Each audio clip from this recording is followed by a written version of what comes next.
Giant black crows circle in the sky, casting a dark and gloomy shadow over the land. At Onlak Peak, a floating tower hangs above a massive fortress, creating a constant buzz of activity. Disciples scramble for positions, turning the usually quiet, female-only peak into a chaotic scene on this 99th day. Everyone gathers with anticipation, as even the townspeople know a familiar event is about to unfold. Normally, these disciples are focused on earning mission points for their daily needs. But today, all those goals are forgotten, as everyone turns their attention to the dramatic gathering at Onlak Peak. Crowds fly in on swords and beasts, falling silent only to whisper about the massive turnout. All eyes look upward, where Lu Shiyao stands looking down with an icy cold expression. Below, the crowd chatters excitedly about the upcoming show and gossip about the senior sister's accessories. As the tension rises, the protagonist finally makes his grand entrance. A light blue mist clears, revealing a pair of steady feet stepping forward. It is Li Dan, a youth with mysterious black hair and charming purple eyes, appearing with immense style. He stands tall, his expression solemn as he locks eyes with his target.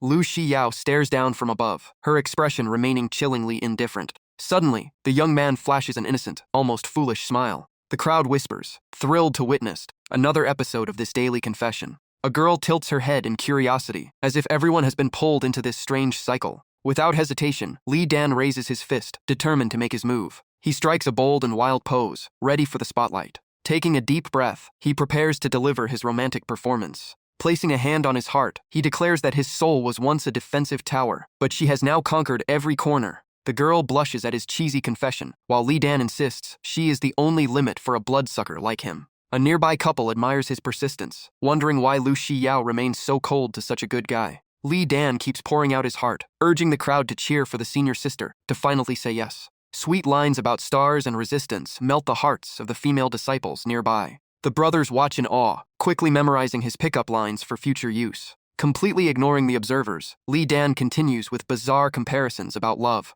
Elsewhere, two powerful masters play chess, complaining about the noisy disciple. They discuss Li Dan's stubborn persistence and Lu Shiyao's unyielding nature. Dian Zhen, the peak master of Taihua, worries that his disciple's spirit is being crushed. Opposite him sits Chu Wu-jun, master of Onlak Peak, mocking the romantic endurance of the boy next door. She claims his efforts are in vain, while Dian Zhen defends his prize student. Dian Zhen sighs in exhaustion, prompting Chu Wu-jun to intervene to restore order. Before leaving, she warns him not to cheat in their chess game while she is away. In a blink, she is enveloped in blue light and teleports away. Dian Zhen huffs, confident in his chess skills, while Lu Shiyao remains indifferent after 99 days of courting. Just as Lu Shiyao reaches her limit, Chu Wu-jun suddenly appears. She lands gracefully beside her student. The crowd murmurs, sensing the master has finally been disturbed by the commotion. They believe her intervention will bring this drama to a swift end. Chu Wu-jun frowns and calls out to her student. Lu Xiao doesn't turn, coldly replying that she understands the master's intent.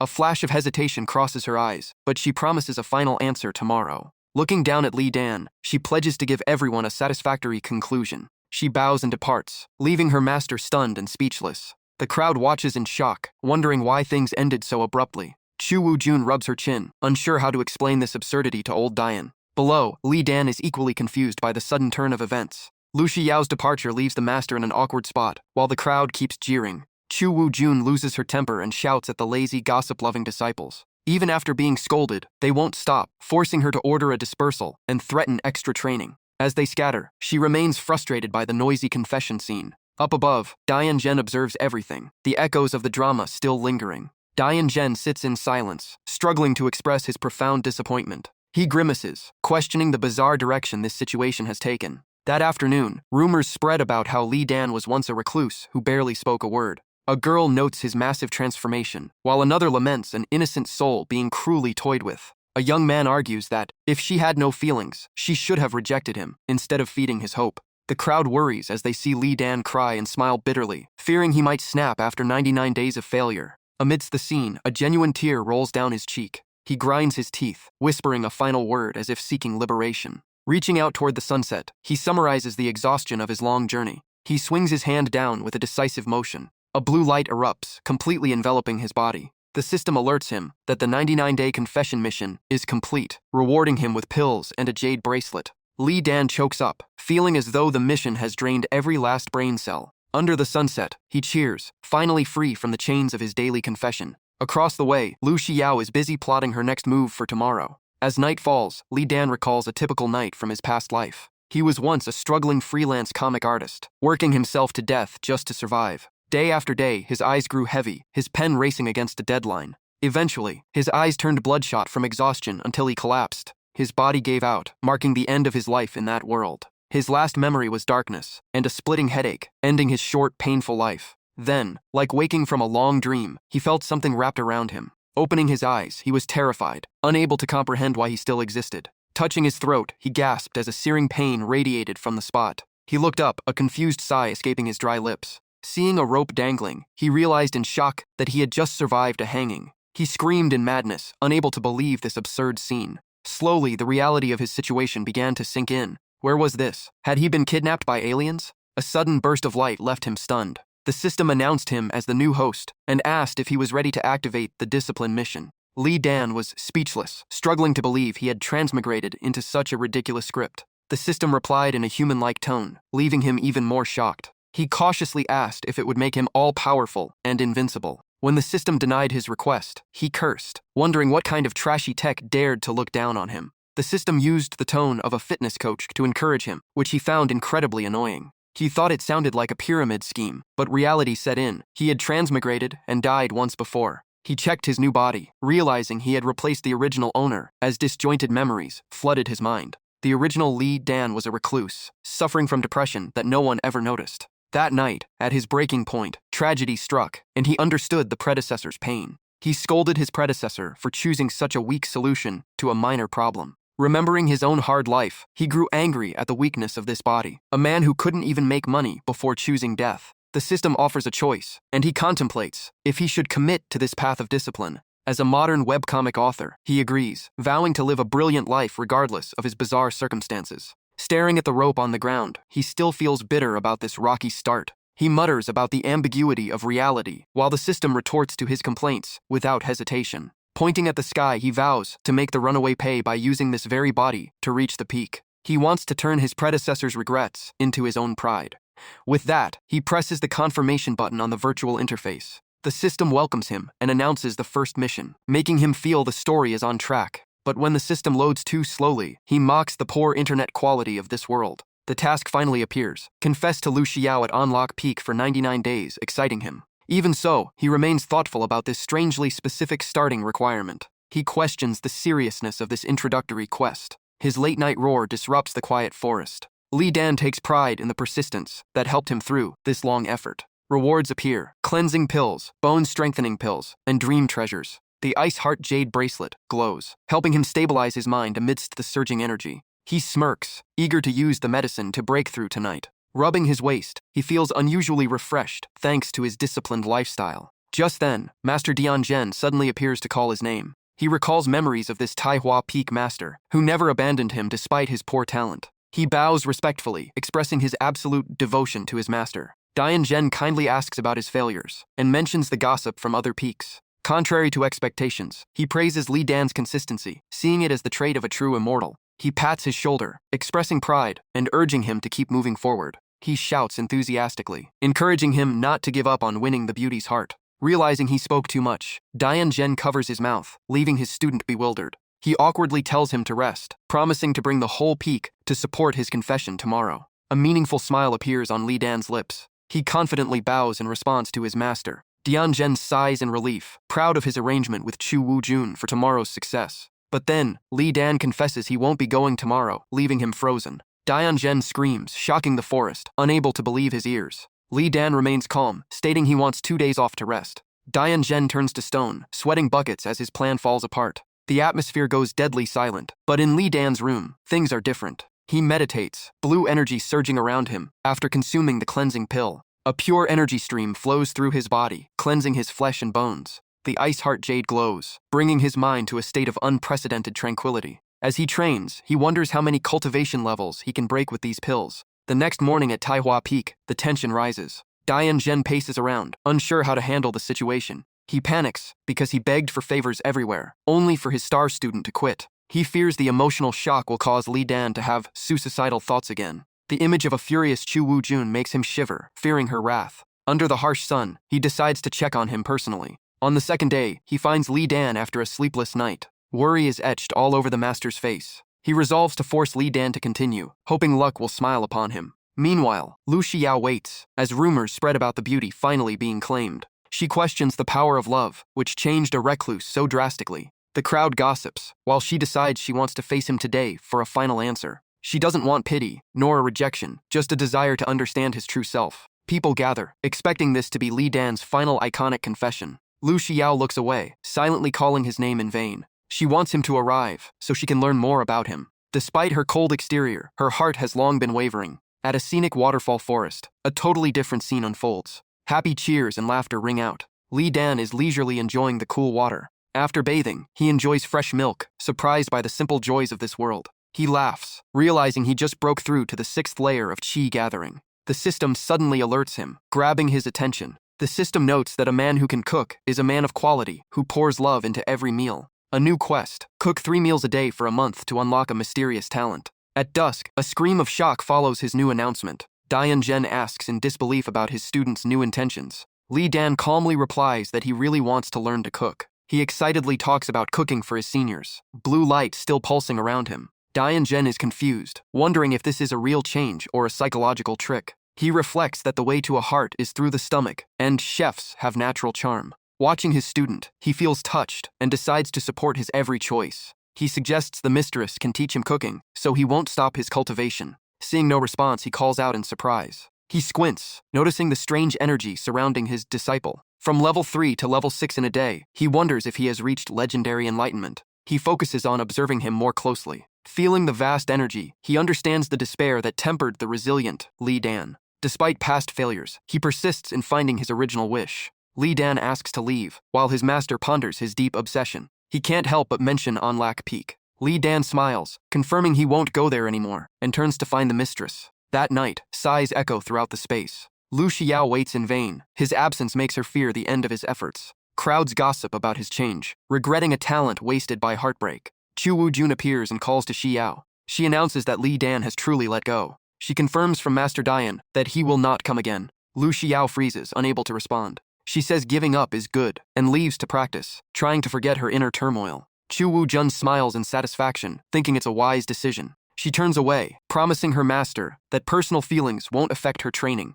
After she leaves, the crowd concludes this romance is officially over. Chu Wujun stands there, enduring the gossip about her familiar cold look. She shouts in anger, not knowing how to resolve this mess. The sun rises high over Taihua Peak. Li Dan is seriously practicing his flame control. Someone beside him keeps giving useful advice. It's Xia Yuandong, Li Dan's mistress, teaching him the nature of fire manipulation. He struggles to put out the fire, leaving her speechless at his clumsiness. She kindly comforts him, saying daily efforts are progress, and encourages his new passion. He smiles, determined to study for 1 month. Xia Yuandong is skeptical, but promises to teach him 2 signature dishes. Just then, a white light streaks down from the peak with an excited shout. Someone lands with such force that the floor cracks, but they are used to this. It's Chen Hai, the 3rd brother, bowing hurriedly to the mistress and disciple. Li Dan smiles and greets his brother. Before he can finish, Xia Yuandong scolds Chen Hai for breaking the floor. With a swollen face, he tries to explain it's urgent, making Li Dan laugh. The mistress stays calm, ordering him to get to the point.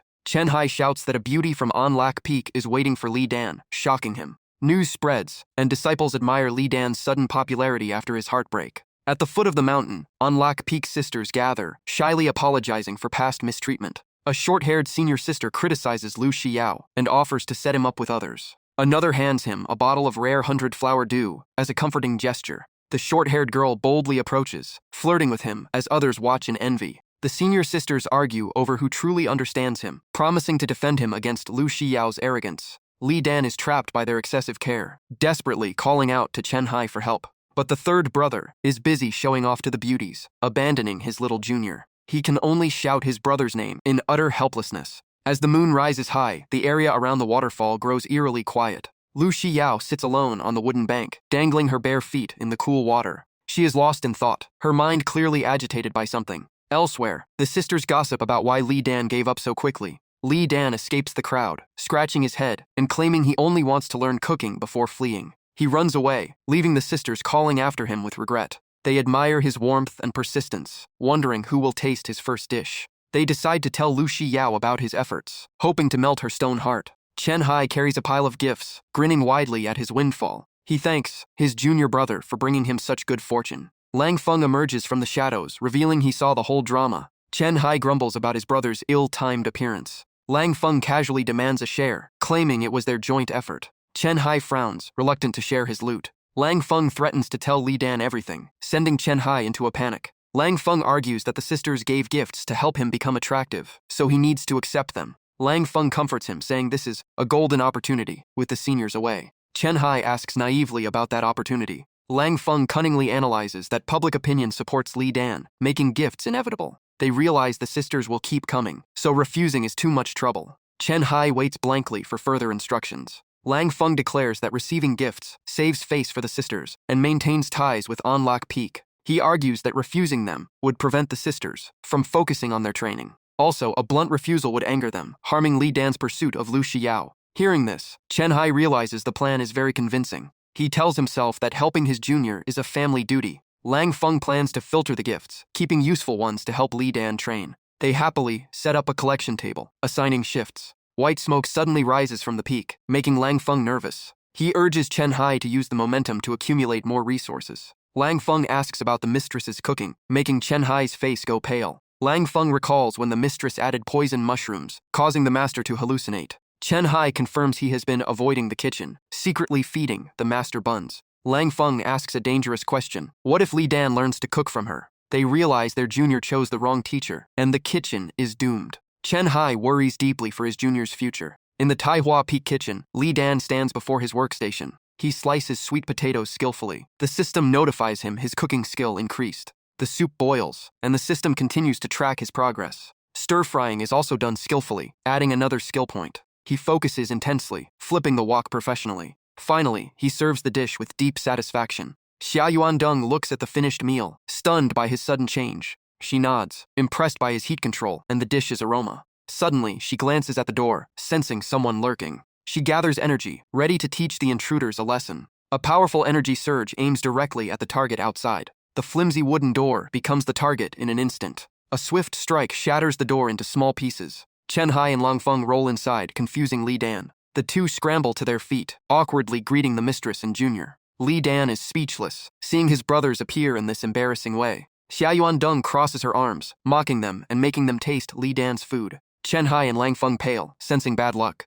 The mistress issues an ultimatum. Each must write a 500-word review. By evening, gossip about Li Dan learning to cook spreads across the mountains. Sisters from Anlak Peak whisper that he wants to become a food god for his lady love. Public opinion is split. Some trust his sincerity, others doubt his talent. Under the full moon, Lu Xiao listens silently to the rumors. She returns to her room, her mind unsettled. Water flows from a bamboo pipe, echoing in the quiet night. She enters the bathroom, seeking peace after a long day. Leaving the tub, steam still lingers on her skin as she walks on the floor. She changes into white pajamas, highlighting her ethereal beauty. The window is thrown open, welcoming the cool night air. Under the moonlight, her beauty is mesmerizing, swaying the very leaves. Wet hair drips onto her shoulders. She ignores it, troubled by anxiety. Despite reaching the 9th layer of qi condensation, breaking through is too hard. 5 days have passed, and she still cannot find peace to train. Is this restlessness caused by her growing feelings for Li Dan? On the other side, Li Dan sings happily, busy prepping crawfish. He hums as he works, his expression as peaceful as a ritual. The presence of crawfish here surprises him, and he hates to see them wasted. The system keeps awarding skill points, and he feels he is regaining tastes of home. In the dark, a black-cloaked figure watches him from afar. The stranger bows low, making it hard to identify them. Amber eyes reveal themselves. It is Lu Xiao. She is stunned that the rumors are true, a lonely boy singing to ease his solitude. A flash appears in her eyes before she silently flies onto the roof. From above, she watches his every passionate move. She wonders what makes him so optimistic in this situation. Looking at the wooden basin, she is curious about the creatures he is cleaning. Recognizing their true shape, she is dumbfounded. She whispers in horror, "Those are disgusting red-backed bugs." His excitement is the opposite of the revulsion rising in her. She imagines him, forcing himself to eat them, shuddering. In the kitchen, Li Dan is ready, face red from the fire. His knife work is surprisingly decisive and skillful. Lu Xiao's eyes shimmer. His mastery changes her perspective. Within a few cuts, the ingredients are ready. Scallions, garlic, chili, and carrots are sliced with millimeter precision. The system updates show he has become much more skilled. Ingredients fall into the pot, releasing an intense aroma. She cannot believe he made such fast progress in 5 days. The rich flavor spreads, awakening all her senses. She takes a deep breath, stunned by the dish's allure. He adds a scoop of yellow sauce, creating a colorful masterpiece. The spicy crawfish dish is finished, glowing under the light. Li Dan cannot wait, breaking off a steaming crawfish. He enjoys the fruits of his labor with a satisfied bite. The explosion of flavor makes him groan in delight. The aroma reaches the roof, making Lu Xiao very uneasy. Even thinking they are red-backed bugs, she wonders why they smell so good. She bites her lip, resisting the temptation of the dish. The garlicky aroma blends with sweet meat. It's hard to believe it's a bug. Her heart races. Her body feels like it's losing control. The noise on the roof catches Li Dan's attention. He looks up. "Who is there?" he asks, annoyed by the interruption. But he shrugs it off, assuming it's just a rat. Remembering he lacks wine, he decides to steal some from the mistress. He leaves, and Lu Xiao sighs in relief at avoiding detection. She holds her breath, watching the plate of crawfish. Unable to resist, she jumps down, approaching the dish with piqued curiosity. Her hand trembles as she picks up a crawfish, her mind captivated. The closer she gets, the more enchanted she becomes by the aroma. She puts the saucy crawfish in her mouth, her heart pounding. Her heart rate spikes, panicked by her own reaction. Her eyes widen. The taste far exceeds imagination, the chewy meat shocking her. Spices soak through the shell, spicy yet not overwhelming, impossibly perfect. With just one bite, she feels as if a calm river is flowing through her mouth. She eats continuously, shell fragments falling across the floor without her noticing. Even the sauce on her fingertips is licked clean, finally understanding why Li Dan did the same. With all 5 fingertips clean, her sense of satisfaction reaches its peak. The sound of singing from afar startles her into panic. Li Dan is returning, singing while excitedly preparing to enjoy his feast. He senses something unusual as he nears the table. Discovering the plate only has shells left, he stammers in disbelief.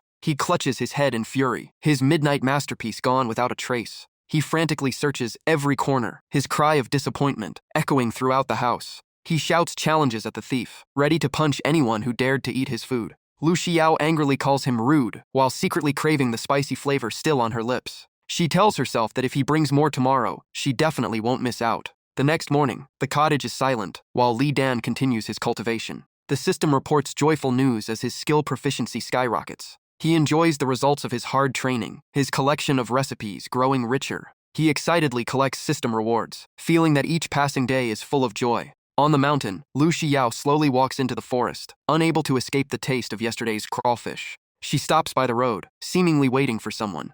Instead of focusing on her breakthrough, her heart longs for something else. She yearns to meet Li Dan again, craving that crawfish flavor too much to wait any longer. Located among the 18 main peaks of Tianyahaiga, Huazhao Peak holds a significant status. This place is essentially a massive cafeteria, serving 70,000 to 100,000 people daily. This number doesn't include disciples in seclusion, on missions, or busy with private affairs. The dining hall is always bustling, attracting everyone from disciples to prestigious elders and peak masters. Despite strict distinctions between inner and outer disciples, the menus are generally similar. Surprisingly, the sect uses a point-based credit card system. Beginners get a small amount, then must earn the rest. Points earned from missions, chores, or beast herding are used for food, books, weapons, and alchemy. This internal currency is exclusive. Lu Xiao appears while Xiao Yi is busy serving customers. Her tired appearance attracts attention, her thoughts swirling about the person missing all day. She gives her card to Xiao Yi, orders familiar dishes, then stares listlessly, finding the food unappealing.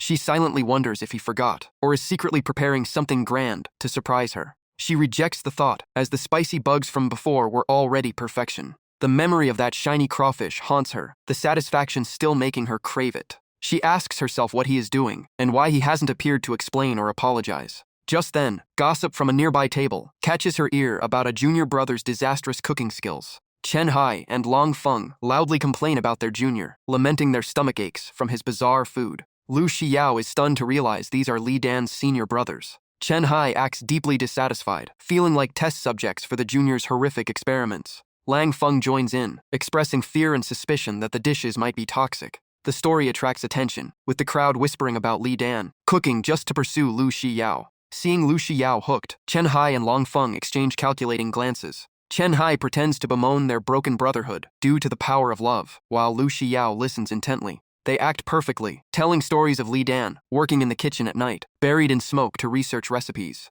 Lang Feng adds tragically that the junior has racked his brain, writing confessions for 99 nights. Lu Xiao is shocked that he did it all himself, without asking for help. It moves her heart deeply. The crowd is moved by his sincerity in eating his own failed dishes to learn, making him impossible to dislike. The meaningful looks directed at Lu Xiao make her blush as she sees their pity for Li Dan's exhausted state. As the moon rises, stories of his quiet sacrifice and daily practice continue to reach her ears. In the old kitchen, the shadow of the lover is still seen working, refusing help to keep his pride. Li Dan still plods away, unaware of the rumors, eating unpalatable food rather than asking for help. Someone sighs in admiration of his self-respect and persistent obsession. Lu Xiao covers her face, beginning to deeply admire his persistence. A senior sister speaks up, criticizing Lu Xiao for being heartless toward Li Dan's love. She lowers her head, asking herself if it was really all for her. Lu Xiao sinks into thought, the burden of public opinion fading away. In her imagination, the image of Li Dan struggling in the kitchen surfaces, filling her with guilt.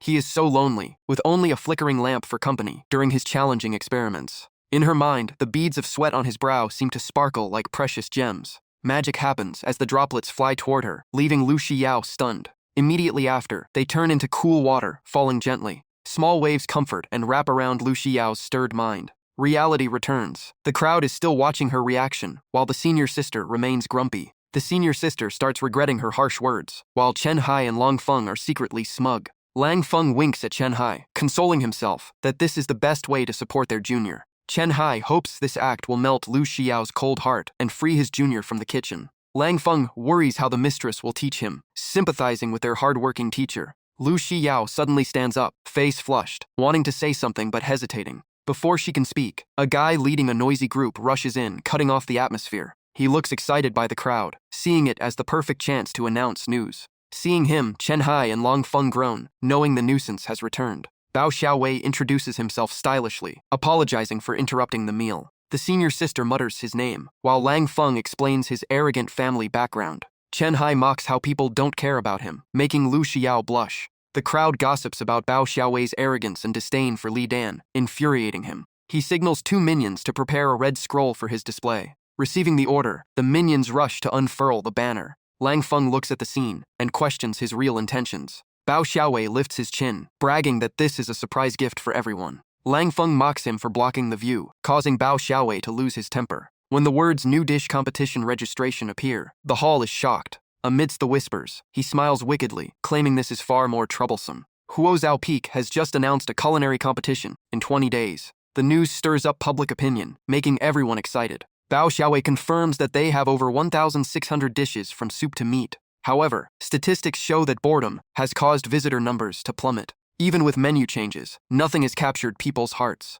Therefore, Huo Zhao Peak has spent 6 months seeking new recipes everywhere. But this competition isn't limited to Huo Zhao Peak's staff. He confirms it's an open arena for all 18 peaks, with powerful judges. The judges will be peak masters and direct disciples from 3 generations to ensure high standards. The crowd is stirred, admiring the competition's scale and excitement for something new. Lang Feng interrupts, asking why they haven't shown all their new dishes yet. Bao Xiaowei explains that there are 71 dishes from returned senior brothers, meaning 71 new recipes. However, due to ingredients and practicality, they selected only the 20 best recipes. This optimization avoids wasting dishes, unpopular with the masses. Lang Feng is curious about the real meaning behind the registration form. Bao Xiaowei excitedly reveals it's a chance for inner and outer disciples from all peaks to compete. He emphasizes that besides the experience, the competition offers very attractive prizes. Meanwhile, Li Dan is still focused on the pot on the stove. Xia Yuandong curiously walks in, smells the rich aroma, and asks about it.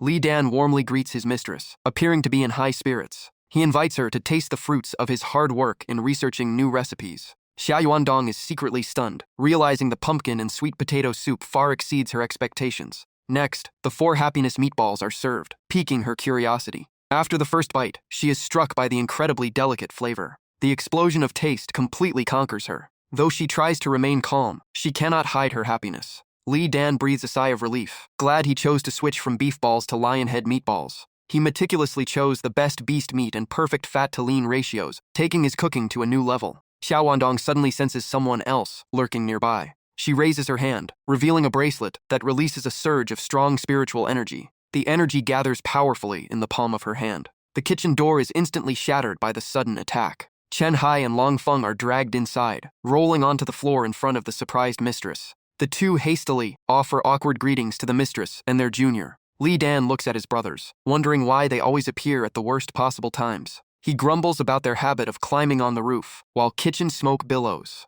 Xia Yuandong turns to question why they registered Li Dan for the competition without his consent. He reminds his mistress to keep eating and stop pointing her chopsticks around. The two brothers argue that this is a golden opportunity for Li Dan to prove himself. She exposes their plot, accusing them of wanting to ride the coattails of his culinary talent. She demands a clear explanation, threatening to ban Li Dan from participating otherwise. Lang Feng begins to explain the huge benefits offered by the organizers. He recalls Chen Hai's shock at hearing about the 100-point reward just for registering. It turns out proving one's skill earns an instant initial reward. Bao Xiaowei confidently claims that's only the beginning. In the sect, points are scarce resources, much harder to earn than in life-or-death missions. He shouts that reaching the top 10 dishes will yield a reward of 50,000 points. The final winner gets 100,000 points, along with discounts, private cooking privileges, and booth revenue commissions. He explains this profit far exceeds the measly income average cooks earn for the sect. The news that over 400 people registered leaves everyone stunned at the event's popularity. Many skeptics think the organizers went crazy with such huge rewards. Others are excited, believing it will be a chance to eat their fill. Some worry because they aren't experts, while Lu Xiao silently observes. She tells herself that if Li Dan competes with that dish from the other day, he will surely succeed. Bao Xiaowei approaches, announcing she has been chosen to represent Onlak Peak. He hands her the nomination letter from the Peak Master. Lu Xiao freezes for a few seconds after receiving the news. She wonders if he will also take part in the competition. She takes the letter and leaves, telling Bao Xiaowei to do his best in the upcoming matches. The two brothers watch from afar, discussing the scene smugly. Bao Xiaowei whispers that he just did a good deed to make Lu Xiao withdraw peacefully. Lang Feng suggests changing the order of participants to gain an advantage. The confusion over brotherly rankings makes Chen Hai dizzy. Lang Feng points to the key. Li Dan is learning to cook out of love. Chen Hai worries if his junior fails, his confidence will take a fatal blow. Both agree that Li Dan's efforts are aimed at Lu Xiao, while Bao Xiaowei remains obsessed with his own small victory. Lang Feng asks if Lu Xiao will appear at the contest, and Chen Hai jokes she definitely will. Lang Feng envisions their meeting, agreeing this is Li Dan's chance to face her directly. Lang Feng analyzes that regardless of winning or losing, his dedication will earn him admiration instead of ridicule. Lang Feng dreams of Li Dan's determined gaze, telling himself all their hard work is worth it. They paint a romantic scene where Lu Xiao recognizes his sincerity, making everyone happy. For Lang Feng, it's a win-win. If successful, love wins. If not, his junior can return to cultivation. Chen Hai awakens to the idea that if his junior progresses quickly, he still has a chance despite the high competition. Lang Feng silently observes Chen Hai's unusually serious attitude. The master often praises the eldest brother for his practical and decisive nature, unlike his own late entry and cultivation gap. Chen Hai excitedly believes in the power of love, and the point rewards to make things go smoothly. The two go to register, guided by disciples to sign the form. Bao Xiaowei observes from afar, narrowing his eyes calculatefully toward Lu Xiao. He vows to set up obstacles in the competition for her sake. Back in the kitchen, Xia Yuandong sternly questions the brothers for making decisions for their junior. Both break into a cold sweat, trying to excuse themselves as acting in Li Dan's best interest. Xia Yuandong pushes them aside and turns to ask Li Dan directly. Li Dan is still stunned by what just happened. The system alerts him the discipline task is complete. Just as he becomes confident, he will be a master chef in 20 days. Xia Yuandong advises him to seize the chance to impress the female judges while trying high-end dishes. She supports the contest as it helps him train, surprising the brothers with her shift in attitude. Xia Yuandong praises the potential of his cooking, but Chen Hai and Lang Feng cringe, remembering the horrific experimental dishes. She reminds him of the valuable points that can be traded for advanced training courses. Li Dan calculates the pros and cons, realizing the eating discounts are the best deal for him. Finally, he declares he will compete. Xia Yuandong agrees, forcing the two brothers to enjoy his results, leaving them speechless. Their pleas for mercy echo across the mountain. Meanwhile, the common dining hall is bustling, with everyone gossiping about new noodles. Lu Xiao buys grilled meat, silently observing the life outside from the window. She looks at Huozhao Peak, glowing with color, wondering about the 1,600 registered contestants. Gripping her clothes, she feels restless because Li Dan still hasn't shown up. She wonders if he really intends to use those spicy bugs to win her over, especially as the only inner disciple in the outer category. She worries about his flame control, compared to the professionals at Huozhao Peak. Lu Xiao plans to visit Tai Hoa Peak but stops, fearing it might be embarrassing. She bites her lip, feeling restless and uneasy. She asks herself if she has been too cold. The scene returns to the kitchen of Tai Ho Peak. Lang Feng sweats, unable to believe what he is seeing. He lifts the bowl, stunned by the masterpiece his junior just created. Both senior brothers praise the refinement of the dishes on the table. Li Dan is smug, while Lang Feng claims this is the best food he has ever tasted. Chen Hai almost thinks the mistress was behind teaching his junior. Xia Yuandong appears like a ghost, questioning why they doubt her talent. She mocks them for underestimating her cooking skills. After threatening them, she claims Li Dan's success is partly due to her teaching. A gale from the mistress leaves both brothers tattered, one even fainting. Lang Feng eats while crying, convinced his junior will win the 50,000-point prize. Chen Hai lies motionless, his soul seemingly departed after the mistress's attack. Xia Yuandong orders them to stay and help his junior prepare everything. She reminds Li Dan that choosing precious ingredients is the deciding factor for winning first place. She even demands he teach the meatball recipe to cook for the master, making Lang Feng pity the master's fate. Xia Yuandong looks at Li Dan encouragingly. Li Dan happily accepts. He decides to go rest, but shyly changes it to going to train. Time flies, with only 1 day left before the competition. At the waterfall, Bao Xiaowei waits for his subordinate's report. All positions are ready to prepare for his secret plan. He smiles meaningfully. He sneers, wanting to verify Li Dan's strength with his own eyes. He orders his followers to leave together. He sits in a blue spiritual formation. Followers marvel at the legendary wind system technique of the Peak Master's son, said to be able to see hundreds of miles. They gossip about his heavenly eyes ability and their contempt for Li Dan. They believe Bao Xiaowei will teach this outer disciple a lesson, then suddenly fall silent as his magic activates. Bao Xiaowei silently vows to expose Li Dan's true face. In an instant, his soul separates from his body, beginning the scouting journey. He aims straight for Tai Hope Peak, where Li Dan resides. Bao Xiaowei carefully glides through the air, observing every corner meticulously. He searches for his target but still cannot find him. Suddenly, rising white smoke catches his attention. He follows it and finds Li Dan's small kitchen. Xia Yuandong stands with hands on hips, wondering why Dianzhen came all the way here, even though she promised to cook for him. Dianzhen hastily clarifies he came only to encourage his beloved student. He cleverly declines her meal to avoid suspicion about her skills, determined to stay and support Li Dan. Even though Xia Yuandong repeatedly questions him, Dianzhen firmly maintains his justification of caring for his student. Li Dan watches the mistress's soup, amazed by the abundant spiritual energy, while Lang Feng silently admires the master's affection. Tran Hai frowns at the pungent smell, but Lang Feng keeps faith in his junior brother's cooking skills. Xia Yuanrong proudly declares that Li Dan will definitely cause a big surprise. In the smoky kitchen, she continues to praise him and holds high expectations for the dish. As Li Dan is busy seasoning, the soul of Bao Xiaowei stealthily approaches from behind. He is arrogant and impatient to test what makes this outer disciple's cooking so special. Li Dan cautiously tastes the flavor, his face brightening as he hits the exact note he wanted. While Li Dan enjoys his success, he is completely unaware of the enemy, watching his every move. The rich aroma stops Bao Xiaowei in his tracks, his mind in chaos due to its strange nature. When Li Dan lifts the pot lid, the explosive scent shocks Bao Xiaowei to his core. The aroma intensifies and spreads rapidly with every passing second. Suddenly, the scent turns into a foul stench, hitting Bao Xiaowei like a physical blow. His soul is violently shaken by the smell, unable to resist its impact. Terrified, Bao Xiaowei flees the mountain cave like a gust of wind. He returns to his physical body, still trembling with panic.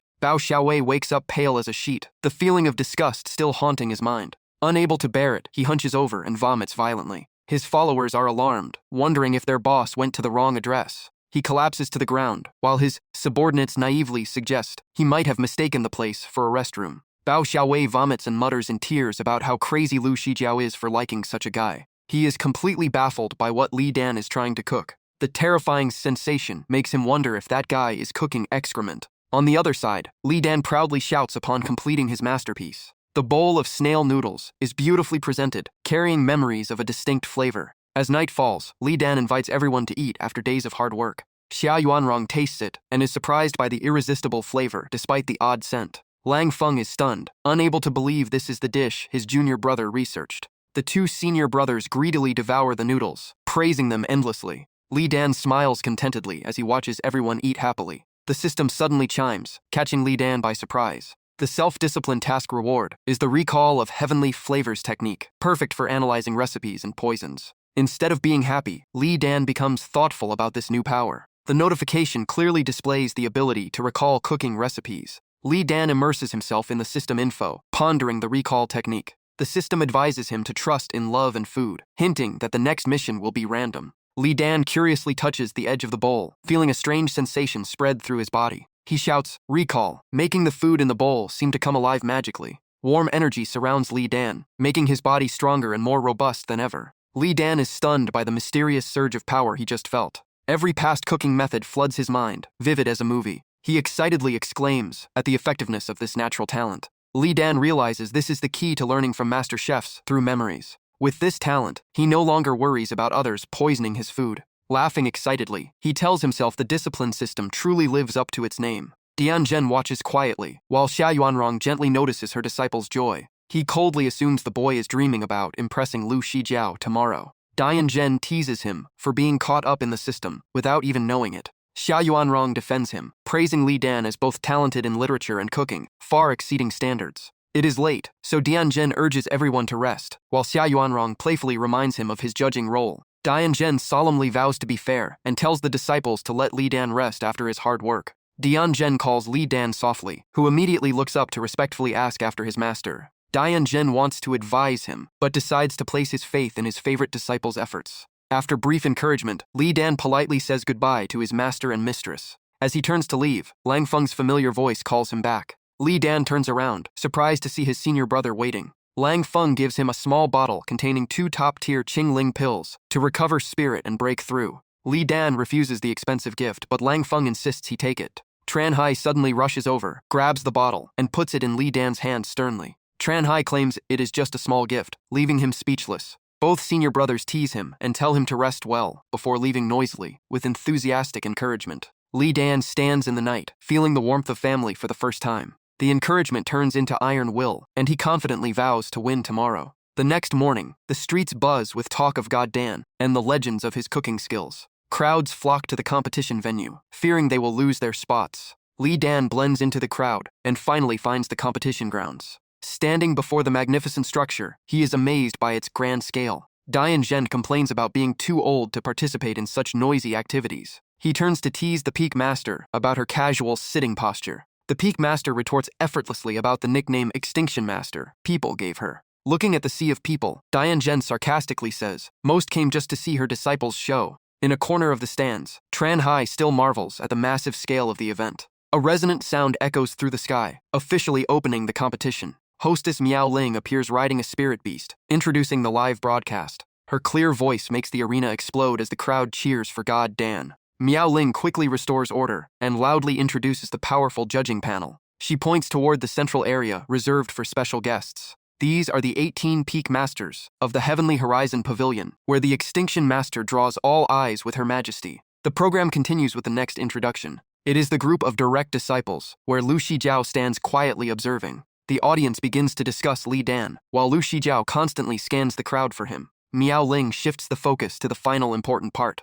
She rides her beast around the arena to introduce the most special guests. They are the 5 mysterious Supreme Elders of the Heavenly Horizon Pavilion. Miao Ling ensures the competition's transparency and excitedly mentions the excellent lineup of contestants. She gestures toward the sky. A shimmering stream of light radiates like a brilliant halo. The light forms a giant screen displaying rankings and status of all contestants. Li Dan's 2 senior brothers watch the screen with high expectations. Yuanrong in the distance just smirks, staying completely calm. Lu Shijiao maintains high focus amid the noisy atmosphere. The screen suddenly lights up. Li Dan's name officially appears amid the cheers. Miao Ling loudly invites the fire-cooking Peak Master, Bao Yuntian, to give the opening speech. The Extinction Master mocks Bao Yuntian for organizing this competition for his son, making Dian Zhen speak up in defense. A round figure slowly steps onto the stage. He wears a kind smile and humble demeanor, despite hosting the event. His voice is deep and powerful, making the entire stands fall silent. Bao Yuntian sends his thanks, and cannot hide his excitement to taste the food immediately. He smiles squintingly, assuming the 5 Supreme Elders just want to taste the food too. Bao Yuntian decides to skip long procedures and declares the competition open immediately to the audience's surprise. The host hurriedly follows up, while Bao Yuntian grumbles uncomfortably about today's celebrity drama. Miao Ling takes a breath and speaks excitedly. She orders the gates to open, and the performance begins. The massive wooden gates begin to move, emitting screeching sounds as they slowly pull apart. Light from within dispels the fog, revealing today's protagonists stepping out with various expressions as they are guided to their spots. The kitchen stations are perfectly equipped, making everyone marvel at the wealthy clan's standards. Bao Xiaowei looks around with his usual arrogance and asks about the competition site. His handsome face wears a confident smile, as if everything is prepared. His eyes scan the crowd, then suddenly stop, his brows furrowing in confusion. He mutters irritably, wondering why his rival has not appeared yet. Suddenly, Bao Xiaowei's sharp gaze turns toward the observation deck, where judges are watching. Lu Shijiao watches from above, her eyes constantly searching for a familiar figure. Bao Xiaowei whispers triumphantly, swearing to seek justice for Lu Shijiao right here. Suddenly, the hall shakes with enthusiastic cheers, and the name Li Dan rings out everywhere. The crowd rushes toward the entrance, excited to see their target arriving. Li Dan steps forward gracefully. He jokingly apologizes for being late due to the long distance. His appearance becomes the center of attention, and he is amazed by the grandeur of the event. Chu Wujun watches Li Dan's every move from above and tells Dianjun that this boy's is not simple. He senses the immense pressure and a shocking breakthrough in Li Dan's spirit power. Dianjun smiles proudly, fully trusting in the potential of his disciple. Lang Feng looks at Li Dan mysteriously, guessing he used the pill he gifted him. Lu Shijiao stands still, eyes filled with thought, as she realizes Li Dan never neglects his cultivation. Curiosities about his other hidden abilities grows within her. Suddenly, a cold killing intent from the observation deck startles Li Dan, making him look up. Their gazes meet, sharp as an electric spark crossing the space. Li Dan frowns, having vaguely guessed the source of this piercing stare. No matter how he moves, those eyes never leave him for even a second. Being watched so closely makes Li Dan uneasy, wondering what grudges he might have caused. Lu Shijiao's burning gaze makes his heart race, like standing before a wild beast. In reality, since he started the mission, and even during the 99 days of confessing, not even once did he truly see Lu Shijiao's face clearly. Li Dan clicks his tongue, wondering why she keeps looking at him with such strange eyes. Back then, his confession was passionate, but he only saw a blurry figure from far away. Back to the present, Li Dan composes himself, puts on his gloves, and prepares for the culinary battle. He picks up his knife, his eyes burning with determination to win at any cost. Every movement of his is skillful and incredibly precise. He meticulously cleans and prepares every vegetable for the dish. Under his deft hands, ingredients are carved into exquisite shapes. Bao Xiaowei watches closely, feeling uneasy as he sees his opponent's professional techniques. He grinds his teeth, annoyed by the thought of Li Dan's weird dish. Watching Li Dan use the knife, Bao Xiaowei scoffs with open disdain.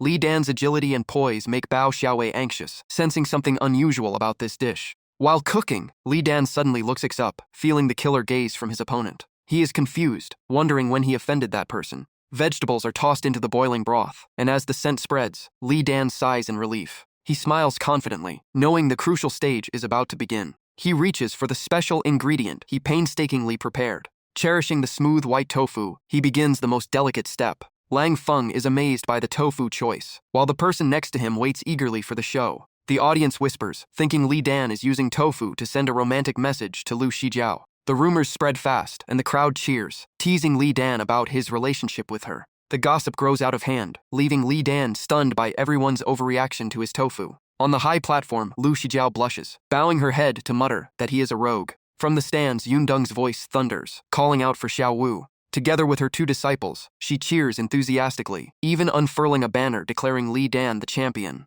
Although far away, Li Dan hears it clearly and sighs at his mentor's over-enthusiasm, while Lang Feng and Tran Hai feel relieved they aren't the focus. Chu Wujun mocks Dianjun, saying his wife's style is truly impressive. Miao Ling angrily confronts Yun Deng for disrupting the broadcast, only to be met with total indifference. The argument between the two women becomes heated, causing total chaos. Restoring order, Miao Ling takes control and announces the rules. Each person makes one dish, to be judged from 1 to 10. Using a megaphone, she announces the scoring system and orders everyone to begin. The spotlight shifts to Ha Uyen, a purple-haired girl, working with a bronze pot under Miao Ling's guidance. Miao Ling excitedly narrates Ha Uyen's every movement to the crowd. Seeing the bucket full of squirming strange creatures, Miao Ling pauses, unable to name the horrific beasts. She forces a polite compliment, while Li Dan standing nearby worries about the safety of this competition. Ha Uyen moves cautiously, focusing intensely on this mysterious creature. Inside the bucket, strange monsters with glossy black scales and glowing red eyes huddle together. Suddenly, one beast leaps out with extreme speed. Ha Uyen does not flinch. She retreats a step and lunges with overwhelming force. With her bare hands, she makes a sharp strike, slicing the creature's throat before the blood even sprays. The creature's dying scream echoes through the hall before it lands on the plate. Miao Ling is horrified, her face pale as she stammers at the bloody spectacle. The venomous snake head on the plate glares with hatred, making the atmosphere heavy with tension. Ha Uyen smirks confidently, thinking this show will surely shock the audience. Contrary to her expectations, Miao Ling disqualifies her for using dangerous ingredients, leaving her stunned. Miao Ling smiles menacingly, announcing that the disqualified will face a special punishment. The ground beneath Ha Uyin shakes violently, causing terrifying cracks that make her scream. Pale as a ghost, Ha Uyin trembles, asking what caused the strange tremors. A massive explosion occurs, tearing the ground apart as smoke and fire cover the scene like a disaster. The surrounding contestants are terrified, pale with fear at the chaotic sight. Bao Xiaowei stands helplessly, sighing that the competition has gone too far. Bao Wentian yells to question the culprit behind the explosion, while Chu Wu-jun and Dian Zhen mock this big move. Li Dan quickly identifies clues about the source of the chaos. Miao Ling stands above, smiling satisfied with her masterpiece. When questioned, she admits she caused the explosion, ignoring the crowd's fury. Lang Feng and Tran Hai are terrified, unable to believe a cooking contest has turned into a scene of massive destruction. Miao Ling insanely insists that the contest needs vivid visual effects to be worthwhile. With a cold look, she says that for cultivators, a little explosion is nothing. Contestants panic and try to flee, declaring the organizer has lost her mind. Miao Ling reveals her demonic nature, threatening dire consequences for anyone who retreats. Right after speaking, she explodes another corner, scaring the crowd into silence. She sarcastically suggests they keep cooking if they want to survive, otherwise they face elimination. Miao Ling madly waves her hands, causing explosions everywhere, ignoring cries for help. The modern contest area quickly turns into ruins after the ruthless attacks. Dian Zhen and Bao Wentian are desperate, wondering why this madwoman is here. Bao Wentian screams for her to stop, but Miao Ling just ignores him. She confidently claims she has total control over this chaotic game. Miao Ling announces that she has been watching to see who stayed focused on cooking despite the blasts. As the smoke clears, only Bao Xiaowei and Li Dan remain calm and standing amid the rubble. Miao Ling descends, announcing the real competition has just begun between Li Dan and Bao Xiaowei. Under the lights, Li Dan's dish is beautifully displayed on a porcelain plate, like an artistic masterpiece. He enthusiastically introduces his traditional Sichuan tofu, emphasizing its numbing, spicy, and fresh qualities. Although it looks great, Li Dan thinks that the tofu is only a secondary part of his plan. He is planning a bold idea that lies far beyond what anyone expects. Li Dan decides to cook a national dish that any party would have, a humble choice that confuses the crowd. He gets lost in memories of this dish, a flavor both familiar and nostalgic. Opposite, Bao Xiaowei watches Li Dan's hands working on the pan with envy, ignoring the ongoing explosions behind him. He grinds his teeth in jealousy, admitting his rival has real talent. Meanwhile, a stranger sneaks up on Li Dan, muttering dangerous threats.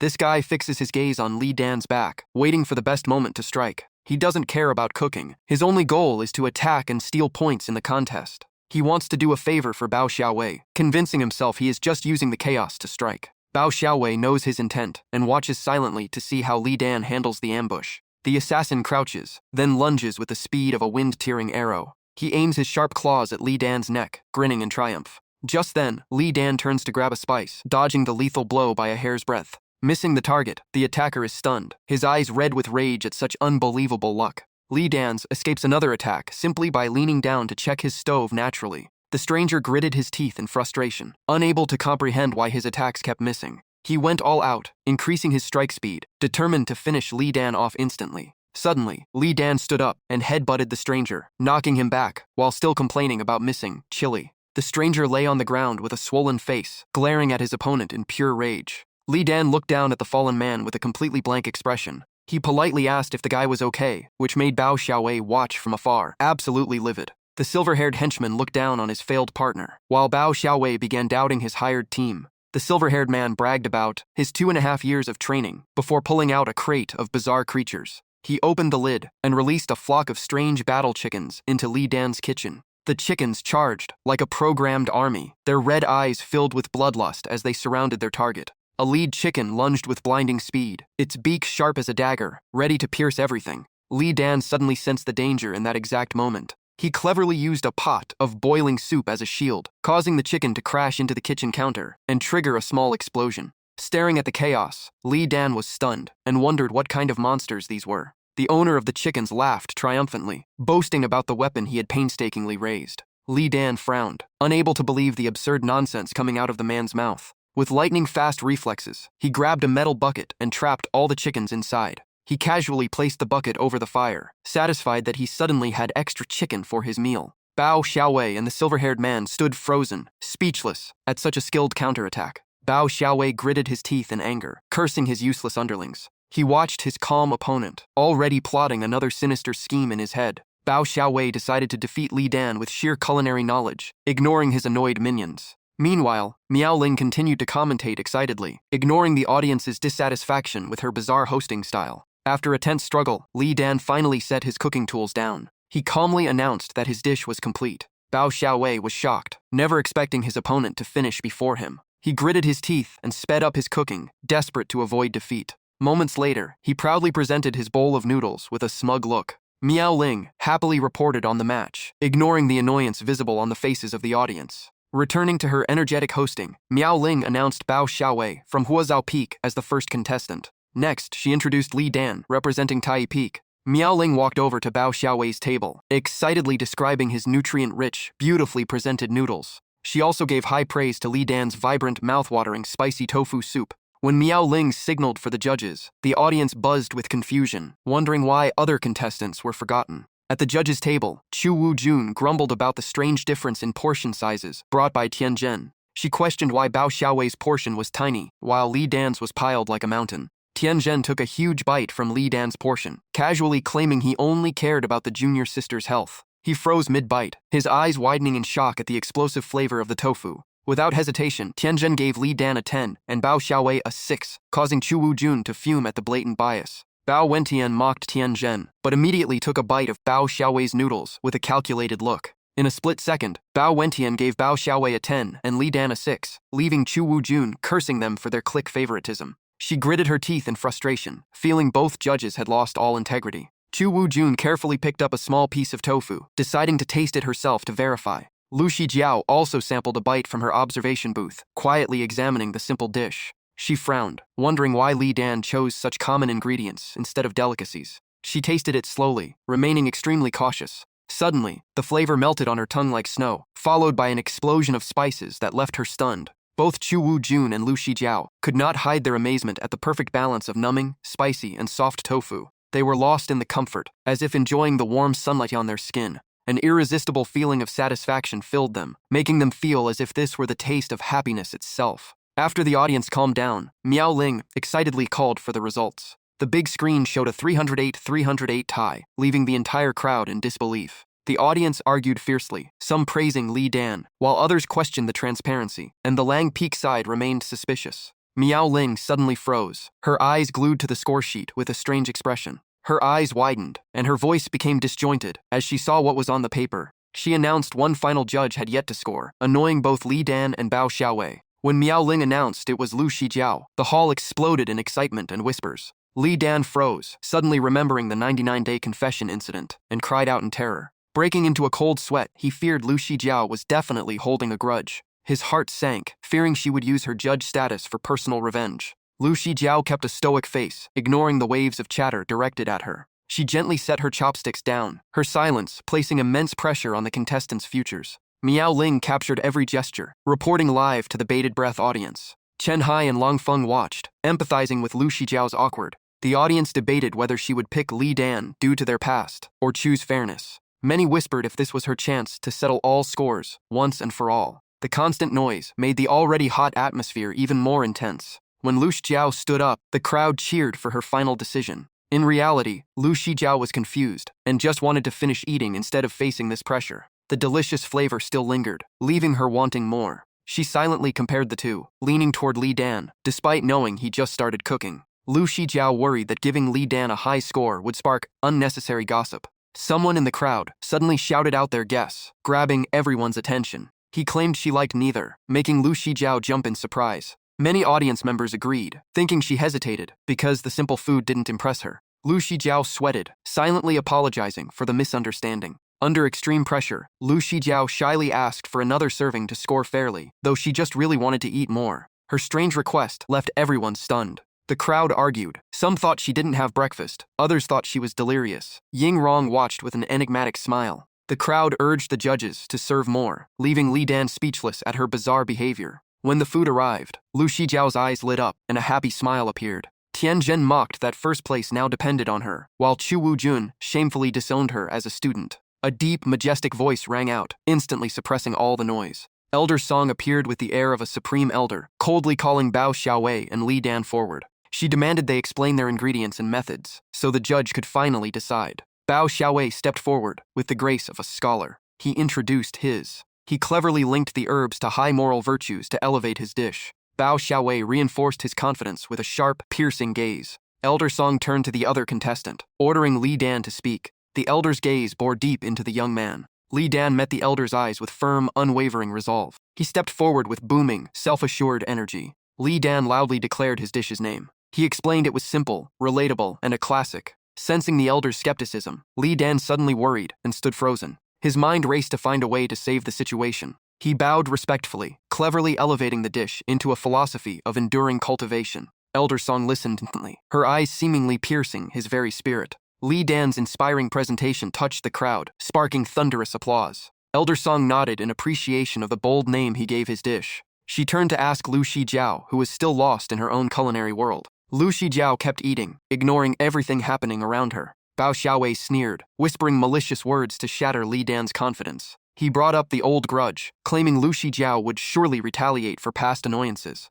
The taunts actually made Li Dan feel truly unsettled. Li Dan clenched his fists, knowing he would not have scored himself high either in such a situation. He was overwhelmed, the burden of his career and his sect weighing heavily on him. He glanced at his opponent, admitting that Bao Xiaowei was indeed a formidable foe. He began to doubt his ability to stand against the heritage of Huozhao Peak. Li Dan stared at his simple noodle bowl, despairing over the skill gap. The system suddenly activated a skill, and Li Dan's eyes lit up with new power. The entire cooking process appeared clearly in his mind, like opening an instruction manual. Li Dan was stunned by the surge of top-tier culinary knowledge flowing into his brain. He realized the perfect recipe to improve his 8 treasures noodles. The fighting spirit ignited within him, and he decided to start over. He dove into cooking with astonishing speed, displaying techniques too fast for ordinary people to follow. From simmering the broth to adjusting the heat, everything reached absolute precision. The pan blazed, and his hands danced gracefully through the thick steam. Miao Ling excitedly commentated as Li Dan started a commotion by cooking a new dish despite the time limit.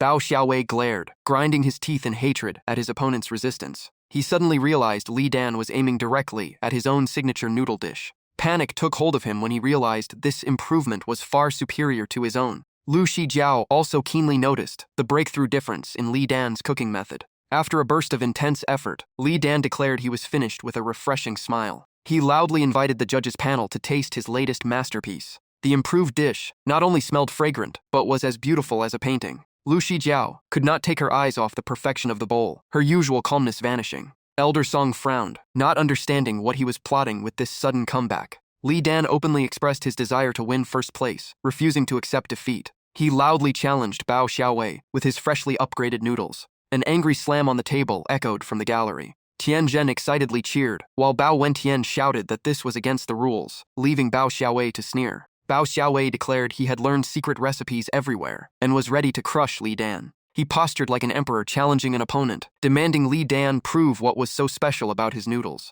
While the crowd murmured, Lu Shijiao sat still as a statue, her face serene despite having heard every word. The public had mixed opinions, but everyone knew the final decision lay with Lu Shijiao. Miao Ling sat atop her spirit beast, shouting excitedly that the match had far exceeded all predictions. Lang Feng narrowed his eyes, seemingly understanding Xiao Wu's risky move, which left Chen Hai beside him restless. Lang Feng analyzed that this was a strategy to relieve the pressure on Lu Shijiao from the elders. Chen Hai was eager to see the outcome, knowing Lu Shijiao would be caught in an awkward position. An audience member wondered if a tie would be the most peaceful solution. A girl beside him smiled knowingly, calling the other naive for not understanding Lu Shijiao's straightforward character. The person asked what the real reason behind Li Dan's move was. Lang Feng explained that Xiao Wu was using the food to help Lu Shijiao avoid a face-losing dilemma. Lang Feng watched his disciple with pride, believing Li Dan's strategy made Lu Shijiao's decision easier. Li Dan's maturity impressed Lang Feng as it saved face for the elders and eased the pressure. The scent of Li Dan's noodles was intoxicating, and Lang Feng trusted his disciple's talent completely. The judges sat still, the space becoming so quiet, people held their breath.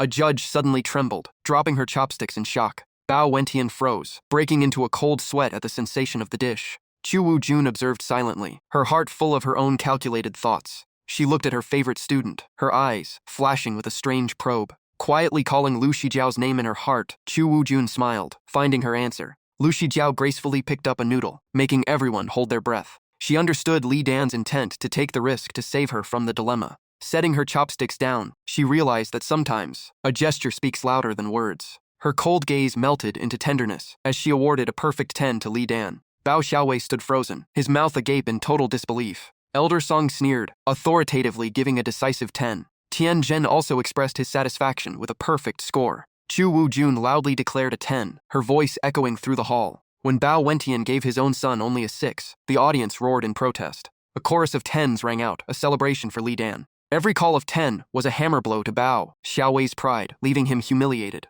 Unable to accept defeat, Bao Xiaowei rushed to the noodles, accusing everyone of bias. After one bite, his eyes widened at the taste, which far exceeded his expectations. The shock was so great the bowl fell and shattered, just like his confidence. Bao Xiaowei hung his head in shame, his large frame trembling. He clenched his fists, bitter that a novice had surpassed him so easily. Bao Wentian watched his son collapse, his heart aching in despair. Trying to regain some self-respect, Bao Xiaowei offered a bitter smile at his father. He turned and walked away, conceding defeat in 2 bitter words. Accepting his loss, Bao Xiaowei felt a sudden sense of empathy for his opponent in their unrequited love. He walked over to shake Li Dan's hand, sincerely admiring his observational skills. Li Dan humbly replied with courtesy, attributing it to luck. Miao Ling excitedly announced the final results, confirming the champion. She announced Li Dan as the winner, with Bao Xiaowei taking second. Li Dan was about to leave when a familiar voice called out behind him. Lu Shijiao hesitated, congratulating him on his surprising victory. Bao Xiaowei was shocked, while Li Dan calmly answered.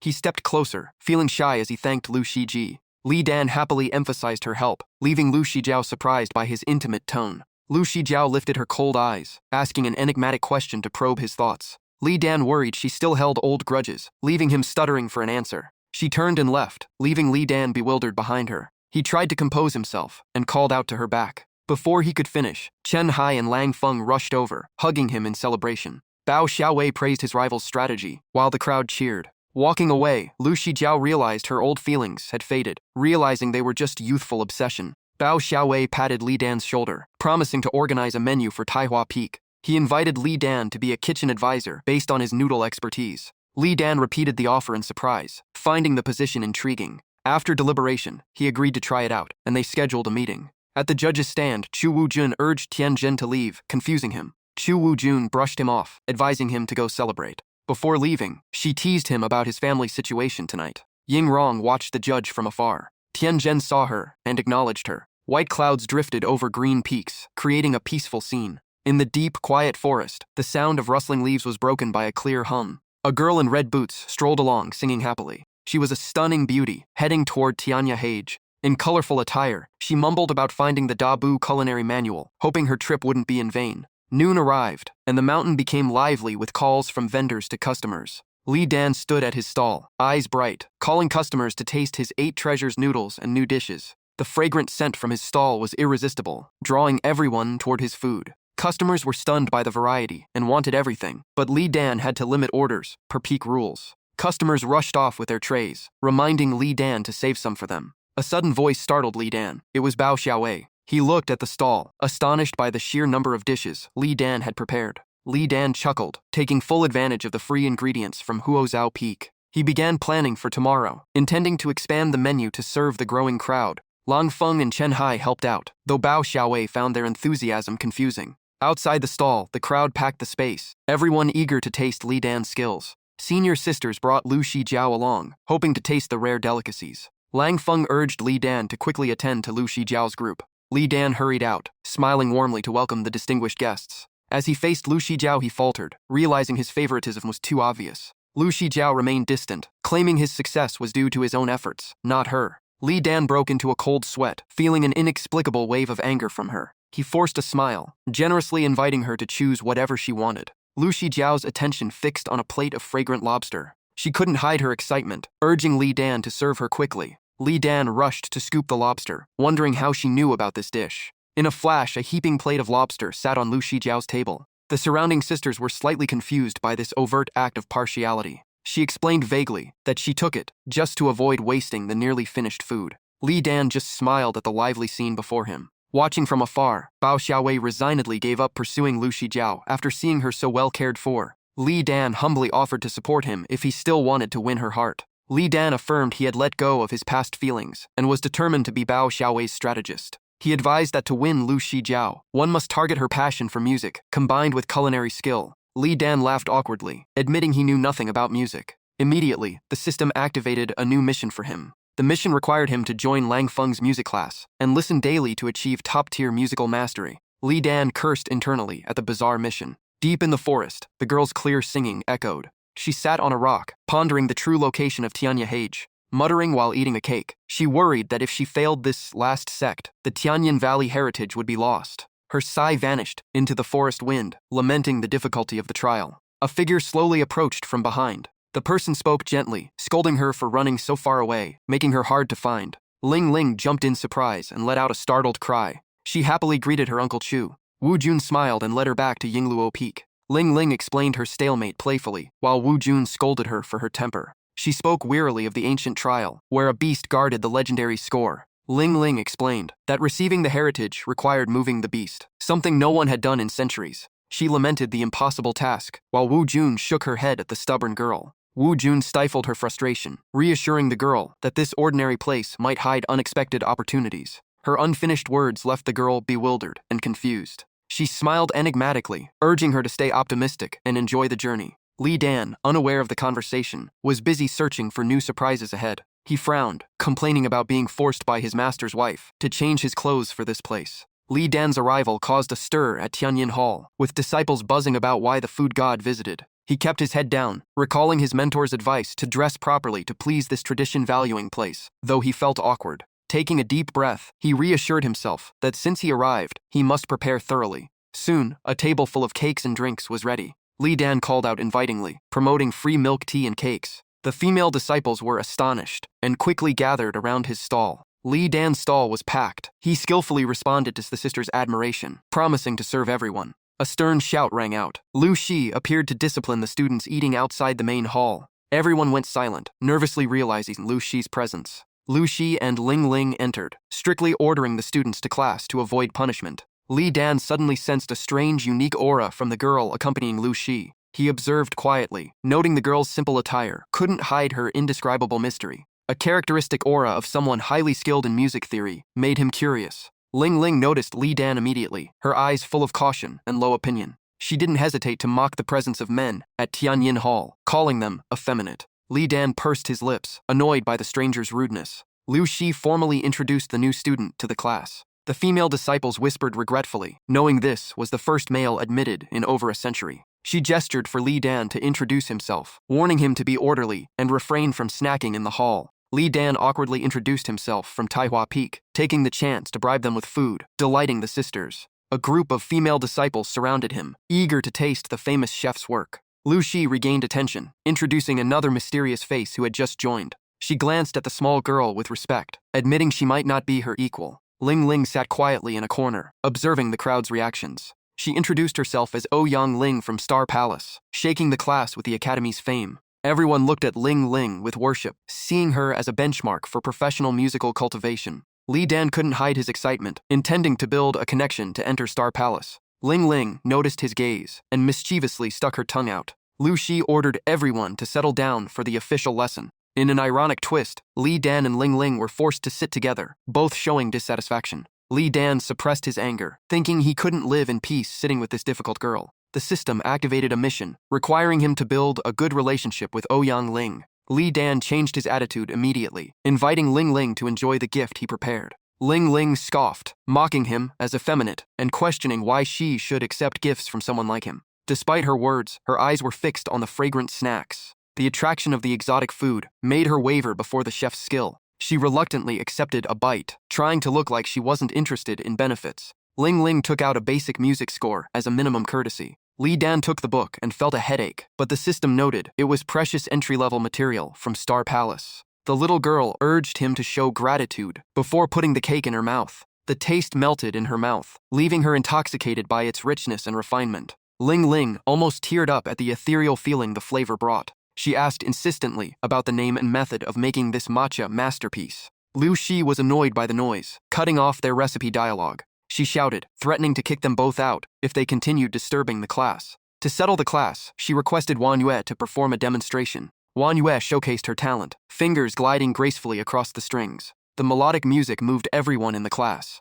Li Dan listened intently, feeling his music attribute stat clearly increasing. Only Ling Ling remained indifferent, sitting bored beside him. She sighed, pointing out several errors in Wan Yue's performance, though admitting it sounded decent. Ling Ling turned to talk to Li Dan, questioning why a man was interested in music theory usually for women. Li Dan listens silently to the talk about how men who study music become effeminate. She kept chatting despite the music, asking why a skilled cook chose this path. Ling Ling doubted the necessity of studying music theory for such a talented chef. A senior sister spoke up, revealing that Li Dan studied music for the goddess in his heart. The sister giggled, publicly telling the story of the sect's famous love saint. Ling Ling leaned toward the sister, trying to extract more exciting details about this love story. A girl named Gu Tianye started a conversation, asking Ling Ling to call her sister for closeness. Ling Ling looked eager, urging Gu Tianye to tell the story of Li Dan immediately. Tianye recounted, between bites of cake, how Li Dan bravely pursued Lu Shijiao for 99 days. She revealed his unique flirting tricks, like using his cooking and music skills to get close to the beauty. Li Dan was busy listening to the music, unaware he was the topic of discussion, while Tianye felt moved recalling his persistence. Tianye took out a notebook filled with Li Dan's romantic words, excitedly showing it to Ling Ling. Ling Ling flipped through the pages, her face blushing at the boldness and cheesiness of this chef. Suddenly, her eyes lit up as she read strange, powerful lines in the notebook. Li Dan's words seemed to carry a hidden power, radiating a charm that captivated Ling Ling. She was surprised that despite the ordinary words, reading them aloud stirred strange emotions. Each word seemed to have a soul, shaking the heart of the proud girl from Star Palace. Ling Ling held her chest, feeling a deep, long-dormant emotional stir finally explode. She recognized mysterious musical notes hidden behind the words, wondering if she had found what she was searching for. Ling Ling became completely immersed in the notebook, ignoring Tianyi's calls. After being snapped out of it, Ling Ling pretended nothing happened, though she remained deeply stunned. Returning the book, a feeling of disappointment washed over her, leaving her feeling dazed and regretful. She began to see Li Dan differently, wondering if this chef truly possessed a rare, millennium-old musical talent. Recalling Wu Jun's advice, she suddenly understood all these strange arrangements. Lu Shi announced the end of the lessons, leaving space for the students to discuss. Li Dan checked his status board, satisfied with his music study progress. He stood up to leave, causing Ling Ling to curiously ask why. Li Dan refused to share, promising only to bring her snacks again tomorrow. He quickly left, leaving Ling Ling with unresolved questions. Watching his back fade away, the little girl felt annoyed by his casual attitude. Li Dan hurried to the shopping counter to trade for a Huan Nguyen Dan pill. He calculated his dining hall earnings, preparing for his next breakthrough. Wrapped up in his cultivation plans, he paid no attention to his surroundings. He planned to use the senior brother's pills to reach the 8th level of Nung Qi. Li Dan's plan was meticulous, stepping closer to the Huan Nguyen stage. The manager politely asked what he needed, but paused upon recognizing the famous love saint. The manager expressed fanatical admiration, leaving Li Dan only able to force a smile. He tried to steer the conversation back to his shopping goals. A man rushed from afar, hugging him and asking for relationship advice at Tianyin Hall. Li Dan struggled in panic as he was surrounded by a crowd of brothers. More and more people charged forward, trapping Li Dan in a suffocating crush of fanaticism. They competed to shove letters into his hands, begging him to deliver them to the Tianyin Hall beauties. The constant stream of requests made it impossible to refuse. The crowd argued fiercely over who deserved his priority in delivering their letters. Li Dan gathered the pile of letters and bolted to escape the pursuing brothers. Late at night, he dragged himself home, completely exhausted. Fatigue forced him to walk with a cane, only to be warmly greeted by his mentor's wife. Ling Ling was waiting there, leaving him paralyzed with surprise. Despite his exhaustion, Li Dan wondered why she appeared here. Yuan Rong urged him to hurry and cook for their guest, despite his weary limbs. Tianjin was surprised to learn Ling Ling was from the prestigious Star Palace. The dinner was lively, with everyone discussing Li Dan's skills, impressing Ling Ling. Lang Feng seized the chance to brag about his disciple's talent to their new guest. Chen Hai also didn't forget to invite Ling Ling to seek him out if she had trouble. Li Dan wanted to rest, but everyone continued teasing him and Ling Ling. His family forced him to escort their guest home before resting. The meal ended, and Li Dan was too exhausted to speak. On the way, he bluntly asked Ling Ling if she could find her own way so he could sleep. Ling Ling sarcastically asked if love was the source of his cooking strength. Li Dan snapped, claiming she only came to freeload, and felt annoyed that she promised to come back tomorrow. Suddenly, he froze upon noticing something strange about her. A weird skull-shaped aura appeared above Ling Ling, making him panic. The girl was completely unaware. She carried a lethal curse. He thought in horror, Ling Ling has been poisoned. Li Dan stared at her, recognizing the signs of poison that had permeated her for years. He observed her back, trying to analyze the strange toxin. Internal turmoil gripped him as he debated whether to tell her the brutal truth. Finally, he decided to call her back for a serious matter. In the pitch-black forest, he began exposing the secret of her body. Ling Ling was shocked to hear Li Dan assert she was poisoned. She scoffed, thinking Li Dan was trying to flirt by scaring her. Li Dan seriously analyzed the toxins accumulated in her body over the past 7-8 years. He stood firm in his warning, though he couldn't explain his source. His words stripped the smile from Ling Ling's face as she felt the strangeness in his analysis. Yet, she didn't believe him, still viewing him as a chef playing games. Li Dan turned away coldly, ignoring her taunts, and casually set a meeting for tomorrow while telling her to worry about herself. Ling Ling's hands shook uncontrollably, and her laughter seemed to vanish. As his figure faded, her once defiant arms dropped helplessly. Her face pale and eyes teary, she walked away in utter confusion. Faint moonlight pierced the clouds, casting a gloomy veil over the land. Li Dan pondered on his way home, suspecting Ling Ling's poisoning was an internal conspiracy in Star Palace. He clenched his fists, aware he was too weak to investigate, needing to enter closed-door cultivation immediately.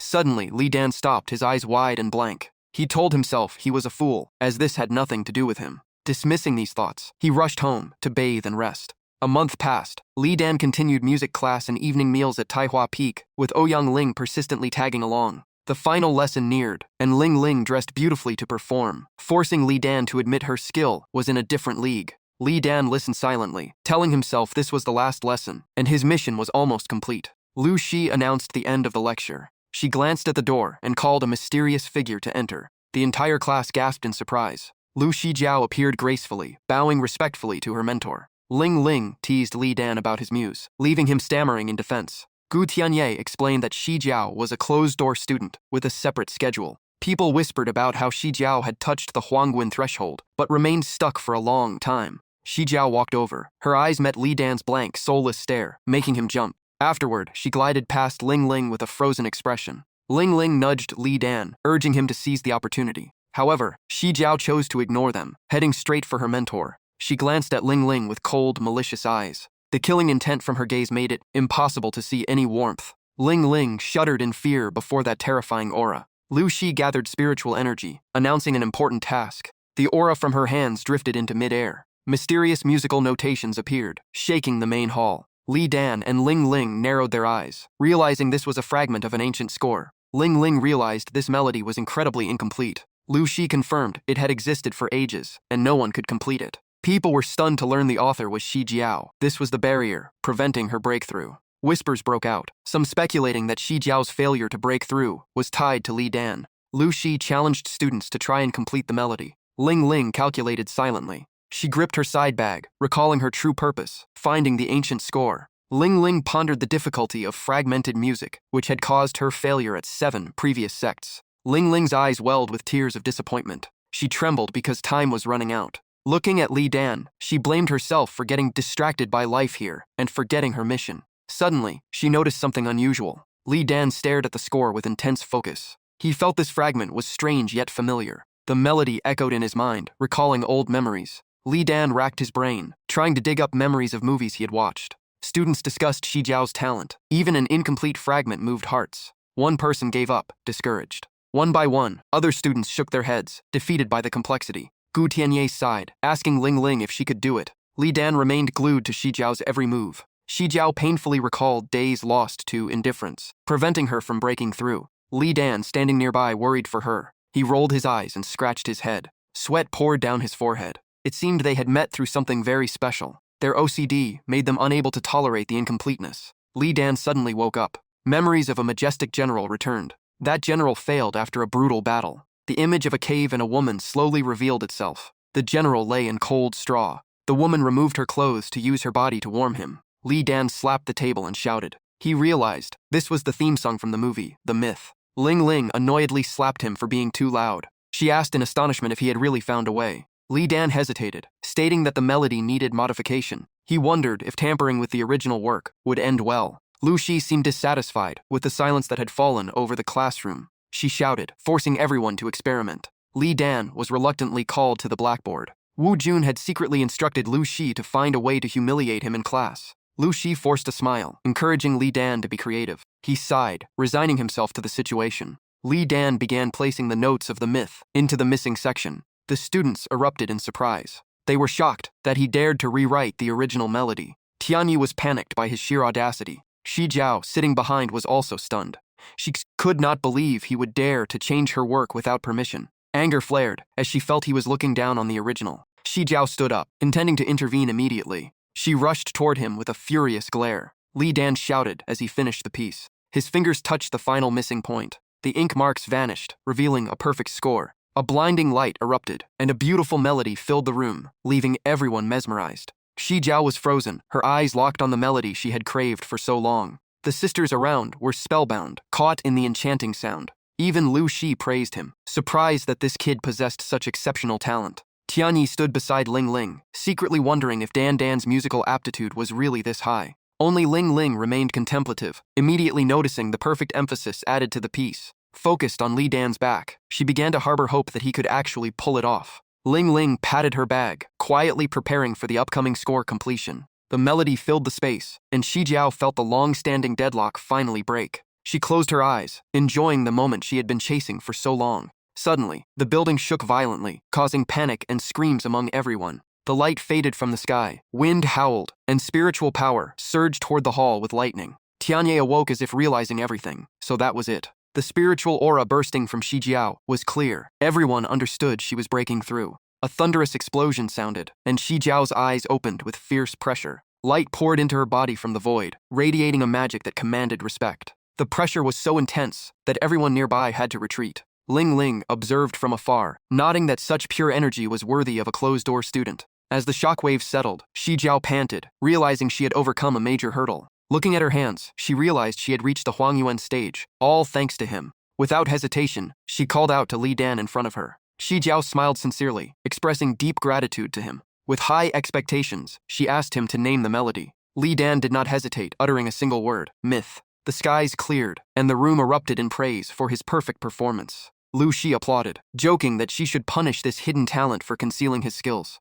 Lu Shi's request for another performance made Li Dan's heart jump. As he froze, the sisters pressured him to prove his strength on the spot. The end of the class marked the arrival of night. On the way home, Ling Ling pondered how Li Dan had transformed the score so masterfully. Seeing her lagging, Li Dan grumbled, complaining about his short study time. Ling Ling bit her lip, watching his silhouette with deep thought. Li Dan muttered about food, feeling anxious about the upcoming mission. After a moment of consideration, she suddenly called out to him. Ling Ling launched a lightning-fast attack toward Li Dan. The sudden strike caught him off guard. Her hand moved with blinding speed, leaving him flustered. Though he dodged partially, her fingers struck his eyes forcefully. Pain surged, and Li Dan collapsed, clutching his face in agony. Purple aura leaked from his eyes, carrying a strange sensation. Ling Ling watched him hopefully, asserting this was the only way for him to see the score. Behind her, ancient score symbols appeared. This was what she wanted him to decode. Li Dan clutched his eyes, shocked by her request to complete the ancient score. Anger flared, and he refused due to her violent behavior. Without arguing, Ling Ling attacked him once more.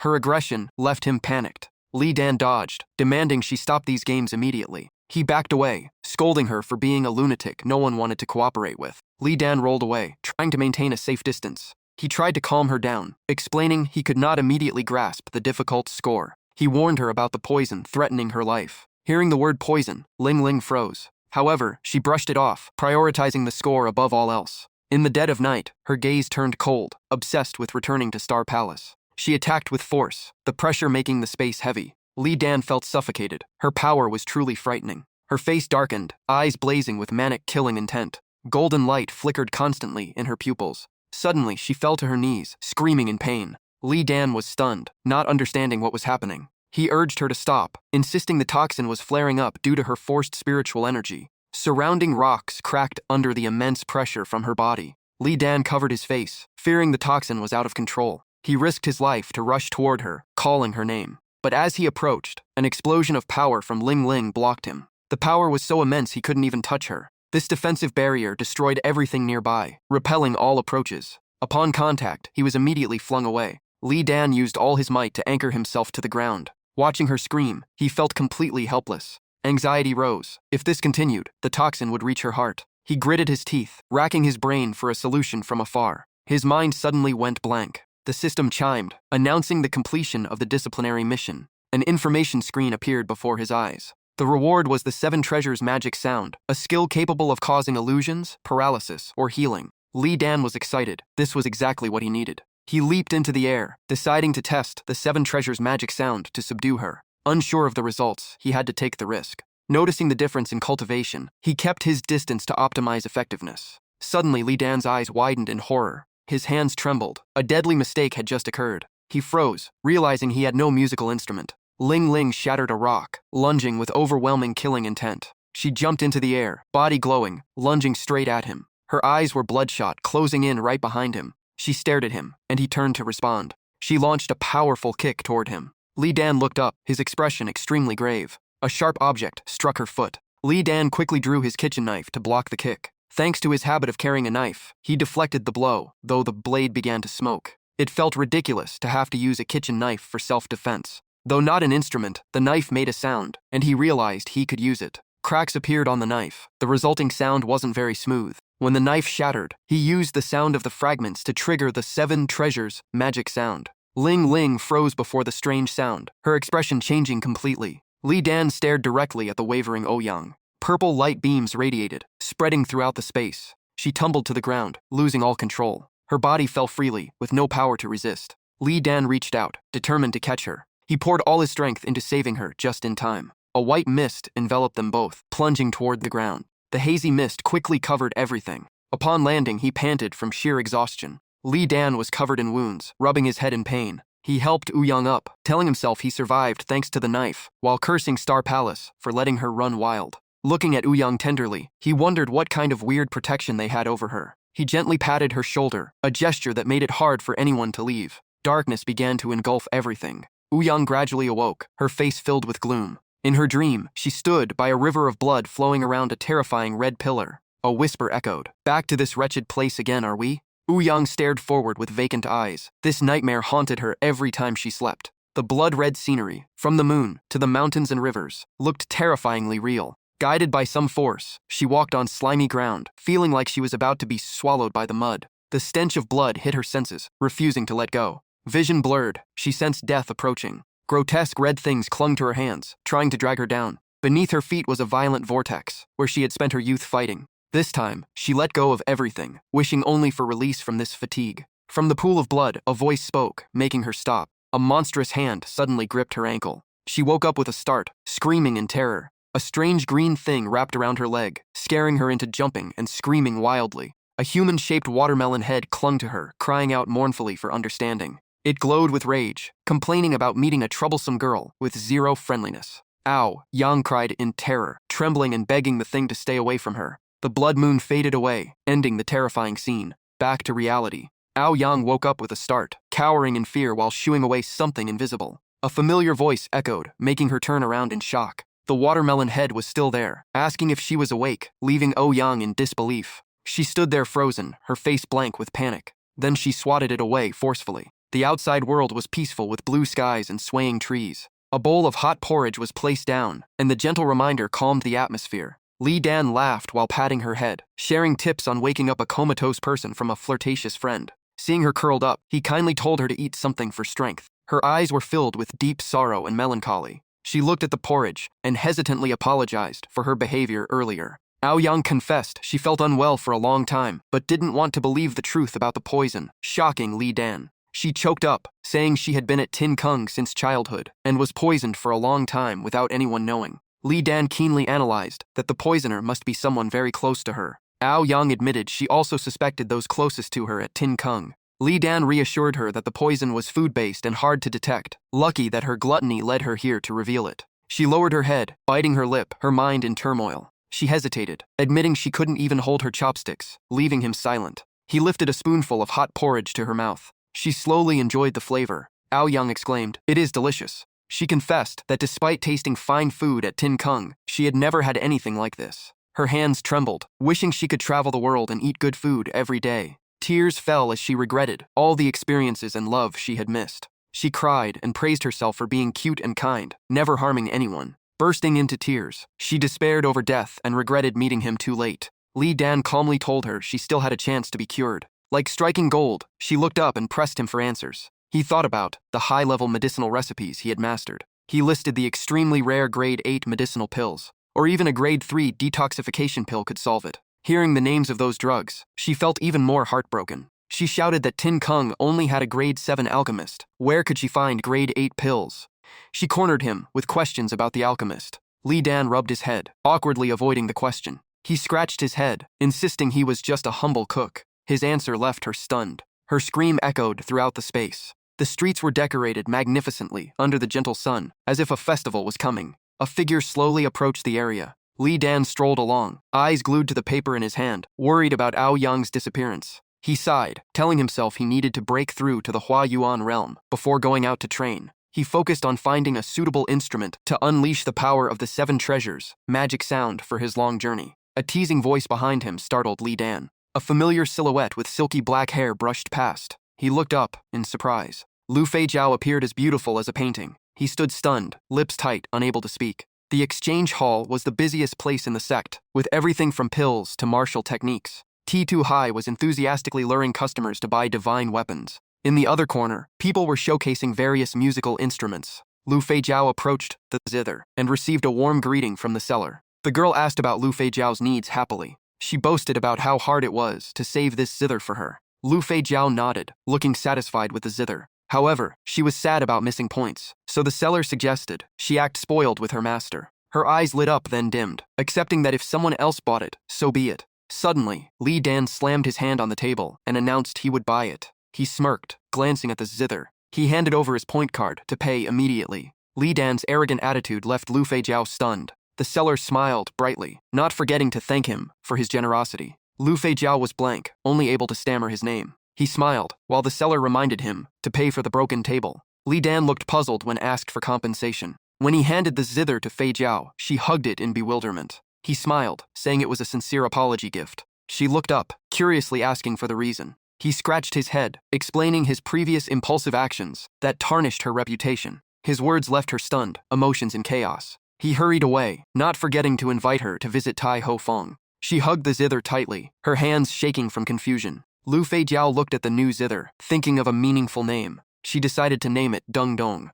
That night, the sky was clear, a light breeze blew, and the air was pleasant. Clouds drifted lazily across the quiet night sky. Elsewhere, rocks suddenly exploded into small pieces. Li Dan sat on a rock opposite, holding a flute-like instrument. Seeing the pile of shattered rocks, he was very satisfied with the result. With a serious look, he told himself he had mastered the secret of using the 7 treasures' magic sound for physical damage. He looked at the flute, regretting the huge amount of points spent, more than the zither. While complaining about his budget, he remembered Ouyang and sighed, wondering if she remembered anything he taught her. Startled by a voice behind him, he almost lost his soul. He turned back and grumbled about her appearing like a ghost, scaring him to death. She ignored him, cutting him off mid-sentence. Then, she changed her attitude, demanding he follow her because the master wanted to meet him. It was already late, and he was surprised by the news. Li Dan stammered, unable to believe things happened so fast. He wondered if they had found the medicine he mentioned earlier. Aoyang smiled mysteriously, urging him to hurry. On the way, she hesitated and thanked Li Dan, while he was still confused by the strange events. They stepped into the majestic main hall, a place a regular disciple like him had never been. Aoyang urged him forward because the masters were already waiting. He stopped at the threshold. A woman in black stood up and respectfully announced their presence to the sect master. The sect master slowly opened her eyes, signaling them to enter. Upon seeing him, the sect master praised the cooking she had tasted. She lauded him as a talent, especially in the music field that had recently caused a stir. Li Dan humbly replied, claiming he still had much to learn from the seniors. He gathered his courage to ask the reason for his summons. The sect master laughed heartily, satisfied with his humble attitude. Tao Zhengyang, sect master of Tian Nai Hai Kak, ordered him to step closer for a better look. Meeting a sect master with such a strange demeanor for the first time, he was amazed. A call rang out, making him turn in shock. A cute girl rushed over to hug him, crying and begging him to save Lin Lin. Tao Zhengyang shouted in panic, stopping Mo Tan Tuyen before the chef was strangled. In the panic, Li Dan felt dizzy, as if he saw a talking watermelon. Mo Tan Tuyen cried desperately, saying even the Ting Kung ancestor couldn't handle this disease. Escaping the embrace, Li Dan trembled, reassuring himself he almost lost his life. Tao Zhengyang regained her solemnity, starting the main topic. She stood straight, preparing to question him. Her eyes stared coldly at him. The sect master's face turned frighteningly as she asked about his crimes. The unexpected question left Li Dan frozen, not knowing how to act. Under extreme pressure, he couldn't stand and sank to the floor. Bracing himself on the stone floor, he felt the heavy pressure of a peak master. He realized that this world operated on the law of the strong preying on the weak. Tao Zhengyang looked at him, with sharp eyes filled with killing intent. In the majestic hall, the authoritative voice of the sect master accused him. Her pressure was so strong that the stone floor beneath him began to crack. He tremblingly asked what sin he had committed to anger the seniors. His eyes glowed, even though he was still shaking from the pressure. The sect master suddenly smiled sarcastically, admitting she was impressed by his solid mental state. She challenged him to confess or face even heavier pressure. Aoyang couldn't stand it, stepping forward to shout and stop her master from pressing Li Dan. She insisted this had nothing to do with Brother Li. Just as the sect master was about to act, an imposing man stood in front of Li Dan. Having escaped, Li Dan gasped for air, eyes wide, watching the situation. The man looked at the sect master with a furious expression. He gritted his teeth, calling the sect master senior brother, showing his dissatisfaction. Dian Chan was angry about being deceived regarding the summons. Tao Zhengyang was dazed by her junior's fury. Her attitude shifted 180 degrees, from killing intent to crying in fear. Dian Chan looked annoyed, while Li Dan was still trying to figure out what was happening. Chu Vu Quan irritably demanded the sect master finish this so she could go sleep.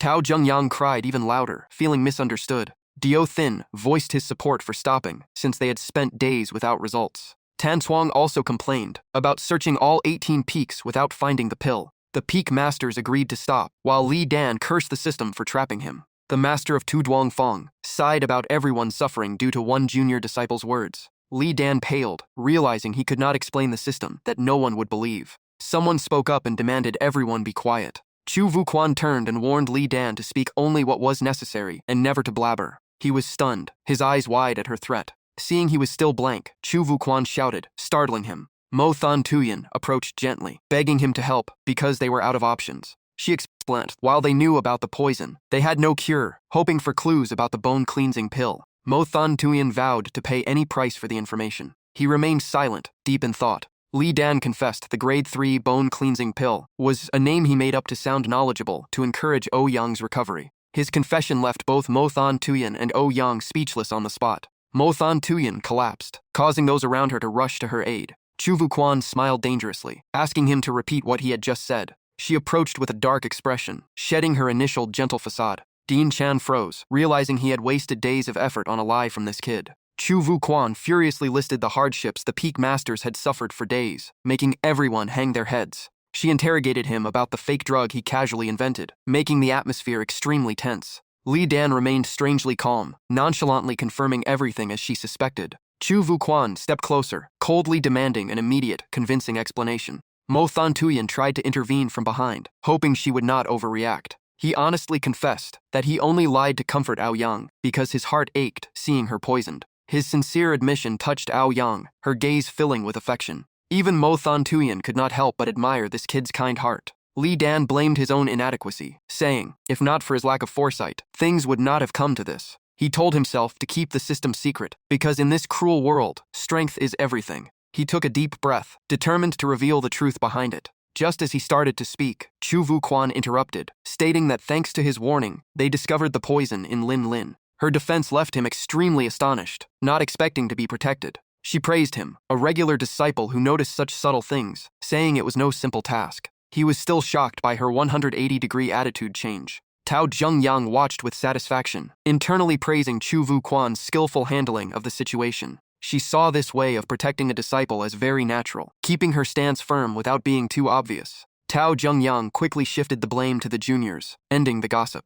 She internally calculated the long-term benefits for the sect. Tao Zhengyang realized this was a good opportunity for Ting Kung to owe a debt of gratitude to Tian Nai Hai Kak. Mo Thon Tuyen walked toward him with heavy, sorrowful steps. She sent a sincere thank you to Li Dan for the important warning. He just silently bowed, offering no response. Mo Thon Tuyen used her trembling hands to comfort her favorite student. Aoyang refused to seek a master for help, calmly accepting the reality. She reflected on her carefree life, feeling regret that she did not have much time left. Aoyang decided to enjoy her final days eating Li Dan's delicious food, leaving him stunned. She hoped he could complete the ancient music score, her final wish to her master. He stood frozen, calling her name subconsciously. The system suddenly reacted to the turmoil in his heart. A red emergency notification appeared with a new mission. A temporary mission was immediately activated by the system. Li Dan froze, unable to understand why the system appeared at this moment. The system required him to memorize 100 types of herbs to receive an alchemy proficiency reward. He realized the opportunity to become a real alchemist was right before his eyes.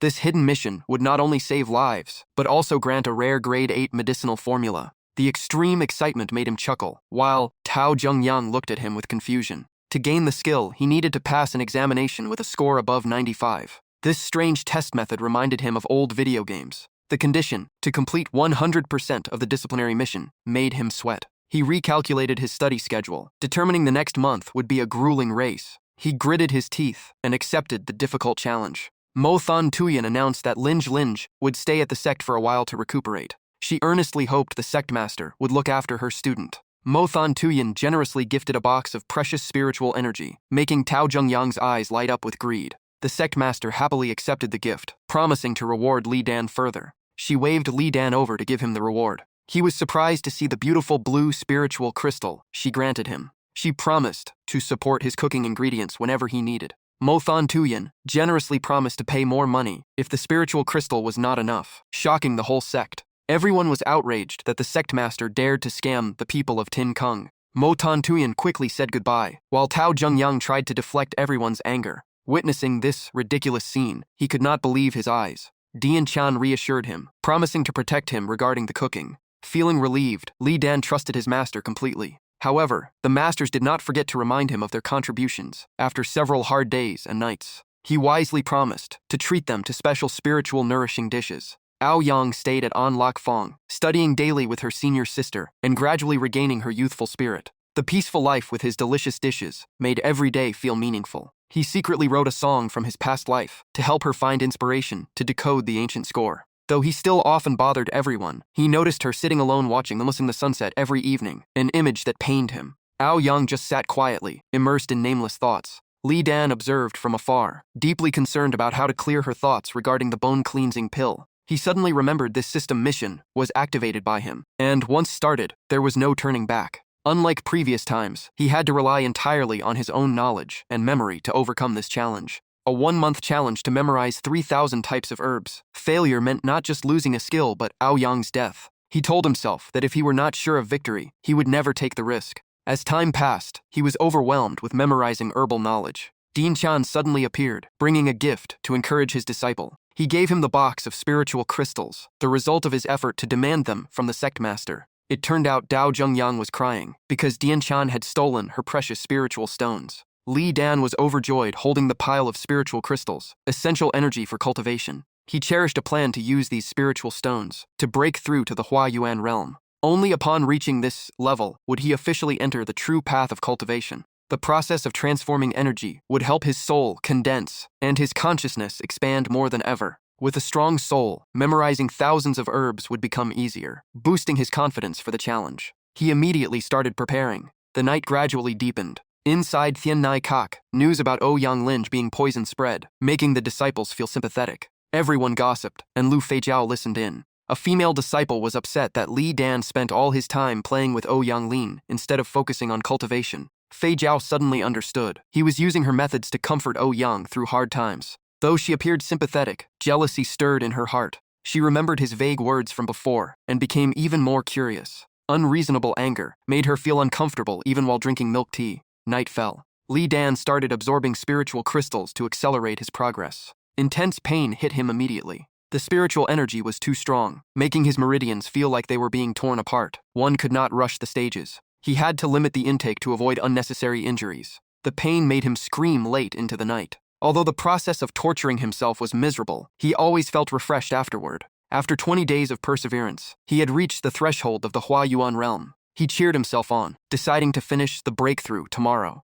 The night wind rustled through the leaves. Ao Yang stood silently under the starry sky. Her face was pale, sweating profusely from the pain. A strange light flared in her eyes. Her trembling hands emitted strange symbols. The lines of ancient music gradually appeared before her eyes. She gasped for air, trying to finish the final section. Finally, she collapsed in exhaustion on the rock. Strange noises from the bushes made her alert. Red eyes flashed in the darkness. A stranger dressed in black silently followed her. He smirked savagely. Li Dan felt power surging. The moment for the breakthrough had arrived. He chose a deserted place to avoid being disturbed during this crucial time. The fragrant Hua Yuan pill worth 50,000 points was brought out. Without hesitation, he swallowed the pill. His eyes glowed, ready for the change. A cold sensation ran down his throat through his entire body. Suddenly, his stomach cramped painfully, forcing him to rush to the latrine. His screams scattered the birds in the area. After finishing, he looked haggard, unable to believe the pill had such terrible side effects. Feeling something being expelled, he felt both desperate and relieved.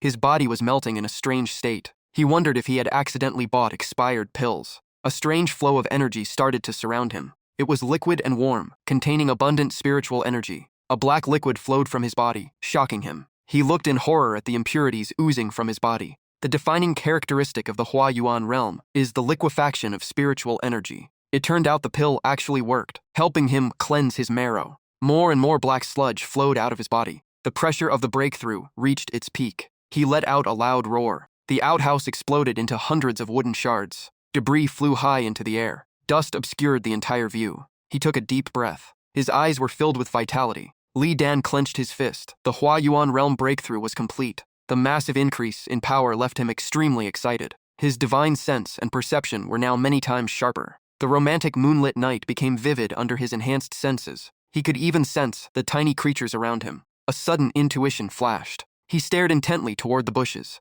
The gaze of the stranger, hiding there, was caught by him. He used his power to observe more clearly. Ao Yang suddenly appeared in a cheerful mood. He was startled, sensing something wrong. The figure in black was tailing O Yang from behind. He remembered telling O Yang not to use spiritual energy, but she must have forgotten by now. Li Dan cursed bitterly, blaming his own mouth for causing the trouble. An assassin suddenly appeared behind her, intending to take O Yang's life. Feeling the thick murderous aura, Li Dan entered combat mode. He was horrified to realize the target was O Yang, wondering what the intruder's background was. To expose the intruder, Li Dan used all his divine sense to search for his identity. Slowly, the killer's figure became clear in his vision, but an invisible barrier snapped his consciousness back. The end of the chain the killer used was tipped with a strange red stone. Acting on instinct, Li Dan shouted to warn O Yang of the danger behind her. He stood frozen on a nearby rock screaming, but O Yang remained dazed, staring at him in confusion. Seeing Li Dan, her eyes lit up with excitement, and she waved, forgetting the warning. Just as she was about to show him an item, the cold chain whipped toward her from behind. Tension peaked. Only when Li Dan yelled again did O Yang finally hear him. She turned her head instinctively, and in that moment, the red stone narrowly missed her eyes. A deafening blast shook the entire space. The assassin retracted his chain and landed, whispering in doubt about the hit. The feeling from the chain made him sense something was wrong. His expression changed, questioning the success of the ambush. Ao Yang clicked her tongue in annoyance with a blood stain on her face after being thrown against a cliff. The killer was furious she survived. She tucked the item away, eyeing the assassin coldly, and demanded to know who dared to attack her. The killer was utterly baffled, unable to explain how she dodged that lethal blow. Anger flared, and O Yang took the initiative to counterattack, determined to teach the mastermind a lesson. She launched dazzling light orbs at her enemy. Watching this, the assassin was shaken. The orbs suddenly sprouted sharp spikes, crackling with terrifying electricity, forcing the attacker to retreat. With the incantation Heavenly Thunder Child, the thunder orbs rained down on the assassin. Using his agility, he dodged the worst of it, cursing bitterly under his breath. Suddenly, he discovered another truth. Li Dan was sitting below playing his flute. The killer realized it was the flute music causing his recent setbacks. Li Dan played while observing, as the flute emitted streams of pitch-black liquid, forming eerie sounds that bound the attacker. The killer realized it was a mental attack disrupting his energy flow. He glared at Li Dan with eyes full of hatred. Li Dan still wondered how the intruder had managed to sneak in unnoticed. The assassin berated himself for letting the situation get this bad. He stared at Li Dan, thinking of his master's order: kill anyone who wrote the Heavenly Sound Valley's forbidden score. He looked at Ao Yang, regretting that the best opportunity had passed. The defender's strength was too great to try again. Ao Yang gritted her teeth in frustration. She planted her feet, getting into a stance, then shot forward like a bolt of lightning, shattering the stones beneath her. Facing the assassin, she showed no fear, her spirit blazing. Pills glimmered between her fingers, her eyes determined to win. She waved her hands, and the pills released a brilliant aura, transforming into giant golden gears. Ao Yang growled, demanding the enemy's identity. The assassin was stunned by her formation. Suddenly he vanished, making her scream to stop him from fleeing. Running away, he calculated that the mission had failed, and he needed to report to his master immediately. As he fled, an authoritative voice stopped him in his tracks. Tran Hai appeared like a deity, landing a powerful kick to greet him. Thanks to his high cultivation, the assassin maintained his balance and landed steadily. He looked back to see Tran Hai standing calmly. Tran Hai wore a serene expression, looking harmless yet posing a lethal threat. He coldly declared that the assassin wouldn't be leaving this place. The assassin refused, but Tran Hai just smirked defiantly. Two sources of power exploded simultaneously in midair. Dazzling streaks of light filled the sky as they exchanged blows. Tran Hai fought with growing fervor, determined not to let the stranger escape alive. The assassin staggered, losing his footing. Tran Hai seized the opportunity, unleashing all his accumulated power. The direct hit sent him flying, the ground exploding from the impact. Tran Hai pushed the attack, giving his opponent no room to recover. A giant earthen hand emerged from the ground, gripping the assassin. Though squeezed, he still tried to shout in defiance. Tran Hai sarcastically advised him to stay calm and talk. In a split second, the assassin broke free, shouting back defiantly. Even after escaping, he knew he was trapped and had to retreat immediately. A red beam pursued him closely, with a voice telling him to take his time. He panicked upon seeing the new threat closing in. A flaming arrow shot toward him, with terrifying heat. He screamed in pain as he took the full force of the attack. Coughing up blood, the assassin was terrified by the number of experts present here. Lang Fong appeared with gray-blue hair, clicking his tongue at the battle. He smiled mockingly, admitting he might have overdone it. The assassin was furious, gnashing his teeth in helplessness. His eyes bloodshot, he gritted his teeth in humiliation. In desperation, he unleashed magic-infused chains for a final stand. Lang Fong was startled, looking at the chaotic mess of chains flying his way. However, he only pretended to be startled and dodged them gracefully. Lang Fong mockingly asked if that was all he had. Without hesitation, he launched a vicious counterattack. Compared to the clunky chains, Lang Fong's technique was clean and powerful. The assassin hurriedly cast a seal, shouting a spell. He tried to weave a chain net shield to block the blow. Suddenly, he cursed in his mind at the unexpected arrival of someone else. Tran Hai had closed in on him unnoticed. Facing the pressure from Tran Hai's robust body, he began to crumble. Tran Hai threw a finishing punch. The punch gathered massive power, blended with the heat from Lang Fong's arrow. Even before being hit, the aura of the two men completely suppressed the assassin. His formation shattered into pieces. In an instant, he was swallowed by blinding light. In the light, his eyes betrayed pure confusion. For a moment, the space was engulfed by overwhelming energy. Li Dan stood frozen, watching his senior brothers display such power, feeling how truly terrifying they were for the first time. The fire died out, leaving the scene shrouded in smoke. Despite severe injuries, the assassin managed to land successfully. He panted, sensing he had reached his limit and couldn't escape.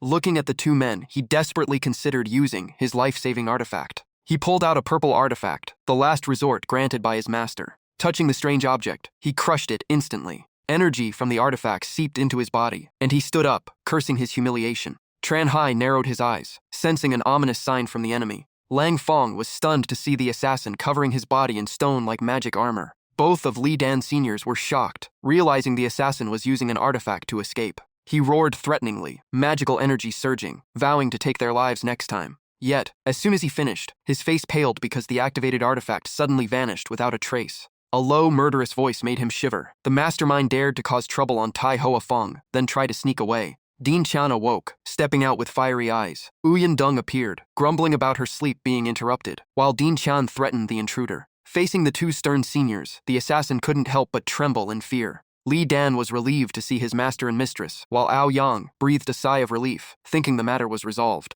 The moon still hung in the sky, but the assassin's peaceful night was over the moment the two grand seniors appeared. Dian Chan strictly ordered his disciples to recount the entire event. Seeing them silent, he called them out one by one. The third and fourth senior brothers muttered that they only came out after hearing the noise. Uyan Dung smirked, glancing meaningfully at Li Dan and O Yang, leaving them speechless. Dian Chan decided to temporarily take the assassin into custody for questioning later. Hearing they were taking him back, the assassin trembled violently, eyes wide with terror. He sneered, mocking Dean Chan's arrogance, claiming they had no right to decide his fate. Pulling out a golden talisman, he vowed firmly that he would never be captured. Sticking the charm to his forehead, he laughed like a madman. His chilling laughter echoed endlessly. Dean Chan frowned, sensing something ominous in the killer's actions. The assassin fixed his gaze on Ao Yang Ling standing quietly by. Suddenly, he spat out a venomous curse, declaring she would not live much longer. Ao Yang stood bewildered, her mind filled with confusion. He smirked, claiming he would wait for her on the other side.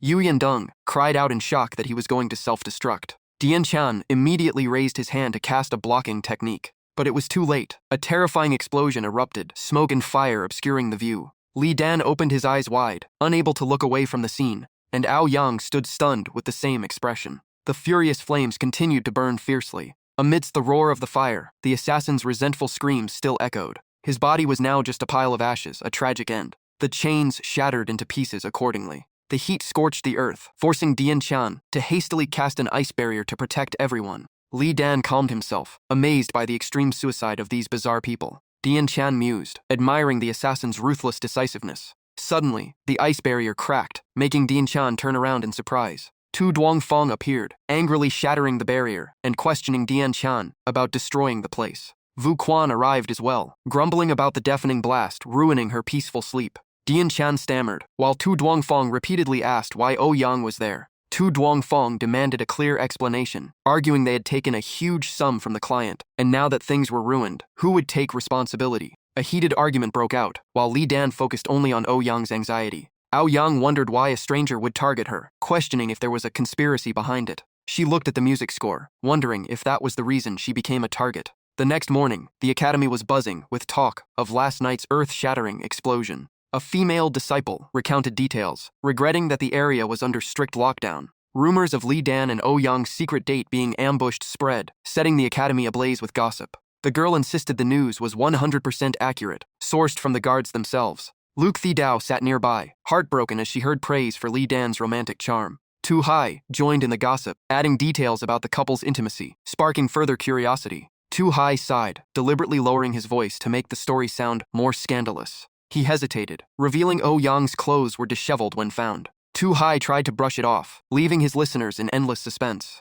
Two female disciples sat listening, speechless. Luke Thidao was stunned, haunted by the image of her disheveled state, fearing she might be involved. Thidao turned around, pale-faced, demanding her seniors tell her everything. They hurriedly comforted her, insisting it was just baseless rumors. Hugh V stood in a corner, worried for Li Dan and speculating about his relationship with Yang. He wondered if Li Dan was using the hard-to-get strategy. Hugh V asked himself what Li Dan was actually plotting. At Dan Hoa Fong, the atmosphere was perfectly peaceful compared to the noise outside. Only Li Dan was unsettled. He kept sneezing. He suspected someone was bad-mouthing him, just wanting to finish his tasks in peace. Li Dan wanted to use the time Yang was under protection to focus on his cultivation. Entering the herb shop, he was greeted enthusiastically by a young woman with exotic medicinal ingredients.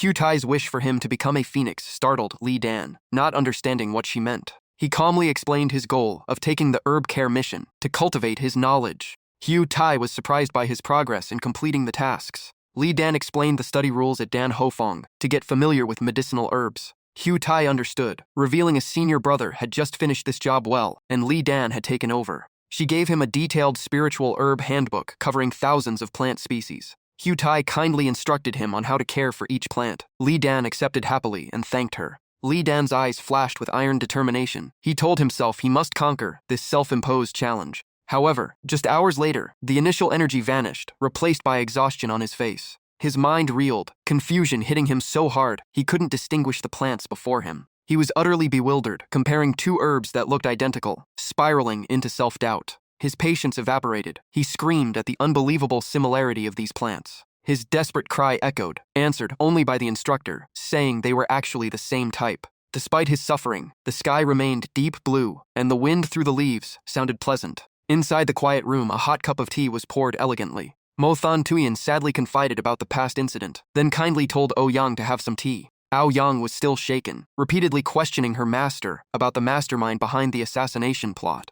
Than Tuyen lowered her voice, confirming their target was the Hon Trin sound score. Thinking of the finished score, she sighed with concerns for the coming troubles. Her eyes flashed with hatred, swearing to make the assassins pay dearly for their crimes. While talking, a frantic knock sounded at the door, followed by a hurried voice. The person outside asked anxiously about Yang's presence. Yang stepped out, looking confused about what was happening. Suddenly, her eyes widened in surprise. Seeing Luke Thidao and her senior sister visiting, Yang was visibly delighted. All three went inside, and hot tea was brought out for the guests. Than Tuyen was thrilled to see visitors, never expecting her student to have made friends. She let slip a story about Yang's antisocial personality, making the girl nudge her master discreetly. Yang thanked her seniors with a smile, then mentioned Li Dan as the one who saved her in the nick of time. Hearing the name Li Dan, Thidao suddenly awakened as if jolted by someone. Her heart ached at Yang's frailty, a short life about to count down its final moments in fear. Thidao felt furious, knowing there were those who wanted Yang dead faster. She wanted to comfort her, but her words choked in her throat. Sympathy meant nothing now. Finally, she only knew to offer support with everything, surprising Yang with her strange attitude.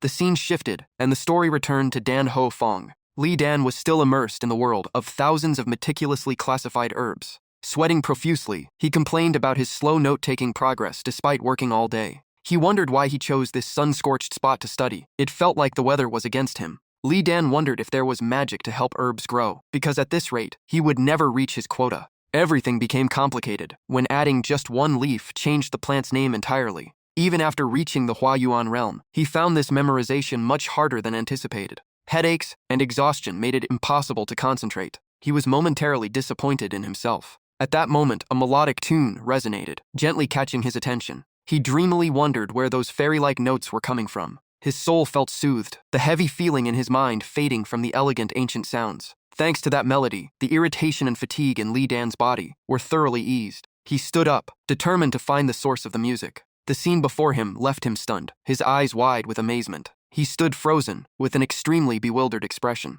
In the breeze, the girl's silky black hair fluttered, portraying an irresistible grace. Li Dan's face flushed red, and he stammered, unable to speak. Though he knew Luke Thi Dao was charming, seeing her playing the zither under the sun would captivate anyone. Even someone as mischievous as Li Dan could only stand and stare unconsciously. She looked up and smiled, making all his fatigue vanish into thin air. Li Dan softly asked her to continue playing. Thanks to her music, he successfully completed his daily challenge of 100 herbs. The magic of her music not only boosted his memory, but also pushed back his lethargy. From then on, she came every day. They didn't speak but understood each other through every melody. The examination deadline was approaching. Li Dan was mentally ready to take on the final challenge. The system immediately sent an important notification as soon as he finished his revision. Li Dan narrowed his eyes, determined to enter this intellectual battle. The system announced the exam deadline, demanding he start quickly before it was too late. He took a deep breath, reassuring himself he had prepared very thoroughly. His finger pressed accept with deep belief in victory.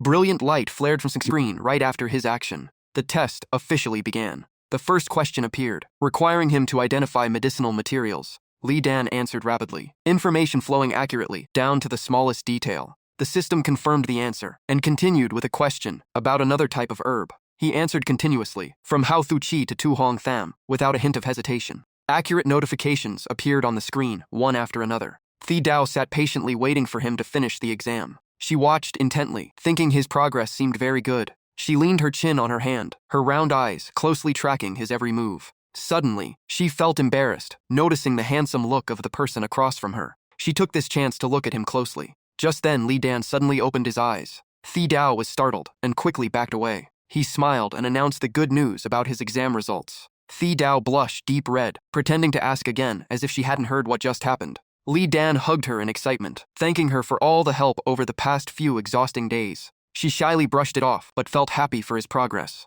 Li Dan gripped her wrist, his joy still brimming over. He rushed to ask her to leave with him, leaving Thi Dao puzzled about his next move. He whispered his plan to visit the herb hall, to try his luck with his remaining points. Thi Dao questioned his true intent for those herbs. Li Dan excitedly replied that he wanted to try alchemy. His answer turned Thi Dao pale, as she knew the extreme difficulty of that path. She was deeply skeptical, unable to believe he dreamt of becoming an alchemist after just a month of study. Li Dan chuckled, treating it like a game of luck. Thi Dao just stood silent, eyeing him with deep doubt about his wild dreams. Thi Dao hesitated, then smiled cryptically, as if she finally trusted his potential. She reminded him that Yang Ling was preparing to leave soon, and everything was very rushed. Farewell words were exchanged, with Thon Tuyen expressing deep gratitude for everyone's support.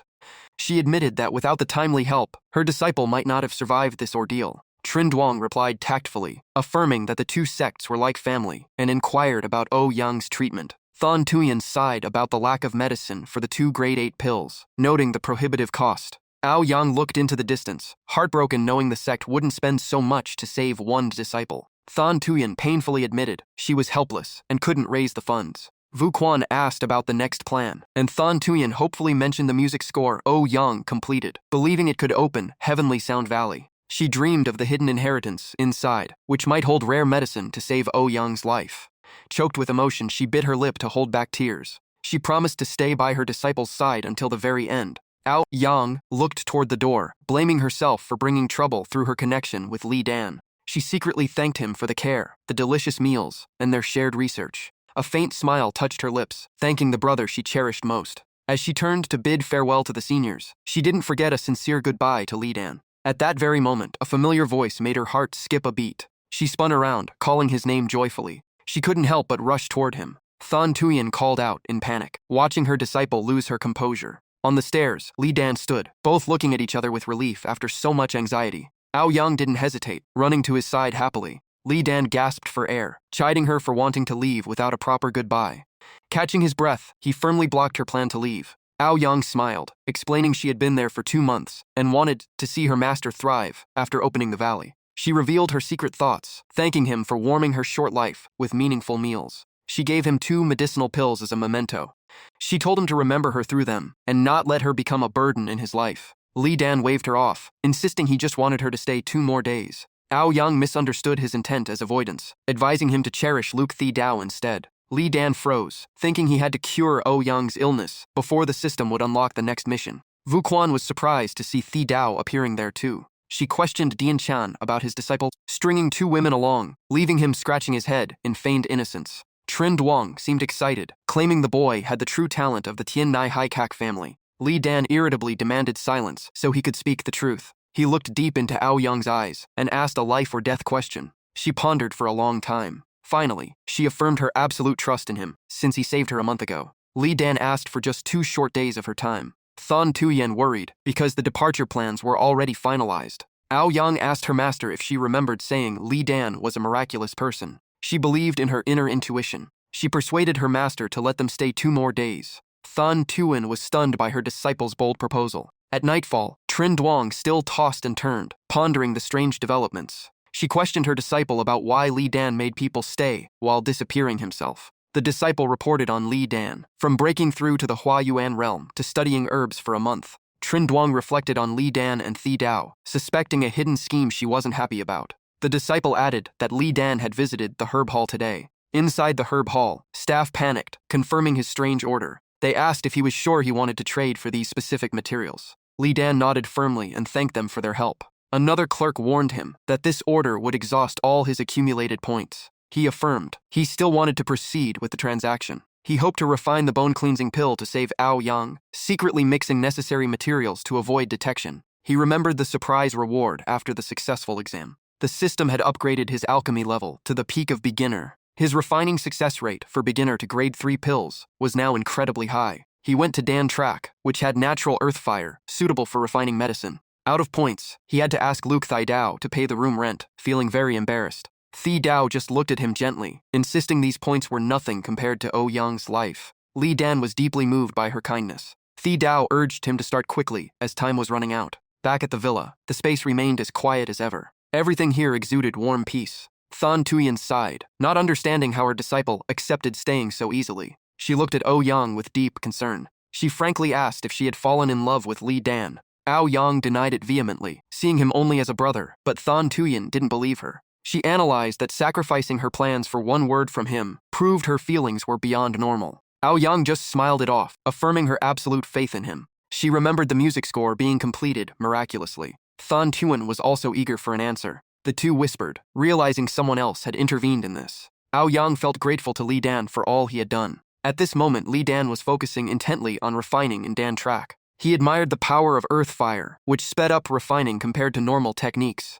Refining grade 3 pills was extremely complex, requiring persistence and precision. Li Dan was both happy and worried, confident that his peak mastery had saved much time. While concentrating, a glance outside startled him. Luke Thi Jiao was patiently waiting at the door, her face unnaturally calm. Li Dan sent a voice transmission, telling her to go back, as he still needed time. Thi Jiao happily refused, affirming she had nothing else to do. She smiled, filled with hope to see him perform a miracle. Li Dan's mouth relaxed into a kind smile toward her. He just nodded to confirm everything was fine. 2 days and nights passed quickly. Thi Jiao sat outside too long and began to feel tired and bored. Suddenly, a joyous voice came from inside about a successful refining. Thi Jiao spun around, unsure what was happening. Dust billowed, mixed with her startled cry. Li Dan emerged from the smoke, looking as haggard as if he had aged 10 years. He sighed that after 3 days and nights, he finally understood the hardships of alchemists. Exhausted but happy, he was glad there were no mistakes or wasted herbs. Li Dan laughed proudly, announcing the grade 3 bone-cleansing pill was complete.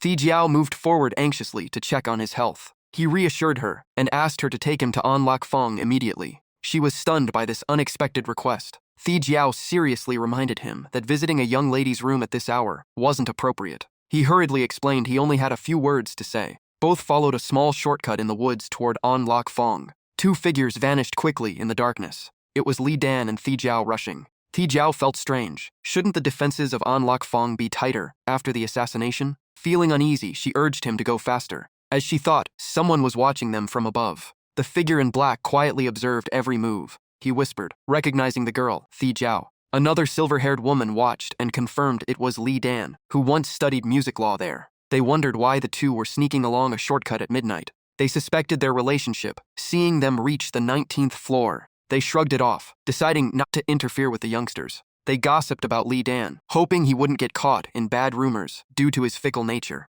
In 2050, Shi Jiao and Li Dan arrived at the manor gates. Li Dan knocked and whistled to signal someone inside. Ao Yang opened the door, beaming with unexpected happiness. Li Dan asked Shi Jiao to wait for him a few minutes. She felt puzzled and annoyed, wondering what he was up to. Shi Jiao went to keep watch, while Li Dan remained confused by her mood. Sitting on a tree branch, Shi Jiao quietly observed the night scene. She felt frustrated, questioning her role in this relationship as she waited alone. She wondered if she was just a pawn in their game. Just then, Li Dan suddenly appeared behind her. Shi Jiao jumped, surprised by his incredible speed. She quickly asked if everything was finished. Li Dan confirmed he said his goodbyes and wished her safe travels. Under the moonlight, he joked and thanked her for joining him. She smiled bitterly, accepting that she was merely a tool for him. Suddenly, Shi Jiao wanted to ask him something. She hesitated, but requested to team up with him for the upcoming training. Li Dan was stunned for a moment, before nodding in agreement. She double-checked, and he confirmed it would be an honor to team up with her. On the boat drifting among the clouds,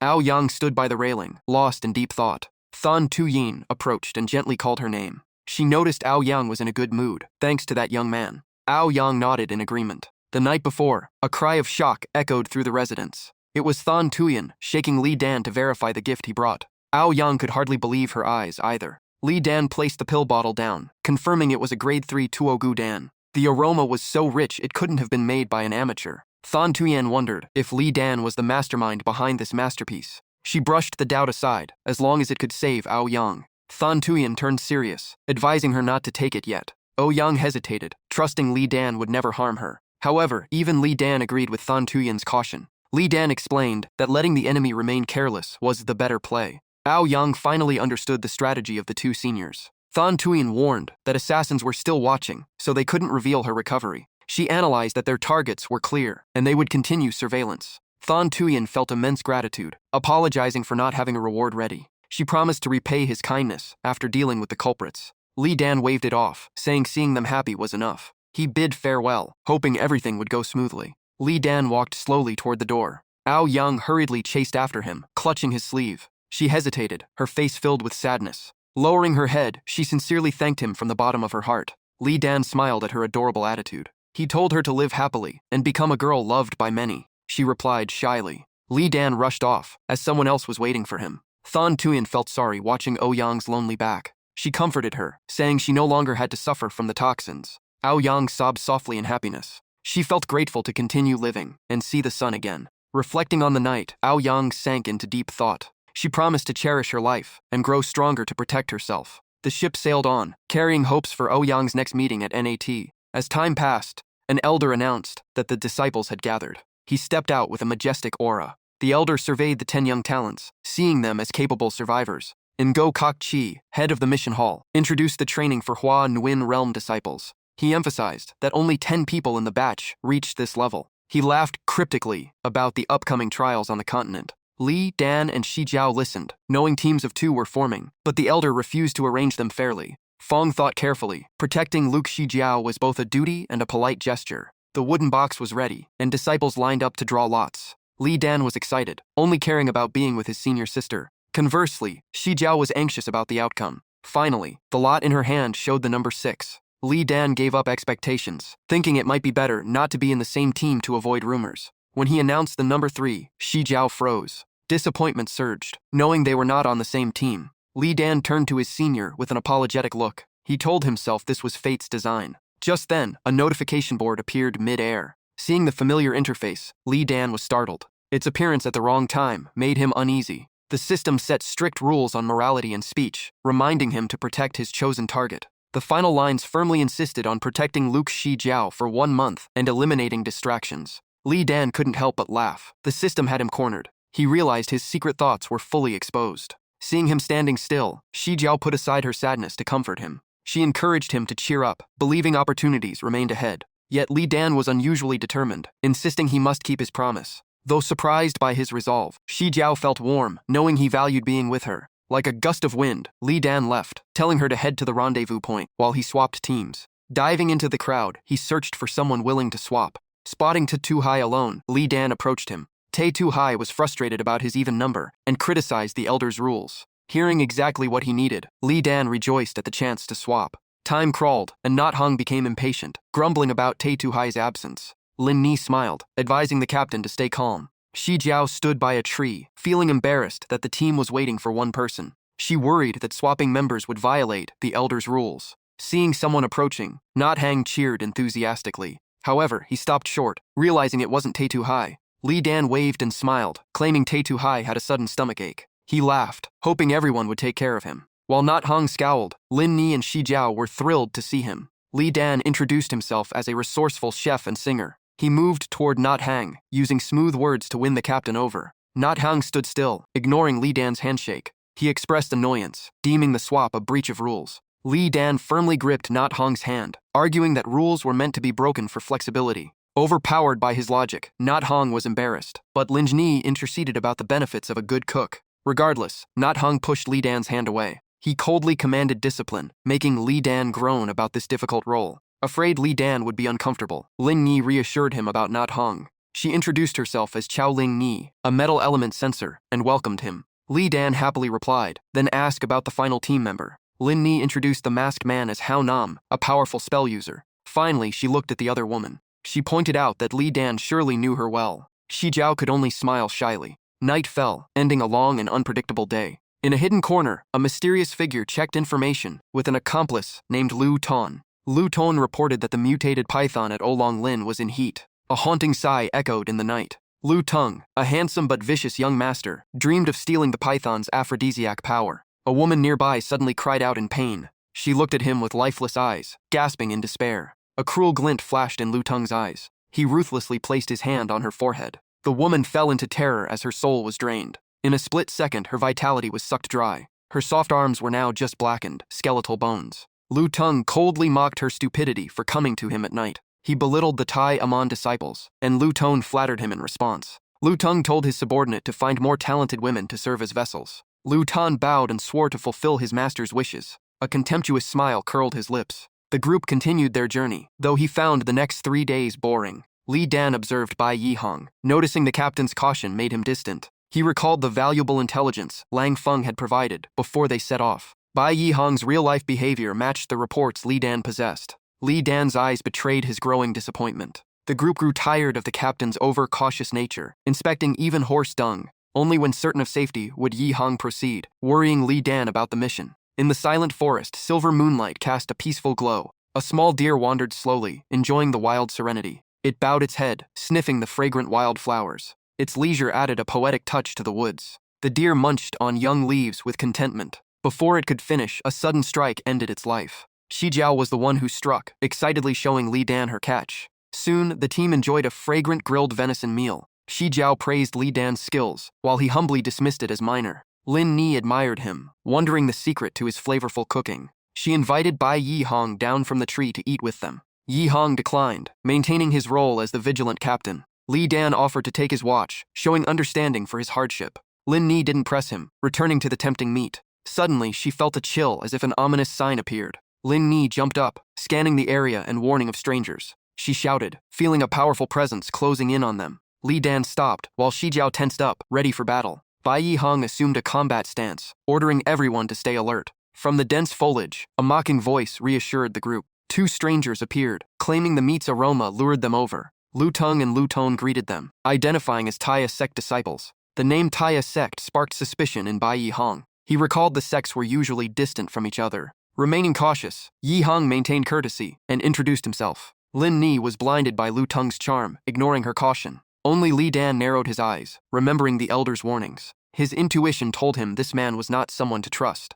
Lu Tung silently observed each group member with deep eyes. He dismissed Lin Ni as ordinary in appearance, but when he saw Shi Jiao, his gaze froze in focus. He rejoiced internally at finding such prime potential. Lu Tong realized his master's intent, smirking maliciously. Recalling past hunts, he felt this would be an easy job. Shi Jiao felt disgusted by their leering gazes. Lu Tong looked away, praising the grilled deer's taste. He touched the meat, complimenting the cook's skill. Li Dan darkened, asking if he had washed his hands. Lu Tong laughed it off, blaming his hunger for the lapse. Lin Ni, oblivious, invited the two guests to join them. Lu Tong feigned refusal, but Yi Hong allowed them to eat. Li Dan suppressed his annoyance, feeling helpless at Lin Ni's naivety. Lu Tong's persistence annoyed Li Dan, especially his pestering of Shi Jiao. Shi Jiao ate silently, keeping her guard up against the stronger men. Li Dan ate while assessing his own culinary improvement. Disaster struck as the system warned he had been poisoned. Li Dan locked his eyes on Lu Tong. The triumphant smirk on the man's lips confirmed his villainy. The system rushed to analyze the toxin he ingested.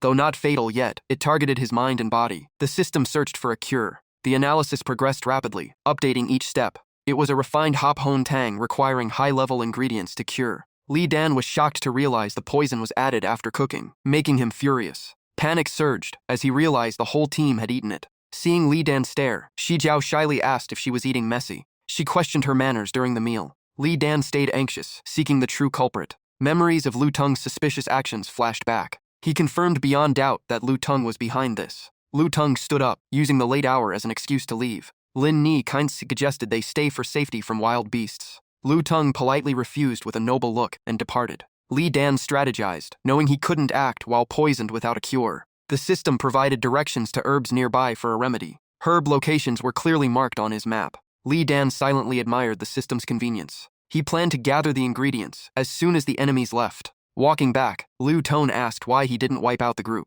He thought suppressing them would be trivial for Lu Tong. Lu Tong reprimanded his subordinate's short-sightedness regarding sect disciples. He played the strategist, fearing unnecessary fallout from meaningless fights. He warned of hidden protectors behind them and waited for the prey to fall. Lu Tuan bowed in admiration of his master's schemes. Lu Tong ordered a camp to be set for their next move. He contemplated perverted pleasures, wanting to teach Lin Ni a lesson. Under the flickering fire, the air grew heavy and abnormal. Li Dan rushed to find Yi Hong, sensing the situation deteriorating. He found Yi Hong poisoned, acting bizarrely, and talking to a tree. Seeing Yi Hong in a delusion of love, Li Dan shuddered at the perversion. Panicked by the madness, Li Dan turned to seek Hao Nam. However, Hao Nam was caught in the same frenzy as the captain. With no choice, Li Dan tied the two out-of-control teammates together. Shi Jiao showed signs of instability. Li Dan was relieved she had some reason left. He rushed her into the tent, telling her to stay put no matter what. In a secluded cave, golden light and steady bell chimes rang out. The chime's rhythm made the space hypnotic.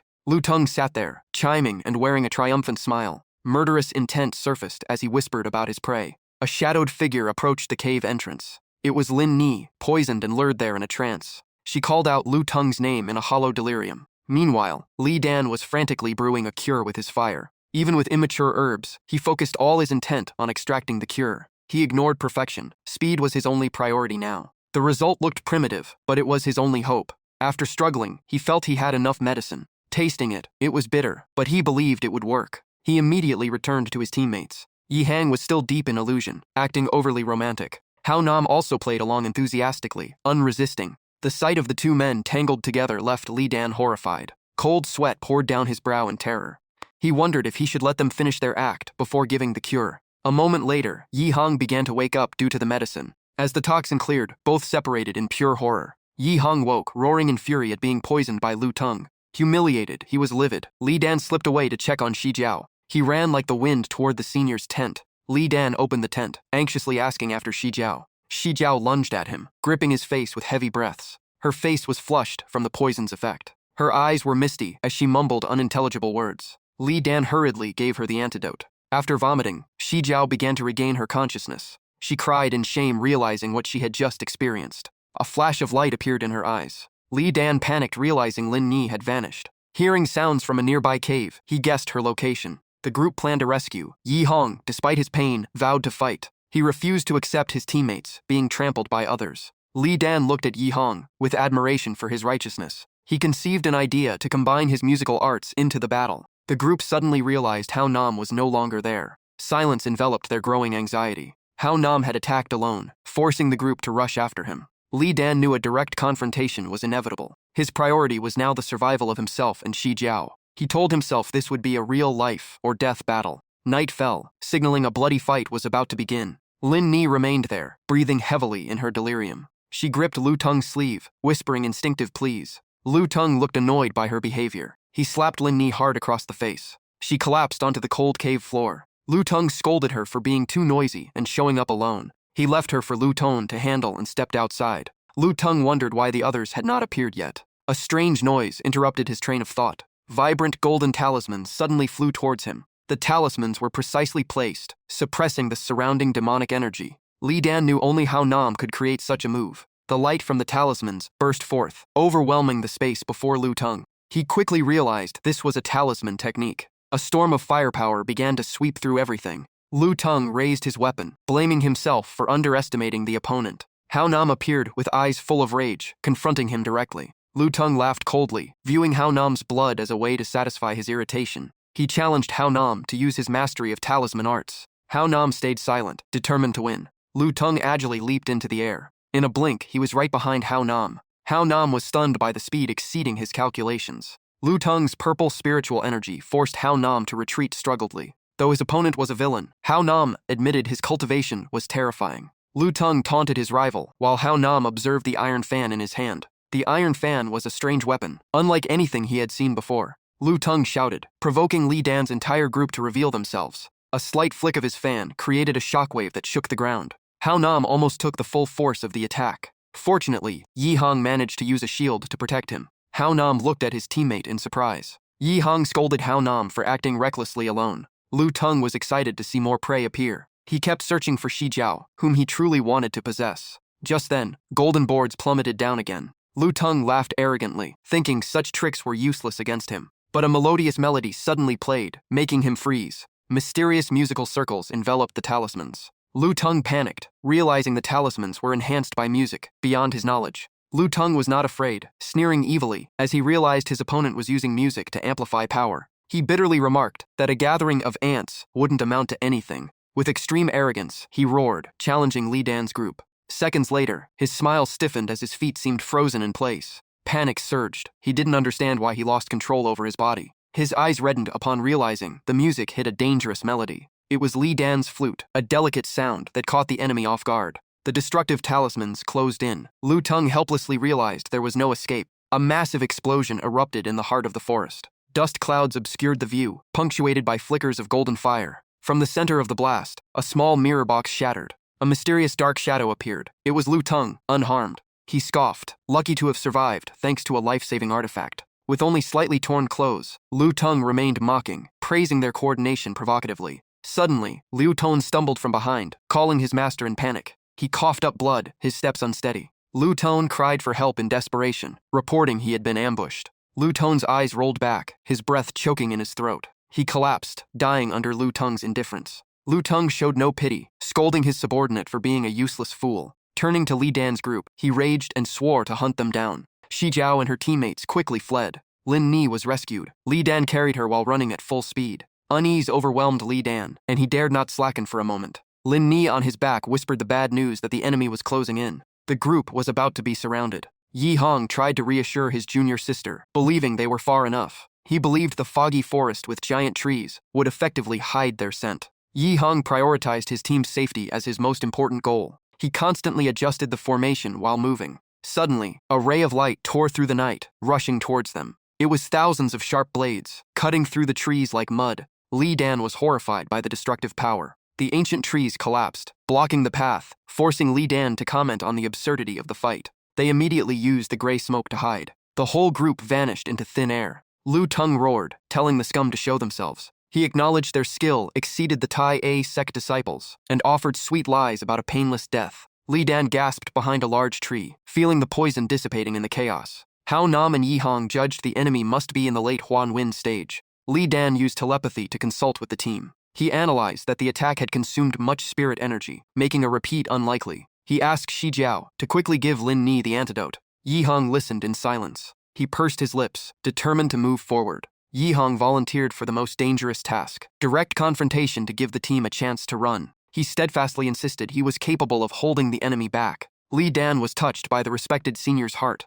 Nobody accepted abandoning their comrades. They all wanted to teach the enemy a lesson. Hao Nam also agreed with that resolve. Shi Jiao believed coordination would bring victory. Yi Hong-sun sighed helplessly at the team's stubbornness. He smiled, feeling the precious bond between them. Yi Hong cheered, ordering the whole group to work together in an attack. Lu Tung still stood still, challenging them to show up. He suddenly saw an abnormality behind him. It was the familiar talismans appearing again. Lu Tung laughed scornfully at the boring trick, but immediately, his body was completely paralyzed again. A deafening blast repeated exactly like the old script. Lu Tung gathered all his vigilance, but despite his precautions, the eerie sound paralyzed him. He tried to find the hidden mastermind. He glided through the air, sniffing the familiar smell of grilled meat. Lu Tung roared Li Dan's name. Li Dan realized he had been exposed. Lu Tung's fan swung forward. Both were very close to each other. Fresh red blood splattered. Shi Jiao screamed when she saw Li Dan injured. Li Dan narrowly survived, but regretted the broken precious item. Hao Nam and Yi Hong rushed in to reinforce immediately. The fire of battle flared brilliantly. The entire forest was shrouded in scorching flames. Lu Tung still laughed mockingly, ridiculing his opponent's immaturity. Hao Nam had caught Li Dan. He thanked his teammate. Lu Tung was surprised because the kid with the shield had vanished without a trace. Yi Hong suddenly appeared behind his back. Lu Tung sneered, mocking the one who didn't know his own strength. He swung the fan, not believing a defensive specialist like Yi Hong could harm him. Yi Hong retreated, dodging the fatal blow. The shield was almost completely destroyed. Lu Tung laughed coldly. He swung the fan once more. The shield shattered, and the blow struck Yi Hong directly. Yi Hong coughed up black blood, suffering heavy internal injuries. However, his mouth slightly curved with hidden meaning. Lu Tung was unaware of the hundreds of talismans surrounding him. He muttered in extreme astonishment. Everything had been part of the plan from the start. Shi Jiao smiled victoriously. She affirmed that united strength would defeat any enemy. Lu Tung cursed the cunning ants. Divine metal chains erupted from the ground. They tightly bound Lu Tung's legs, making him scream in panic. He realized it was metal attribute chains.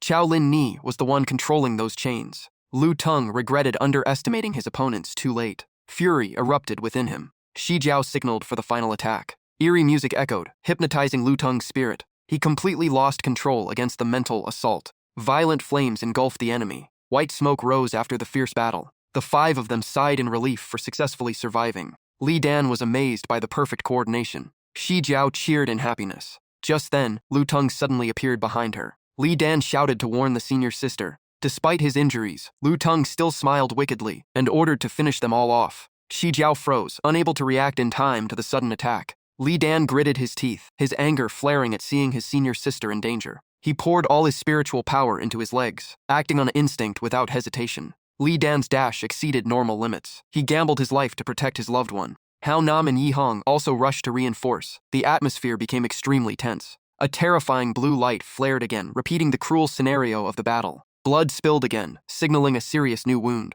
Despite severe injuries, Li Dan persisted in saving his senior sister. He cursed silently as his old wounds were struck again. Li Dan gritted his teeth, holding Shi Jiao while dodging Lu Tung's lethal blow. Bone-crushing pain twisted his face, but he refused to let go. Shi Jiao wept, calling his name in desperation. Lu Tung approached calmly, mocking their deep affection. He swung his fan, eager to finish them both off. His intent to send them both to the afterlife was clear. The vicious killing intent from Lu Tung's attack tore the air. Li Dan opened his eyes wide, terrified not for himself, but for her. Only the image of senior sister Lu filled his mind. He recalled her tolerance, despite his many troubles. From cooking contests to dangerous tasks, she always supported him. Their training trip together had unknowingly stolen his heart. Deep down, he realized how happy he was to be with her. The team screamed as Li Dan made a reckless choice. He acted as a human shield, without a single regret. Shi Jiao froze, tears streaming down in despair. In a split second, everything stood still. Li Dan took the full force of the destructive attack. His body was mangled, blood painting the space red.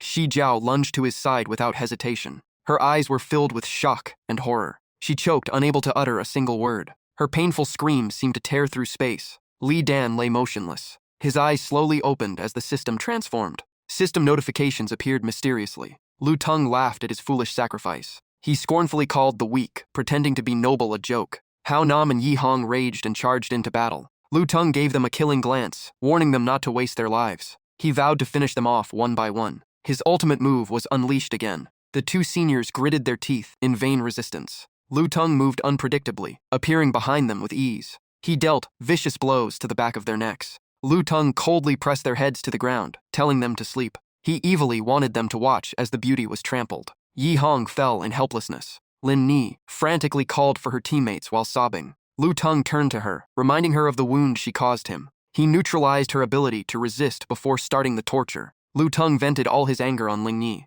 Finally, he turned to Shi Jiao with his base nature. He threatened to humiliate her right before everyone's eyes. His fake tone was full of filth as he forced her to submit. Shi Jiao was furious, choosing death over yielding. Lu Teng roared, swearing to make her wish for death with toxins. Just as he was about to strike, a miracle happened. He was horrified to see who stood before him. Li Dan was resurrected, blocking the path in front of Shi Jiao. Lu Teng was stunned, not believing his own eyes. He wondered how one struck by a lethal blow could stand. The system triggered a hidden quest, restoring his protection timer. Protecting a critical wound allowed him full recovery. He received the powerful Hao Ranzheng Qi skill. With the system's protection, Li Dan regained supreme power. Lu Teng challenged him to state his final words. Shi Jiao exclaimed in joy and surprise. Li Dan reassured her that he was fine. He sneered, questioning the man who tried to take his life. His finger pointed straight at Lu Teng with resolve. The cold warning made the enemy freeze. Lu Teng didn't foresee what was coming next. He arrogantly mocked Li Dan for not knowing his state. Li Dan began to recite the mantra of righteous energy. Lu Teng became uneasy at his opponent's attitude. He continued to recite like he was channeling energy. Lu Teng lost patience and charged. The final sentence was uttered clearly. A network of spiritual energy spread to cover him. For the first time, Lu Teng felt fear from a weaker foe. His instincts screamed for him to run immediately, but his body had completely disobeyed. He realized his end was near. Li Dan held nothing back, pouring his heart into this technique. He spoke of a peaceful life ruined by villains. The existence of people like Lu Teng was an obstacle to a peaceful world. He was furious thinking of the pain his senior sister endured. He vowed to end this villain at any cost. The death sentence was delivered. Lu Teng stood frozen as power exploded. He saw a giant black coffin waiting. Lu Teng was pushed into a pitch-black void. His senses gradually vanished. His skin decayed, driving him into absolute panic. He could no longer utter an arrogant word. His crimes were now backfiring on him. As time ran out, he faced a miserable death. Li Dan coldly waited for him to vanish. He withdrew his energy after the enemy was annihilated. Lu Teng was imprisoned in darkness forever. The space settled, and peace returned. Shi Jiao looked at her junior brother in amazement. She was stunned by the terrifying technique he just unleashed. Everything was leveled, and the enemy turned to dust. She wondered who Li Dan really was to possess such power. Still, she worryingly asked about his health. He smiled to reassure her. His majestic form faded as he collapsed in exhaustion. He fell to the ground, and Shi Jiao ran to him. Her heartbreaking cry echoed through the forest. In a deep sleep, an old friend called him to wake up. He asked tiredly, realizing it was exhaustion after a sleepless night. The friend reminded him to download an app and draw a picture. Li Dan frowned, not understanding why he was woken for such a trifle. Yet the guy wouldn't stop screaming to make a cut with a crazy tone. He angrily shouted, asking if the guy was tired of living. He woke up shocked, realizing it was a dream and Shi Jiao was guarding. Li Dan was stunned, unable to process the situation. He looked around in confusion, unsure of what had happened. Seeing Shi Jiao move, he hurriedly called out to her.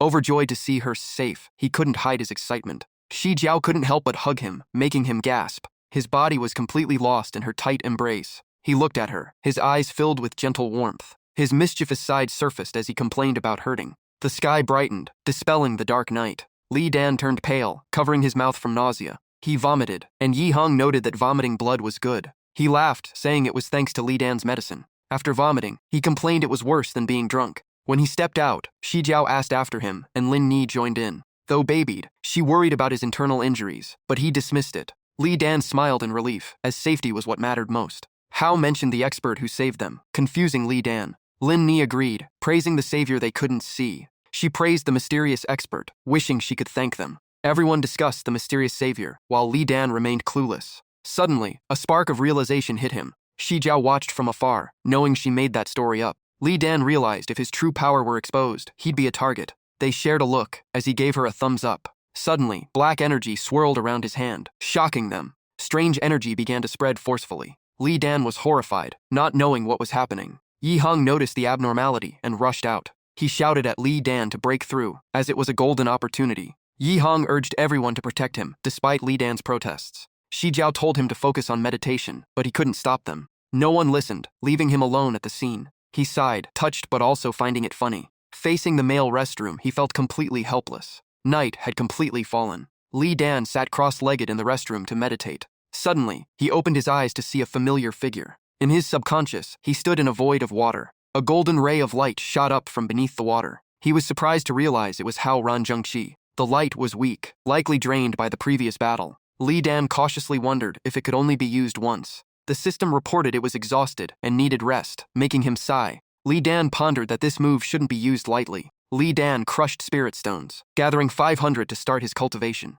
Suddenly, he jumped in surprise at a strange sensation. Two lights, gold and black, merged as his spirit energy underwent a weird change. Li Dan was shocked to feel a pure, powerful energy he had never experienced. The moon hung overhead, stars twinkling in the night. Wind whistled through the steep rock crevices. A mysterious cave appeared in the middle of the dense forest. Noises faded as they delved deeper into the cave. Darkness enveloped everything, terrifyingly silent. Suddenly, two glowing red eyes emerged with thick killing intent. In a bustling town, people were moving about everywhere. Li Dan was hunched over, slurping his delicious noodles. Finished eating, he asked everyone where they were. Bai Yihang explained that after Lu Tung died, they found good herbs and tested them before giving them to him. Hao added that since he was unconscious, they brought him to Dongtan City. Li Dan wondered how the masked guy ate. Lin Ni teased him about sleeping for 3 days straight, so Li Dan apologized for the trouble. She didn't forget to credit Shi Jiao's dedicated care, causing her to blush and duck her head to eat noodles. Li Dan was concerned about the terrain, remembering Dongtan was the closest human outpost to Oolong Lin. Shi Jiao, as if reading his mind, said they were half a month from Oolong Lin, which was becoming crowded. She said people from surrounding villages were fleeing here due to instability. Villagers who lived by hunting were forced to flee. Li Dan focused on their plight. Shi Jiao continued, saying surrounding villages were burned down in horror. The culprit was a one-horned giant python, causing devastation. She suspected it was a 9-poison yin scaled python. Li Dan muttered the name, sensing the danger. Bai Yihang analyzed that the species lived under the Tamtoy River, so its frenzied attacks must have a cause. He guessed it might be in heat, or its lair was taken. They cursed Lu Tung upon mentioning him. Regardless of the cause, it was a chance for them to complete the mission smoothly. With Li Dan's mid-stage Hua Nguyen cultivation and their combined strength, defeating the python was not impossible. While Bai Yihang explained, Li Dan held his noodle bowl with a skeptical face. He interrupted him with a sharp question. Why do we have to pick a fight with that snake? Bai Yihang froze, hesitating before answering. Because it is our mission. Li Dan was stunned, having just joined the team and knowing nothing of the mission. After hearing the explanation, he laughed awkwardly and blamed his training, while Yihang pouted knowing he really knew nothing. Lin Ni remained worried, wondering if they were strong enough to face the python, let alone competition from other sects. Yihang replied calmly that no other sect experts were spotted in Oolong Lin yet, so it was their chance to gain merit. Before he finished, Li Dan jumped in to ask more, so Yihang had to tell him to stop. Li Dan bluntly asked if they could withdraw. Yihang refused, strictly saying not to joke like that. He even threatened that even if it wasn't a mission, clearing pests was their duty, especially since he broke the inn's toilet. Yihang darkened his face, complaining about having to apologize for him everywhere, making Li Dan apologize profusely. Hours later, at a jagged mountain full of lightning, Lin Ni's voice trembled. She lit a magic fire, openly doubting the beast was hiding in this cursed place. Lin Ni grumbled about the dark cave. Yihang insisted it was here due to traces, telling him not to rely too much on protection treasures. Li Dan and Shi Jiao behind them frowned, covering their noses from the unbearable stench.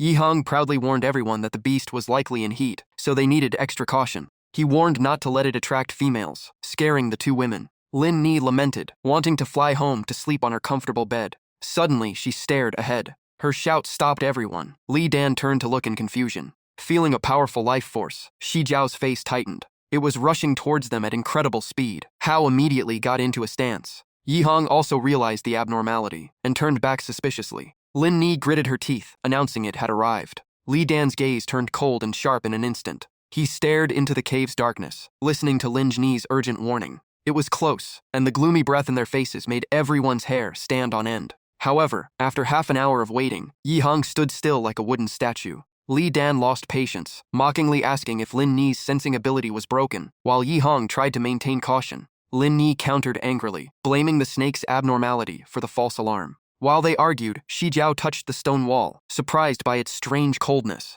Right then, she remembered she hadn't thanked Li Dan properly. She hesitated, calling his name. Li Dan looked at her in surprise. Shi Jiao smiled, sincerely expressing gratitude for before. As she finished, Li Dan suddenly changed his expression, confusing Shi Jiao. He shouted, urging her to escape immediately. Before she understood, the snake's red eye appeared right behind her on the wall. Bai Yihang screamed her name in terror. Hao was also stunned by the sight. Lin Ni froze, unable to speak. Shi Jiao panicked, feeling death approaching. Without a second of hesitation, Li Dan lunged to push her away. In Shi Jiao's horrified eyes, she only saw his panicking face. Shi Jiao stared in shock as everything happened in an instant. The python's giant mouth with sharp fangs lunged, swallowing Li Dan whole. The cave shook violently as the beast snapped its jaw shut. She was shocked, her mind completely blank. A choked cry escaped her throat. Afterward, she screamed madly. The giant one-horned python thrashed, bursting from the cliff wall.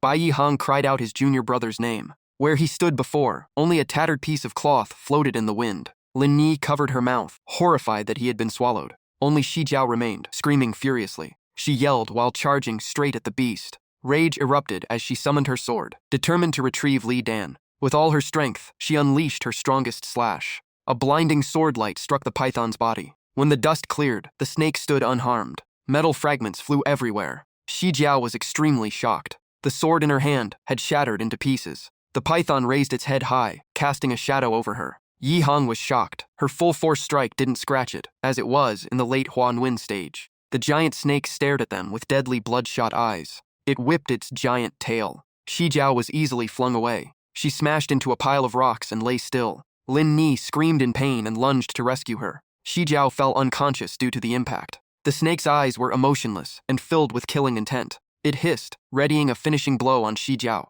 Lin Ni lunged to block its path. She blamed herself for not detecting the position that led to Li Dan's accident. Tears streamed down, and she swore to protect Shi Jiao even if it cost her life. The snake suddenly stopped. A strange power erupted from within, causing it to howl in agony. Lin Ni was surprised, wondering what was happening. Bai Yihang recognized Li Dan's technique and cheered happily. He called on Hao to coordinate the attack. Bai Yihang lunged with his shield, stabbing the beast's body. The moment had come. Hao immediately opened fire. He hurled a series of golden talismans at the python. The talismans stuck fast to its skin. Blinding light erupted from the talismans. The explosion made the beast wail in agony. Yihang seized the chance, rushing up with his shield. He pierced straight through its body, black blood spraying out. The strike only drained its blood, failing to finish it. Seeing this, Yihang jumped up. He shouted for Lin Ni. Lin Ni understood, ready to unleash the final move. A golden metal block appeared, weighing thousands of pounds, dragging a large chain. She screamed, hurling the metal block. It embedded into the beast's body with devastating damage. The snake's eyes widened in refusal to surrender. Finally, it collapsed, covered in blood. Yihang sighed in relief, confirming victory. Sweat-drenched, he planned to find a way to get Li Dan out of its belly. Lin Ni was overjoyed, but she froze, sensing something was wrong. Even though the snake lay still as dead, she felt strange anxiety. Ling Ni turned pale, whispering that its life energy hadn't disappeared. Yihang hadn't understood before a vertical snake pupil appeared from the darkness behind. Sensing the danger, he turned around sharply. It was another snake, far more aggressive and vicious. Bai Yihang was horrified to realize this was a mutated two-headed 9-poison yin scaled python. Lin Ni broke into a cold sweat, realizing the two-headed snake's power was on a different level compared to the late stage one they just defeated. The monster fixed its bloodshot eyes on them, viewing the group as easy prey. Only fear remained in her heart, thinking their chances of winning were nil. Li Dan lay motionless in the slime of the python's belly. Lin Ni screamed his name in pain. Bai Yihang looks up, trembling as he realizes the enemy is a terrifying two-headed mutant snake. The snake reveals its full form, letting out a horrific screech filled with killing intent. Bai Yihang forces himself to stay calm, telling himself that since they took down one head, they can do it again. His hands shake uncontrollably as he desperately clings to a glimmer of hope. He panics but refuses to run, knowing Li Dan and Shi Jiao are still in danger. Remembering his teammates trapped and unconscious, he steels his resolve to remain focused. Bai Yihang gasps for air, frantically trying to devise a strategy to turn the tables. The snake radiates a sinister purple aura, making him doubt how easy this fight will truly be. The beast's blood-red eyes glare at him, as if he were nothing but a tiny toy. Bai Yihang stares back, finding it difficult to even breathe. His eyes are filled with terror, as the creature's dark aura threatens to pull him into a trance. Suddenly, senior brother Ho grabs him, shouting for him to snap out of it. Hao looks panicked and insists they cannot stay here for even another second. Bai Yihang hesitates for his friends, but Ho warns that staying means certain death for everyone. Ling Ni rushes out from the opposite cave, bearing grim news. She trembles as she reports an overwhelming wave of energy approaching, far too strong for them to handle. Outside the cave, a mysterious figure hovers in midair. The person stands suspended, exuding an aura of absolute dominance. She coldly mutters, confirming this is indeed the beast's lair. A man appears behind her, laughing, and asking if this filthy place is really worth their time. The orange-haired youth complains that this is a waste of time, with no real mission. Tei Shi-hai whines, wanting to finish quickly so he can get some sleep. The young mistress ignores him, telling him he doesn't need to lift a finger. She draws her sword, acting purely on a whim. She mumbles a few words under her breath. Her blade glows bright, and she seems to be in a mood.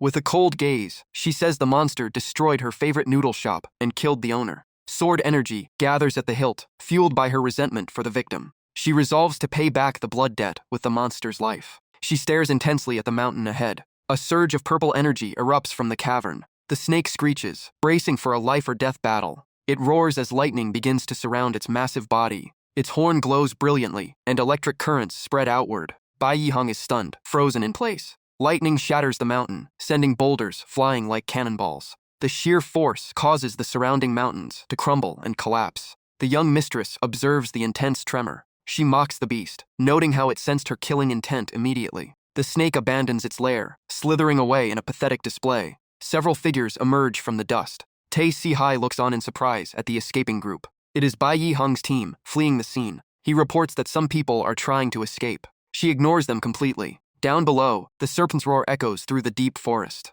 Bai Yihang cries while running, crushed by the guilt of leaving Li Dan behind. Li Dan's image haunts his mind, filling him with regret. Senior brother Ho also tears up, blaming his own weakness. Zhou Lingni runs nonstop, fueled by anger at the situation. Bai Yihang curses in frustration. They manage to carry the unconscious Shi Jiao to safety, hearts full of rage. The woman draws her blade, challenging the serpent to a fight. She realizes the snake is missing a head and brushes it off, assuming someone else handled it. She takes a deep breath as energy swirls around her. She launches herself forward like a speeding arrow. The serpent shrieks in shock. She keeps her breathing steady as she closes the distance. Her blade crackles with blinding lightning. The serpent is bombarded by attacks, unable to react. She lands, and blood sprays as the snake's tongue lolls out. It turns back, opening its mouth to screech. It lunges toward her in a frenzy. She stands still, facing it calmly. The snake hisses as energy gathers in its maw. A massive, blinding sphere of energy forms. The woman ducks, concentrating her power. The energy blast flies over her head, causing a massive explosion. She swings her sword, mocking the stubborn beast. With sharp eyes, she notes things are going off-plan. Her blade slices a path of light through the night. The serpent fires continuous beams, scattering rocks everywhere. Its attack is deflected, and the snake stares in horror. The woman closes the distance in a heartbeat. The light reflects in her eyes. A decisive slash across its body. The body is severed, blood gushing like a spring. She calmly says, "Things are not quite right." She lands just as the beast's head falls from its neck. To her surprise, the severed head can still attack. She turns around to look. An energy beam shoots straight at her. It explodes upon hitting the lake. Finally, the head rolls onto the ground. It goes rigid, life fading away completely. She steps onto the carcass of the massive beast. The man stands by, calmly declaring the end. The battlefield falls into silence. The woman suspects the last attack wasn't aimed at her. She looks back and sees the strike pierced into the underground water source. Just as she wonders, suddenly, another head appears behind her. She is shocked that the head cut by the others survived.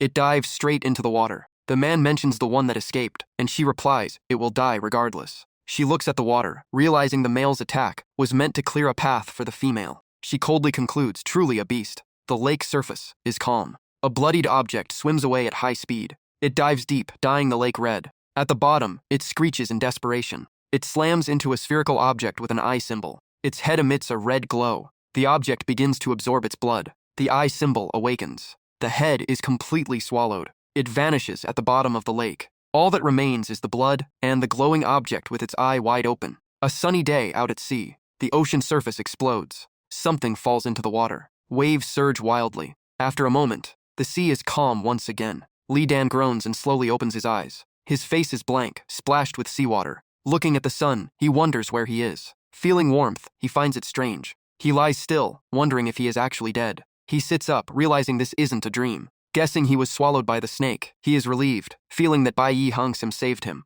Remembering his failed magic, he worries for Shi Jiao and is glad she seems to have escaped. Recalling the warm light before waking up, he wonders what it was. Getting up to leave, he considers himself lucky not to have died again. He talks to himself, realizing he's on the dead snake's back and cheers up, saying being alive is enough. Looking at the vast sea, he is overwhelmed by the lack of land. Suddenly, he notices something. Looking at his hand, he finds something he grabbed inside the snake's belly. Li Dan holds up a piece of paper, exclaiming, "Is this a treasure map?" He shakes his head, finding the drawings too complex to understand. After observing carefully, he sees the drawings change under the sunlight, making him curious about its origin. Deciding not to waste time, he says he must leave this place as he cannot drift forever. Li Dan sighs, looking around to see nothing but ocean, and worried by his depleted spiritual energy. Suddenly, he spots something floating, looking like a large fish. Suspecting it's dead, he cautions himself not to touch floating unknown objects. Looking closer, he sees something strange and lets out a gasp of shock. Li Dan freezes, as what is before him is clearly a human hand. A thought crosses his mind. Could this be a mermaid from the legends? The mermaid drifts toward the head of the dead snake he is lying on. Li Dan touches it nervously, thinking it really is a mystical creature, just like in the movies. He mutters to himself, constantly asking if this is truly a mermaid. Blushing as he looks, he justifies that just looking doesn't hurt, since he is her savior anyway. When he turns her over, he is stunned to see no scales covering her chest like in cartoons. Finally, the creature's face is revealed. He goes silent, unable to speak. A thorn is pierced through its eye, making it look painful and tragic. Without hesitation, Li Dan kicks the thing off into the sea. Even he is horrified by what he just witnessed. He yells in rage, cursing the insanity of the author for making him see such a thing. Under the vast sky, Li Dan's helpless groans echo across the sea. Lying back on the snake, he ponders that it's been 2 lifetimes since he had a moment of peace. Worried that his teammates took all the supplies, he fears drifting for years. As the snake starts to decay, he fears the smell will attract sharks or monsters. He looks at the blue sky, calculating his options. He unfolds the map, finding small characters in the bottom right corner. They read, Heaven's text scroll. He wonders if it's a special cultivation method or skill. Li Dan's eyes light up with curiosity. Watching the sea turn blood red, he smells a thick fishy stench. His voice is full of caution. Seeing what is floating, he shouts, corpses. Looking at the bodies like the perverted mermaids, he wonders what battle happened here. He frowns, surprised by the sight. The place is littered with bodies. A brutal battle just ended. He shudders at the battlefield filled with beasts and humans. A system notification suddenly sounds. The system reports it is gathering geographical data on the surrounding environment. It confirms this is Manhwa Island, a bloody century-long war zone between sea beasts and humans, emphasizing that survival is the priority. The task is to persist for a month, daily provoking sea beasts to chase him to train his windwalk technique and learn their language. Li Dan is surprised to hear about the sea beast language. He scoffs, wondering if he can even survive being hunted by them every single day. However, he acknowledges the system's logic. Where there is life, there is hope, and speed is exactly what he needs. With the language reward, he hopes to significantly increase his future survival rate. His top priority is locating Manhwa Island, while deeply worrying about Bai Yi Hong's group. Spotting a boat in the distance, he cheers with joy. Seeing 2 men rowing, he is filled with overwhelming happiness. Rescue has finally arrived. The 2 brothers, Bao and Da Bao, are arguing about the exhausting rowing. Bao is terrified by the sight of so many corpses along the way. Da Bao scorns his brother's cowardice, but considers turning back himself. Da Bao suddenly screams in amazement. They see a streak of light rushing toward them at incredible speed. Li Dan has landed on the bow of their boat. They are thrilled to see a handsome spirit cultivator with an imposing aura. Li Dan smiles and greets them, leaving the 2 brothers captivated by his brilliant smile. Soon enough, they bring Li Dan near Manhwa Island. Li Dan gazes at the island ahead. The place shines with colorful corals under the sunlight. He tilts his head, praising the bravery of the 2 brothers gathering resources at sea. They introduce themselves as Da Bao and Bao, explaining that adults on the island all scavenge in deep waters. Li Dan smiles, feeling the simple sincerity of the 2. They are overjoyed to be praised by the spirit cultivator. The island market is bustling, with precious goods being sold enthusiastically. Locals gossip about how sea beasts have blockaded the sea, making food scarce and expensive. Li Dan smiles at the lively trade, clearly a prosperous place. Da Bao curiously asks if Li Dan comes from the mainland. Li Dan confirms, realizing how incredibly far the mainland is from here. Da Bao recounts past beast wars and visitors from the mainland. They mention Ji Yang Jiajia, who traveled extensively in his youth. Li Dan is interested in this person. Da Bao seriously explains that Gi Yang is a spirit-gathering realm master who led the villagers to defeat the sea beasts. Li Dan mutters about this cultivation stage. He analyzes the spirit-gathering realm, where cultivation uses the sea of consciousness as the foundation to create a tiny soul for understanding natural laws. He systematizes the path, qi condensation, origin transformation, spirit gathering. He brags that his senior brothers, Chen Hai and Lang Feng, are also such experts. Anxious to meet Guiyang, he urges them to take him there immediately.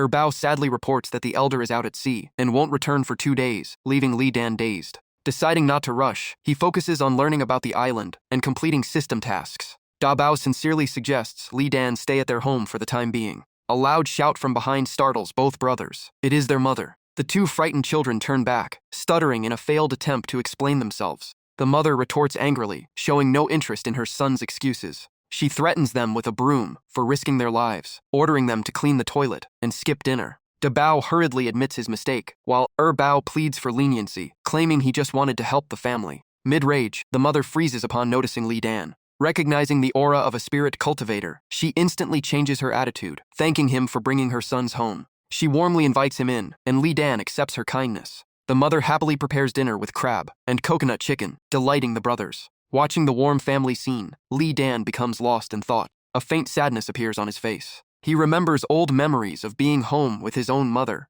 In his memories, his mother scolds him for drinking soda instead of water or tea. He tries to explain that he enjoys the convenience, but she remains firm. She places the can on his head, worrying about his health, leaving him confused by her nagging. She suggests they eat out, and he is overjoyed. He wonders about the choice of restaurant, but postpones it due to work. His mother doesn't blame him. Da Bao marvels at the strange, delicious dishes Li Dan prepared himself. The family enjoys the shrimp, with Da Bao declaring it his first time tasting such a unique flavor. The mother praises the young spirit cultivator's skills, feeling he is incredibly approachable. Li Dan is humble, treating this as a chance to learn new cooking methods. Watching the two brothers fight over food, he smiles, feeling strangely at peace. After dinner, their mother sends them to bed and invites Li Dan to rest. The moon hangs high, and the ocean is unusually quiet at night. A dark shadow suddenly jumps onto the shore from the sea. The sea lion laughs sinisterly, confident that old Ji Yang is away. He orders his army to tear the island apart. Li Dan is sound asleep at this moment. The guard on the watchtower suddenly spots something strange. He stammers, terrified of what he is seeing. His eyes full of horror, he realizes it is already too late. A warning cry echoes across the island. Sea beasts are attacking. Everyone head to the coast to defend. Da Bao wakes up in the middle of the night. He sits up, frantically calling for his family amidst the commotion. Seeing a figure pass the window, he shouts Li Dan's name. Li Dan calmly tells them to stay put while he checks the situation. Da Bao cheers him on from behind. Li Dan moves as fast as an arrow. He glances at the scene at the front lines.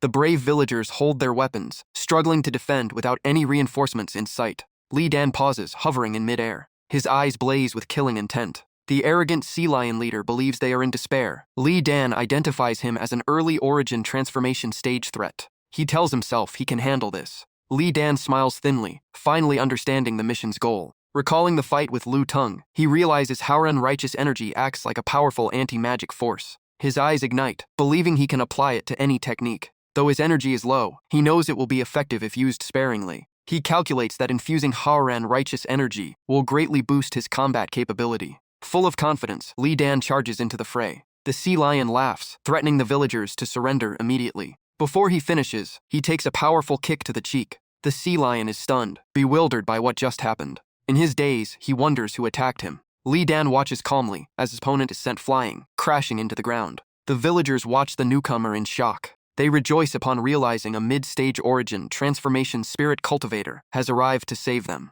The sea beasts are confused by their faulty intelligence, not expecting a high-level master to be present. Li Dan takes a long breath, focusing his spirit. He activates the Seven Treasures magic sound technique to manipulate energy wave frequencies. The powerful sound wave sweeps through, causing the sea beasts unbearable pain. Finally, they collapse, foaming at the mouth and shrieking. The villagers marvel at how powerful and effective his technique is. Li Dan is happy to save spiritual energy thanks to this technique. He believes everything is going according to plan. As long as he lures them to attack, it will work. The villagers prepare to charge, but he stops them immediately. Li Dan turns around, worried they will ruin his strategy. He sternly orders them not to intervene and to prioritize their own safety. The sea lion clutches his head, struggling to stand after the shock. He is furious at the crab beast's bad intel, realizing the opponent is too strong to continue. He tells himself to retreat before he loses his life. The sea lion orders his minions to flee to preserve their force. The islanders happily report that the monsters have fled back to the sea. Li Dan, not wanting to lose out on experience points, pursues them closely. The sea beasts panic as the enemy refuses to let them go. The sea lion is horrified to realize the human really wants to wipe them all out. He realizes that if he doesn't counterattack, he will die. He orders his followers to focus all firepower on Li Dan. Li Dan dodges artistically, mocking them to try a little harder.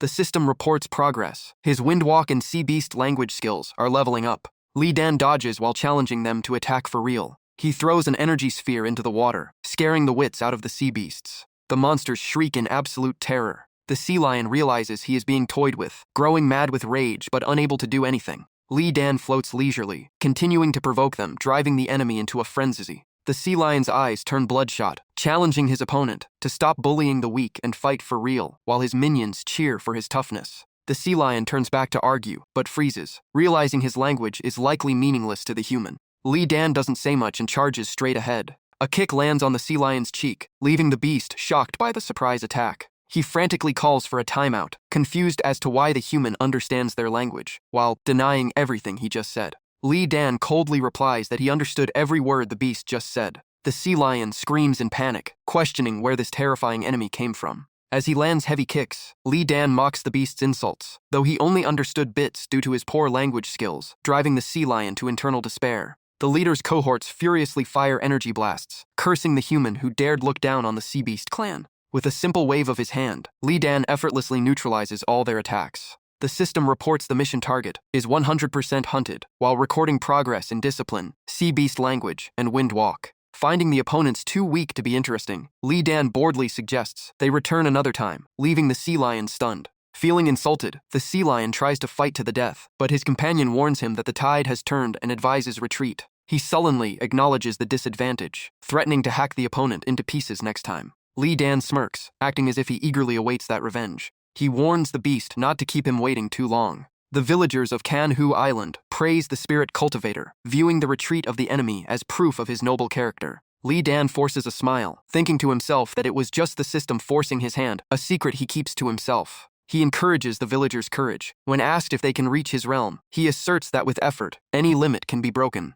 Just then, a notification announces the return of Gi Yang, and the villagers erupt in joy. The name Gi Yang repeats in Li Dan's mind. The boat cuts through the waves and successfully docks. At the master's private residence, Ji Yang ponders for a moment before asking about the young man who repelled the sea beasts. He smiles, appreciating the youth's handsome appearance and thanking him for protecting Manhwa Island. The elder even tries to play matchmaker, then rants about the sea beasts, while Li Dan humbly laughs it off. Li Dan directly mentions wanting to consult the mainland map in Gi Ying's possession. Gi Yang rests his chin on his hand, contemplating the map. His eyes light up as if remembering something important. He questions if Li Dan is a victim of a teleportation array mishap, which surprises Li Dan. Ji Yang affirms he must be from a major sect, sharing that the island receives many such travelers due to energy fluctuations. He believes the island acts as an invisible magnet, drawing in those caught in space-time distortions. Though many experts have come to find answers, most have failed, so he has learned to accept it. He has a map ready for lost souls like Li Dan and decisively hands it over. Seeing the Jin Nation and Heaven's End Pavilion on the map, Li Dan rejoices at finding a return route. However, the distance from Manhwa Island to the Jin Nation shocks him, showing the sheer power of the broken teleportation array. Li Dan struggles to calculate, wondering how the snake brought him here without him sensing any formation. Ji Yang shares that most visitors leave quickly, and Li Dan staying to save the island was a fated encounter. He points out the location of No Uyan City on the map, which houses a large array capable of long-distance travel. The suggestion to use spirit stones for the fee excites Li Dan, who sincerely expresses his gratitude. Ji Yang pulls out a glowing object, insisting he take it as a gesture of thanks. Li Dan cannot take his eyes off the strange gift. He exclaims in surprise upon recognizing it as a earth flame gall. His expression turns serious, realizing the pill is over 800 years old, a rare and expensive life-extending medicine. Gi Yang observes Li Dan, inwardly shocked by the youth's sharp insight and mid-origin transformation strength. He explains it was a trophy from the sea beast territory. Li Dan tries to decline, but the elder won't allow it.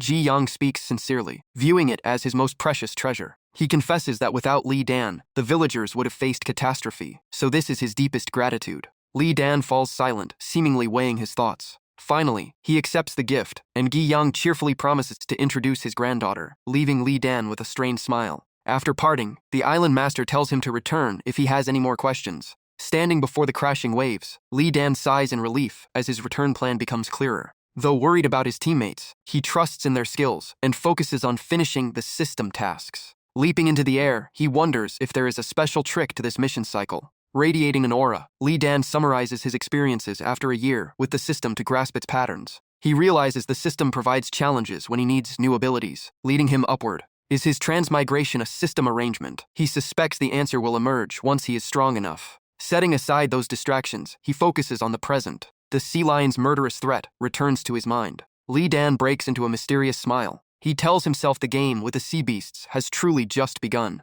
Deep beneath the dark blue ocean water, the merman laments the miserable situation of those who crossed paths with the human cultivator. He laments his team's bad luck, ending up empty-handed, while others harvested plenty. A powerful fist slams into the ground below. The sea lion grumbles, explaining the retreat was a feint to lure the enemy off the island, blaming the disadvantage on territorial concessions. The merman calmly advises that this has been the unspoken rule between humans and beasts for years. Winner takes all. He analyzes that the king's ambush strategy was calculated, and the loss of resources on islands is a part of the grand plan. The sea lion brings up that the human not only understood, but spoke the sea beast's tongue, which the merman doubts. The merman scoffs, calling it an absurdity, and suggesting the human is hallucinating from trauma. Despite the doubt, the sea lion is certain of what he saw, believing the human possesses a genius talent for learning. The sea lion worries the human tracked their plans, but the merman argues that a true mid-Ajin expert would have killed them all. Just then, a minion runs in with news that the enemy has returned, shocking them both. Both stare blankly, unable to believe the opponent's audacity. The beasts point in shock at the sky, seeing Li Dan returning solo to challenge them. From above, Li Dan looks down with cold eyes. He wonders why the sea lion isn't there, despite tracking his scent here. Seeing him, the sea lion cheers as his prey delivers itself to his door. Li Dan hears the familiar voice and immediately locks onto his target. The sea lion, annoyed by Li Dan's arrogance, calls for allies to finish him off. The merman approaches, interested in the human's skills, while the sea lion vows to make him pay. Li Dan smirks, facing two origin transformation beasts without fear, causing the sea lion to demand his identity. Li Dan replies with a string of curses in the sea beast language, leaving them stunned. He doesn't hesitate to give them the middle finger as a provocation. The merman suspects the human doesn't understand and is just bluffing. Li Dan suddenly turns and looks at him with a meaningful gaze, causing the merman to freeze. A soft insult, ugly creature, leaves Li Dan's lips. The merman is dead silent on the spot. Exploding with rage, he cannot believe the human dared to insult his proud appearance. He screams for an all-out attack, determined to tear his opponent apart. The sea lion joins in, urging his underlings to fight to the death. Watching the chaos, Li Dan feels smug that his baiting plan worked. The system records mission progress. He mentally notes his spiritual energy limit underwater is only 30 minutes. The goal this time isn't to kill, but to use the opportunity for hidden objectives. The beasts pursue him aggressively, hurling insults at the fleeing human. A barrage of energy attacks is launched at him. Li Dan dodges skillfully as the system continuously notifies him of mission completion and skill points. He calmly notes that the opponents aren't too hard to outmaneuver. His eyes suddenly change when the system gives an unusual notification. 8 dragon toad flowers appear at a depth of 30 meters, which can combine with the earth flame gall to forge a top-tier pill. Li Dan is stunned by the info on the La'ak pill. The system lists its uses: free underwater breathing and breakthrough potential, confirming other ingredients are right here. He cannot hide his astonishment. Li Dan recalls the event in the Mist Forest, realizing this is a golden opportunity to advance. Not needing spiritual protection underwater is the key to turning the tide. The two beast leaders get increasingly furious at their enemy's leisure. A bolt of energy streaks toward the target. The precious medicinal herb is secured under his control. Li Dan gathers power in his hands, ready to counterattack. The beasts scream, unable to bear the enemy's contempt. Glancing back, Li Dan realizes it is time to leave the seabed. The sea lion chases madly as his prey prepares to escape. Li Dan gains momentum and shoots toward the surface. He gathers energy in his palm one last time. A powerful beam of light descends upon them. The sea lion emerges, furious and challenging his opponent to a fight in the sea. Before they can react, they are engulfed by his attack. Tragic screams echo across the water. The sea lion's underling writhes in agony. The sea lion panics, while his loyal minion tries to block him from getting closer. The minion sacrifices his life to protect his master. The sea lion is annoyed by the minion's stupidity, while the merman watches with disdain. From above, Li Dan's mocking voice rings out. He sneers down at the furious beasts.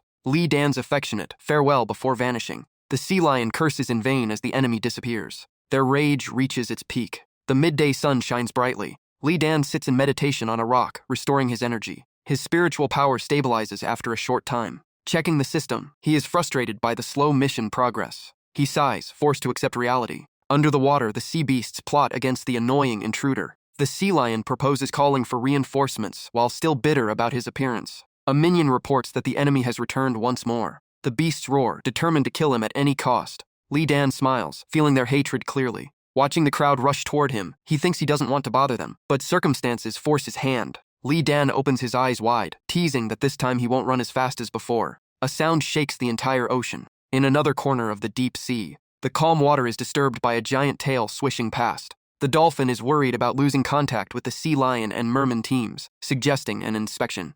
She respectfully looks into the deep darkness where the king resides. The king asks about the harvest without concern. The dolphin reports success, emphasizing the impact on human morale through repeated attacks. The king coldly replies that the sea beast clan's days of endurance are ending. The king orders full use of resources to bolster their forces, asserting this war cannot be lost. The dolphin listens in silence. She obeys, while Li Dan is confused by the opponent's sudden change. He wonders why the merman and sea lion are unusually aggressive and attacking wildly. Li Dan dodges, realizing their speed and power have spiked. The sea lion appears from behind with an axe, radiating killing intent. The axe strikes with incredible force. Blinding light explodes at the point of impact. Rocks scatter from the shockwave. The sea lion is inwardly surprised by the mid-Ajin transformation enemy's reflexes. He urges the merman to combine forces to finish Li Dan off. The merman agrees, killing intent in his eyes. Li Dan ponders, feeling their determination to kill. Both sides face off tensely, neither yielding. Li Dan notices the sea lion's hand is shaking, a sign of exhaustion. He lands a heavy kick to the beast's stomach. While his opponent falls in pain, Li Dan immediately channels energy. A powerful palm strike blasts the sea lion away. Just then, the merman takes the opportunity for a sneak attack. Li Dan glances back sharply. He narrowly dodges a lethal stab. The merman is unhappy about the failed strike. Li Dan gathers energy, mocking the beast's poor coordination. He thinks that if they had practiced, they might have succeeded, but the power gap is too wide. The energy blast hits the merman, causing him to shriek in pain. The sea lion witnesses his ally's injury with anxiety. He bitterly realizes that even together, they can't defeat a stronger foe. The sea lion recognizes the danger of his opponent. He grinds his teeth at the insurmountable realm barrier. The system reports Li Dan has completed 100% of the second day's task. He sighs in relief at completing this difficult goal. Li Dan casually says goodbye, saying it's time for dinner, and promising a rematch tomorrow. The sea lion screams a vow to never forgive him. With that, Li Dan disappears without a trace. The sea lion is confused, but the merman remains vigilant. The merman suspects this is a stalling tactic by the cunning human. He warns that the man might be hiding nearby, using formations to conceal himself. The sea lion agrees, determined to plan carefully. He vows to make Li Dan fail next time. Under the quiet moonlight, the scene becomes peaceful, contrasting with the recent tension. Ji Yang stands there, looking up at the bright moon. Li Dan approaches, teasing the island master about nostalgia. Ji Yang is surprised he hasn't left after getting the map. Li Dan laughs, saying as a mainlander, he wants to enjoy the coastal scenery for a few more days. Ji Yang agrees to help with the teleportation array, while Li Dan asks about Earthfire. He needs Earthfire to craft important items. Ji Yang is slightly surprised by his request. He explains Kanhu Island was formed by underwater volcanoes, where Earthfire remains. Ji Yang offers to lead him there tonight. Li Dan is amazed to see flames burning inside a tree root. Ji Yang says this area is sealed to prevent disasters. He stops upon arrival. Ji Yang points downward for Li Dan. They stand on a cliff, looking down at fiery lava. Li Dan observes cautiously, sensing the risk of fire poisoning. Ji Yang warns him to be careful before stepping back. Li Dan focuses, deciding only Earthfire has enough heat for third-grade pills. He hopes to craft the La'ak pill for underwater breathing and breakthrough. He tells himself to do his best. He enters the fire zone. Ji Yang waits outside, growing anxious as time passes. He fears that if this genius has an accident, it will harm the island's fate. Suddenly, powerful energy flows from the volcano. Ji Yang opens his eyes wide in shock. He sighs, marveling at Li Dan's talent. Ji Yang rates the boy's potential highly, believing he is nearing the spirit-gathering realm. Li Dan succeeds in crafting and upgrades to late Eurasian transformation. He is smug about his breakthrough speed, which will surely surprise his master. Li Dan realizes his body has changed, allowing him to breathe underwater. He is eager to return to the deep sea, to play with the beasts. Ji Yang admires him more and more, wanting him as a grandson-in-law. Someone arrives with urgent news from the deep sea. It shows sea beasts gathering with suspicious motives. Ji Yang thinks this is a new development. Li Dan flies off in high spirits. He flies away in great excitement. Li Dan feels at home after reaching the new realm. Underwater, the beasts discuss the enemy. The sea turtle laughs at the failure of the sea lion and merman. The sea turtle urges the team to finish this quickly, to avoid the king's wrath. The octopus identifies humans as perfect evolving entities, with great adaptability. The sea lion ignores the lecture, focused only on killing the enemy. The octopus angrily scolds the sea lion for his ingratitude, after coming to help. The sea lion and octopus glare at each other, tension soaring. The octopus arrogantly claims he will handle the enemy alone, ordering the others to watch. The others are shocked by the octopus's spiritual energy. The sea turtle calculates, seeing he has reached mid-Eurasian transformation. The sea turtle watches, sensing a storm coming. The sea turtle flatters the octopus, receiving only a sharp, disgusted look. The sea lion and merman are furious at the sea turtle's two-faced attitude. A minion reports Li Dan has returned. The octopus turns to prepare. He haughtily thinks this is a great chance to show off before the weaklings. The octopus vows to sink the enemy, while Li Dan coldly observes the new faces. The octopus attacks with giant tentacles, demanding the name of this weird human. Realizing the octopus is a mid-Ajin transformation expert, Li Dan feels pressure. Facing the tentacles, Li Dan smirks, knowing he is their focus. The octopus orders him dragged down to break his air bubble, baffling the sea lion. Li Dan feigns keeping the air bubble to lure them into a trap. Though surrounded by tentacles, he is confident his defense is unbreakable. Li Dan counters, impressing the beasts with his flexibility. Suddenly, he stops with a look of terror. His air bubble has been blocked by someone. The sea turtle appears behind, mocking his disrespect toward the octopus. It turns out the sea turtle can manipulate air underwater, stunning Li Dan. Li Dan is surprised by the presence of the sea turtle, who is furious because he cannot understand Li Dan's words. He scoffs, admitting that his opponent has a few formidable tricks up his sleeve. The merman seizes the opportunity to fire a lethal energy blast at Li Dan. Li Dan breathes a long sigh of relief. He uses the Seven Treasures magic sound skill to release the pressure. The merman is hit by the sound wave, his body stiffening in paralysis. The sea turtle realizes in terror that this sound is a direct mental attack. The beasts are stunned, never expecting him to possess such terrifying sound-based tech. Seeing Li Dan trying to escape, the octopus frantically orders a pursuit. He screams, determined not to let his opponent flee to the surface. Angry screams echo through the deep sea. On the surface, news of the sea beast armies gathering for one human creates an unusual atmosphere. Ji Yang looks serious, speculating on the enemy's motives. He strokes his beard, seemingly having guessed something. Ji Yang asks about the security situation around the enemy king's territory. His subordinate reports that the dolphin team is guarding strictly but has noticed nearby disturbances. Ji Yang ponders the situation. He orders continued close monitoring and immediate reports of any strange movements from the dolphin team. Li Dan, now fleeing, wonders if he is the primary target of this hunt. He is smug about tricking the monsters with his disguise, as is a late-stage origin transformation expert. Looking back, he mocks the slow pace of the sea turtle. He thinks that, if it weren't for his breakthrough in underwater breathing, he would be in big trouble with this crowd. Li Dan smiles as he sees the enemy left far behind. The sea turtle gasps, muttering that the noise was terrible for an old man like him. He is bitter that the octopus has broken through and is now plotting to betray his own team for credit. Li Dan suddenly appears behind him, nearly causing the sea turtle to have a heart attack. Breaking into a cold sweat, the sea turtle realizes with horror that Li Dan understood everything they just said.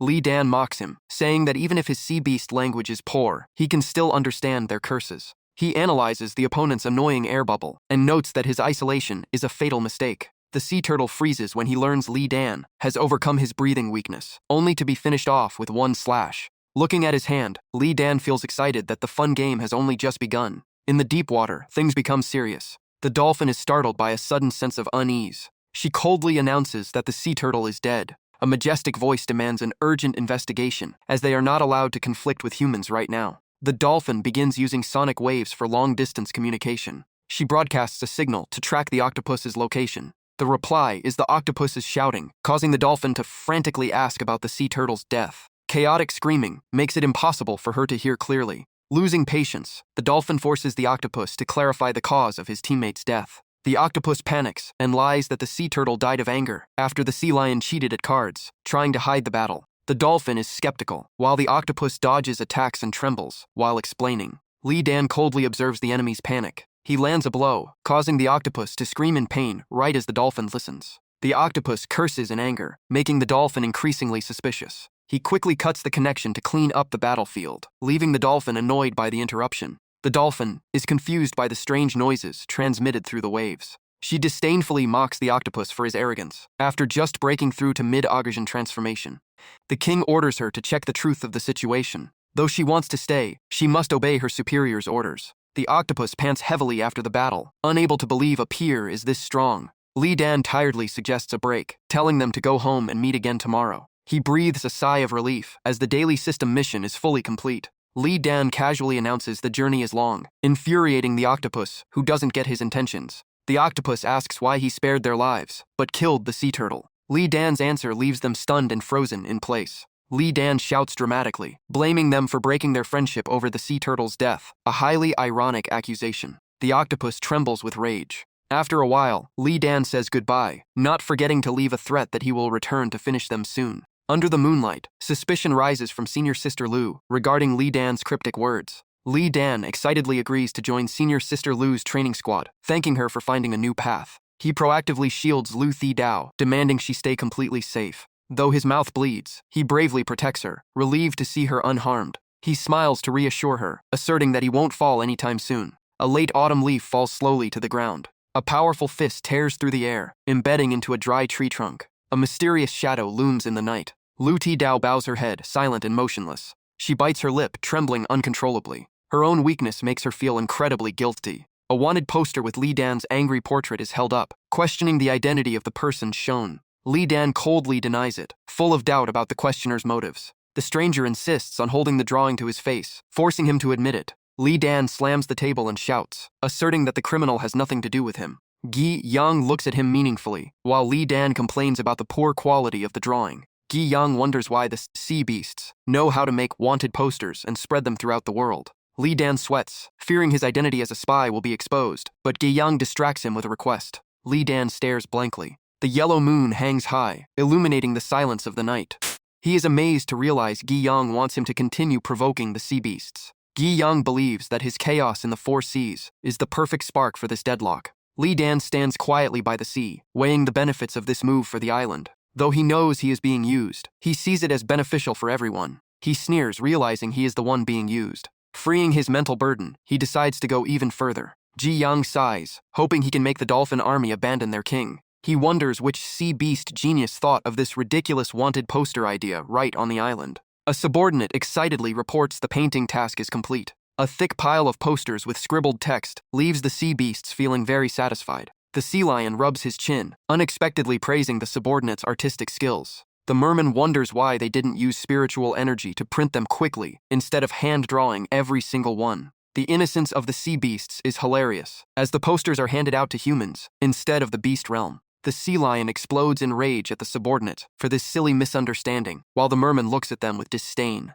A minion runs in, panic-stricken, begging for mercy. The grim news: the demonic human has appeared again. Li Dan smirks, the loop repeats. Time passes silently. The sea swirls under the intense sun. A shockwave of energy tears through the ocean. Li Dan takes the direct hit. He gasps, sweat drenching his face. The system reports mission completion for day 27. Li Dan floats in the air, feeling everything is finally done. The sea lion surfaces, spitefully inviting his opponent to continue the game. Li Dan smiles bitterly, ironically rejecting the other's kindness. Facing 10,000 soldiers, he wonders if it's necessary to mobilize such a large army just for a wanted poster. The sea lion exposes that he isn't a mid-Ojijin expert, requiring overwhelming force. Li Dan responds with a sarcastic comment about the creature's excessive intelligence. The sea lion vows to make him scream in pain, revealing his cruel nature. The message to dolphin is sent underwater. The wanted poster is presented to the dolphin. The dolphin is horrified to see sea beast language on a human's hand. The subordinate explains the disastrous confusion in issuing different versions of the wanted posters.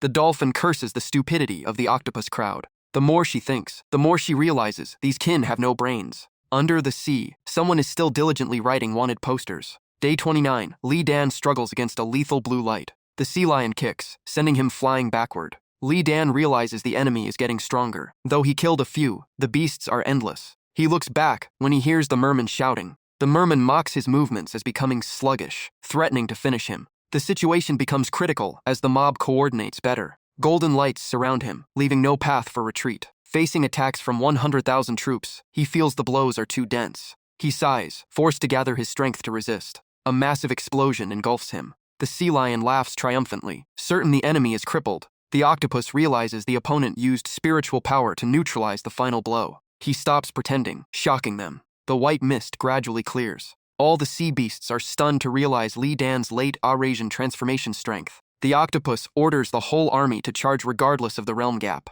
Li Dan observes them calmly. From a small building, a strange sound emerges. Gi Yang sits smoking in the dark, hiding his expression. A voice calling Ji Lao comes from behind. A mysterious man urges that the time for action has arrived. News from the front line has been updated. Deep at the bottom of the ocean, the sea lion takes a heavy punch from Li Dan. He clutches his swollen cheek, hissing in pain, while cursing his hated opponent. Li Dan doesn't hesitate, swinging his arm toward the confused merman rushing at him. Li Dan blasts a golden light at his enemy, leaving the foe shocked and caught off guard. Li Dan looks up and is startled by an octopus lunging down from the sky. He uses 2 fingers to channel his power and unleashes the Hao Ran Zheng Qi technique. The octopus stares in horror at the blinding beam, hurtling toward it. Li Dan uses the sea surface for leverage to deliver a strike that sends his opponent flying. The massive monster vomits blood and roars in intense agony. Li Dan forms black energy into an arrow, remarking that his foe is stubborn and expressing reluctance to kill despite the enemy's crimes. Li Dan fires the dark arrow with a firm declaration.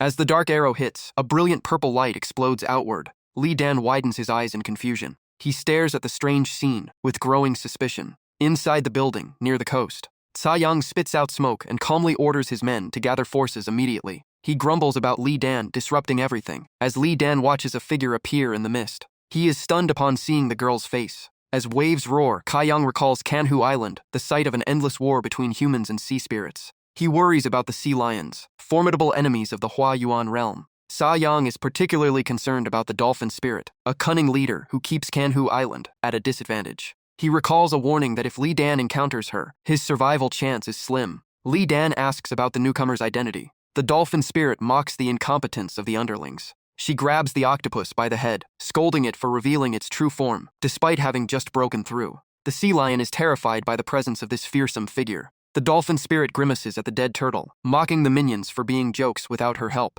Hovering, she ridicules their numbers and offers to replace them with her own dolphin army, causing the octopus to panic. The sea lion catches his companion as the dolphin spirit rushes to finish things before the king's time runs out. She questions Li Dan about his ability to understand human language. Dismissive, she orders him beaten and thrown into a dungeon. Brandishing a black scythe, she tells him not to resist, as she hates trouble. Li Dan senses a change in her fighting style and feels extreme danger. The dolphin spirit arrogantly declares his fate is already sealed. Li Dan's expression darkens, with only one thought left: run. Her scythe tears through space, grazing him. She looks back, regretting that she had pulled her punch. Seeing his waist wound, she abandons her plan to capture him alive, because he is too much trouble. Blood spills from his lips as Li Dan realizes the worst has happened. His eyes widen as he realizes the opponent's true nature. From the seaside building, a voice exclaims in shock at her Tu-Ling mid-stage realm. The man in the headscarf worries deeply for Li Dan's life. Caiyang frowns, trusting in Li Dan's major sect background despite the threat.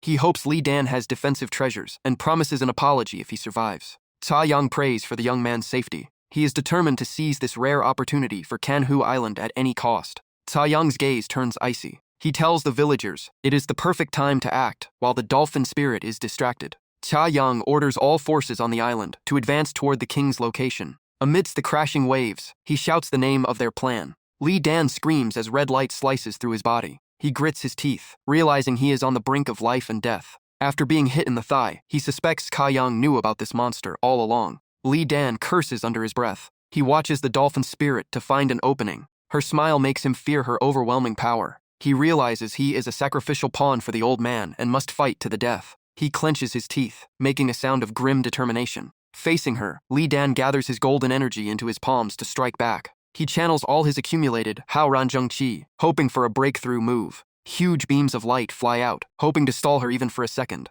The dolphin spirit is surprised as the light approaches. A massive explosion rocks the entire area. Li Dan realizes he has exhausted all the power saved up over the last month. As the light fades, the dolphin spirit mockingly asks if that was his final move. She laughs, admitting her high realm saved her from his attack. The dolphin spirit raises her scythe and makes an imposing demand. She charges with terrifying speed, ordering him to surrender. Li Dan panics and tries to guard in desperation. The chase intensifies as Li Dan retreats, dodging attacks. Despite his efforts, he is slashed and screams in pain. She kicks his stomach, sending him flying backward. Enveloped in blue light, he yells in agony. Collapsing, he realizes he has hit an impenetrable wall. Li Dan desperately wishes he had his senior sister's music, cursing his bad luck. He is frustrated that all his hard work over the month feels wasted against a final boss. He desperately dodges blue light beams while calling out in panic. Li Dan takes a risk and asks if they can postpone the fight until tomorrow. The dolphin spirit is dumbfounded by this absurd request.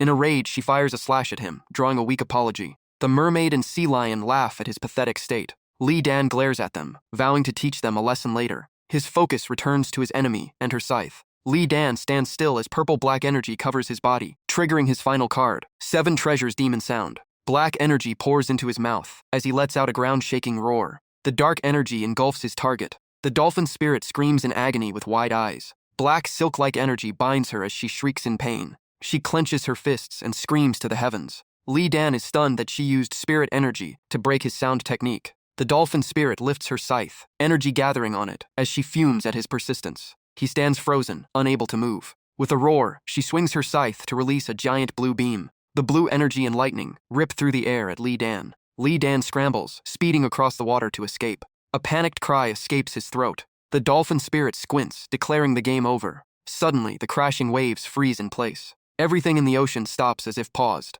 Even splashing water stops mid-air, forcing Li Dan to halt in shock. He looks at the frozen dolphin spirit, wondering if this is time manipulation. Seeing the stillness, he exclaims in awe. His mind races with suspicion about this strange phenomenon. The system screen appears, mocking him for nearly wetting himself, leaving Li Dan stunned. The screen asks if he needs help. Li Dan narrows his eyes, confused by what is happening. The system begins a 30-second countdown, threatening to abandon him. He wonders what this help will actually cost. The screen demands a price for max-level skills, annoying him with its coercive tone. He complains that the system is trapping him. The system coolly states there are no free lunches, requiring control of his body for a minute, and memory erasure. Li Dan is horrified, fearing it will do something terrible with his body. The system reassures him it only needs the body for a moment, leading Li Dan to compare it to a scammer. A warning appears, saying his resistance might ruin the deal. Facing death, he hesitates to surrender his life to this mysterious entity. The more he thinks, the more he doubts, but he gets an immediate reply.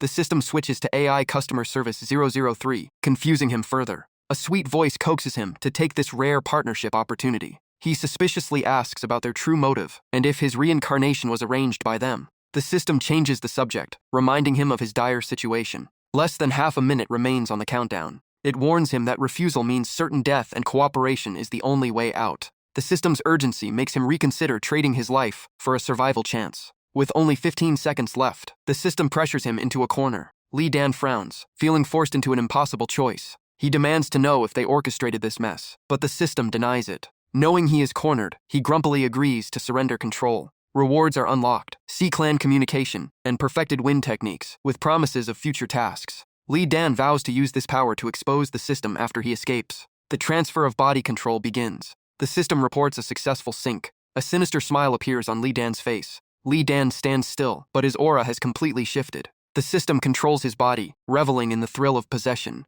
Purple mist radiates as the entity enjoys a long-lost feeling of vitality. It moves its limbs, praising the body's incredible potential. With only a minute to spare, it wonders how to make the most of it. The dolphin spirit charges to finish him, but stops at Li Dan's strange gaze. She looks at him suspiciously while the system flashes a murderous grin. A red light erupts. Li Dan blinks, appearing to regain a sliver of consciousness. He awakens, his eyes glowing brightly again. Li Dan stares at his hands, struggling to recall his insane deal with the system. He exhales a long breath of exhaustion. The dolphin spirit steps back, stammering as she asks for his identity. Li Dan looks at her in a daze. Covered in blood, the dolphin spirit shouts, demanding to know who he really is. She is shocked by the sudden, drastic shift in his aura. He stands there blankly, unaware of what just happened. A minute earlier, she was furious that a mid-stage Hua Yuan cultivator could match her. The system, inside Li Dan, sneers that she was just a minute's worth of entertainment. She screams in rage that he has skills but no sense of teamwork. The system laughs, praising how refreshing the outside air is.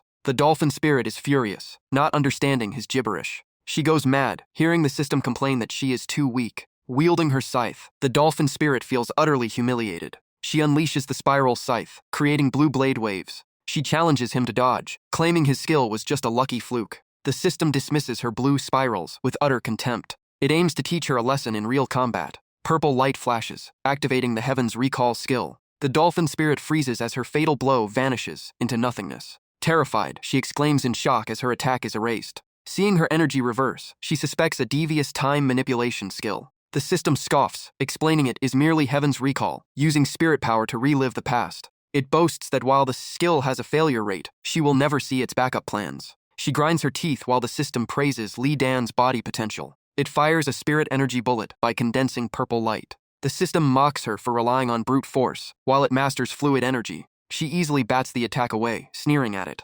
She destroys the bullet with a smug expression. The system remains calm, regenerating a second bullet and mocking her. She swings her scythe, yelling that such tricks are useless. She ridicules his wasted energy, but the system laughs, claiming it has set a trap. The dolphin spirit is shocked to see a bullet appear right above her head. The system calmly observes her reaction. Purple energy envelops her, activating 7 treasures demon sound as she shrieks in pain. She realizes this is both a mental and physical attack. The system calculates how Ranjung Qi and wind techniques are nearly depleted. Suddenly, a notification sounds. Experience time is over. The system warns of its log out, with 30 seconds remaining. It sighs, admitting the minute was well worth it. It uses the remaining time to poll him on their first partnership. Satisfied with Li Dan's body, it promises they will meet again. It politely says goodbye, knowing she has no clue what just happened. It advises her to stop chasing him and focus on bigger matters. As the countdown hits 0, the system's identity remains a mystery. Meanwhile, underwater, a fish paints, hoping for praise.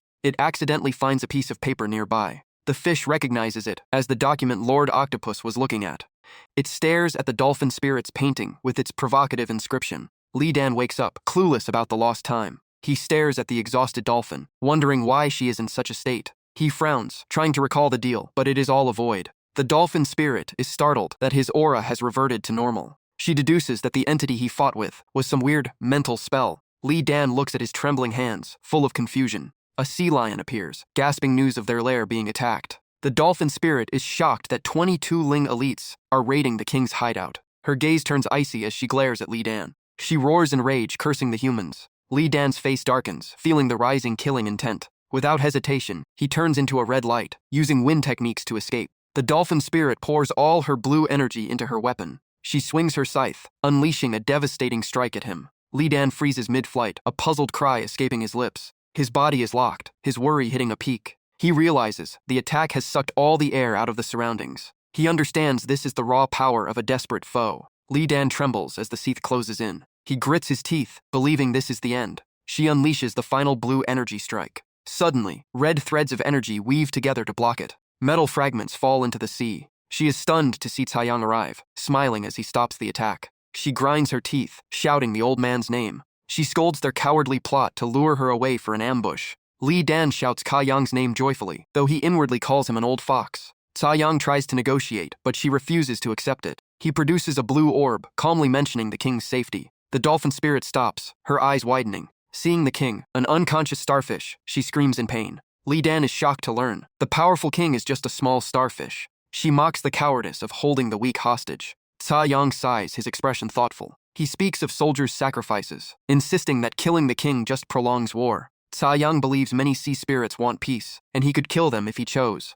He advises her to consider those who just follow orders, without wanting bloodshed. Li Dan thinks this is a masterclass in coercing a compromise. Suddenly, Li Dan's eyes widen in horror. He notices something odd about the starfish in the old man's hand. A system message appears. Mission failed. The system declares he is stripped of status, memory wiped in 30 seconds. Li Dan is stunned by the term self-limiting system. He watches the system dissipate and realizes the starfish is also a host. He realizes he is not the only one with such a system. Li Dan shivers, realizing he is a pawn for mysterious entities. Suffocation hits him, as if an invisible hand grips his throat. He wonders if everything, including his confession, was a script. Xiang urges him. Li Dan asks confusedly if it is over. The old man confirms peace is made and the island is safe. He recaps the peace deal reached with the sea spirits. The dolphin spirit takes the starfish king, glowing with pink light. She holds the king, whispering sorrowfully. Before leaving, she warns that this debt won't be forgotten if humans betray them. Li Dan wonders why humans yielded while holding the upper hand.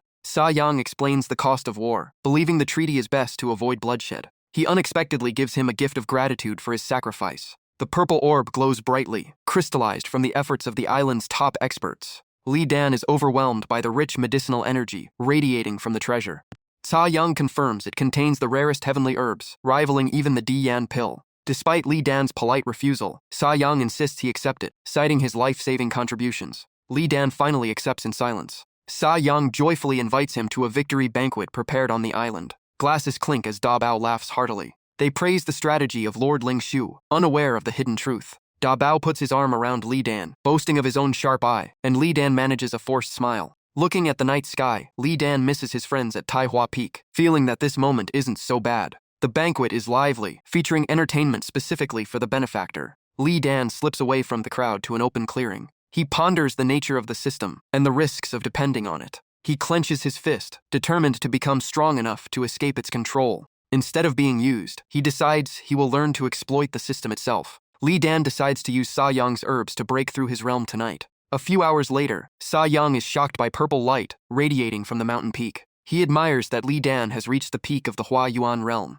A small boy wonders why they aren't keeping Li Dan as the island's hero. The boy dreams of becoming a hero just like him. Sa Yang tells the boy to remember this debt forever, as Li Dan has a family to return to. The next morning, everyone gathers to bid him farewell. Sa Yang gives him a map to Ruyuan City, home to a teleportation array that can take him home. He smiles and agrees. Li Dan expresses his deep gratitude and promises to visit again one day. Sa Yang kindly warns him to be careful on the road and stop provoking wild beasts. He takes the elder's advice to heart. He waves goodbye to everyone. The boy shouts, promising to train hard to become as strong as him. Covered in blue light, he vanishes along with his promise. The scorching sun hangs high in the sky. Li Dan trudges wearily on a long journey. He stands before the gates of Ruyuan City, complaining about the massive distance Sa Yang sent him. Running low on rations, he is grateful for survival tips he learned from Edward Michael Green's cooking clips. He looks for the teleportation portal, but a piercing scream from a nearby tavern stops him. He slams his bowl down because the food is just that good.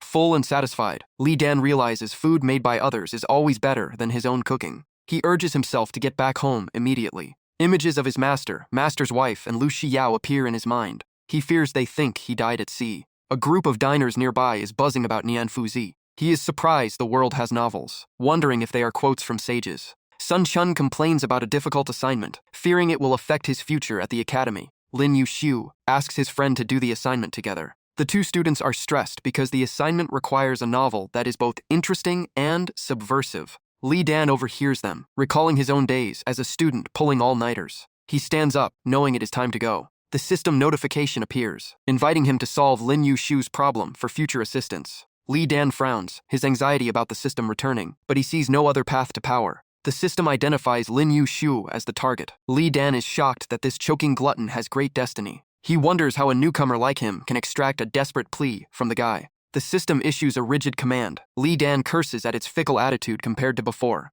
He grits his teeth, wondering if he has to act like a savior, while criticizing the system's bad programming. Sun Chun slams the table and leaves to find his father, leaving Lin Yushu alone with the assignment. Lin Yushu bitterly blames his friend for abandoning him, and Li Dan finds the irony of the situation amusing. Cornered, Lin Yushu declares he would call anyone his father if they could help him. Li Dan approaches with a smile, pretending to be his long-lost cousin, causing the boy to jump in shock. Lin Yushu tries to chase him off, but Li Dan persists with the act of a long-lost relative. Li Dan's eyes turn sharp, forcing the chubby guy to believe his fabricated script. He recounts fake childhood memories, leaving Lin Yushu stunned and then arguing about his own lineage. Lin Yushu gets angry, deciding to teach this con artist a lesson. He throws a powerful spirit-infused punch at Li Dan's face. Suddenly, Lin Yushu freezes, his face turning pale with fear. Li Dan smiles, continuing the loving brotherly performance. He inwardly assesses his opponent as being at the peak of the Hua Yuan realm. Lin Yushu is shocked that a peak Hua Yuan expert would be scamming him. Sweating profusely, he wonders about the stranger's motive. Facing Li Dan's killing intent, the chubby guy is completely lost. A thunderous punch makes him scream in pain. After teaching him a lesson, Li Dan picks up his novel, laughing at its ridiculous content. The chubby guy begs for mercy, bewildered by this youth's incredible martial arts. He smiles, reminding him of his cousin act. Li Dan reassures him he's there to help with the assignment and demands the brush. The sound of dramatic novel reading fills the room about brothers dying to stop a sect. The chubby guy is captivated by the violent content written by Li Dan. Li Dan draws a grand scene with his pen, and Lin Yushu applauds endlessly. He reads strange lines about lightning strikes and weird incantations. Li Dan adds absurd details that baffle the chubby guy. Li Dan continues his trance with sarcastic prose. While writing, he hits the chubby guy, forcing him to listen to cheesy lines about meowing cats. Lin Yushu is pummeled, but can't take his eyes off the masterpiece. The story reaches its climax, where the master self-destructs to defeat the Thunder God. The Thunder God vanishes, leaving a meaningless final line. The bloodied guy begs for more, while Li Dan is pleased with his masterpiece. Li Dan watches him collapse onto the floor miserably. He promises to write an even better draft for him. The guy clutches the manuscript, thanking his cousin for his hard work. Li Dan sees the guy's soul nearly leaving his body from sheer admiration. The system dings, showing favorability points, soaring after the guy was tortured by literature. The guy invites him home, but Li Dan refuses, realizing the guy is the city lord's son. Li Dan asks about the bed at the city lord's manor, with a cryptic hint. The guy promises to arrange everything, and Li Dan is confused by his excessive hospitality. He is stunned to realize the guy's home is the powerful city lord's manor. Li Dan laments that one shouldn't judge a book by its cover. The guy feels he has found a savior for his future assignments. Sister Wu steps out. Lin Yushu orders her to serve his cousin well, making Li Dan blush from the misunderstanding. Li Dan scolds him, but accepts Sister Wu's arrangements. The next day, sunlight shines on the city lord's manor. Li Dan watches his favorability points climb on the system screen. He guesses the teacher praised the guy's masterpiece, earning him huge rewards.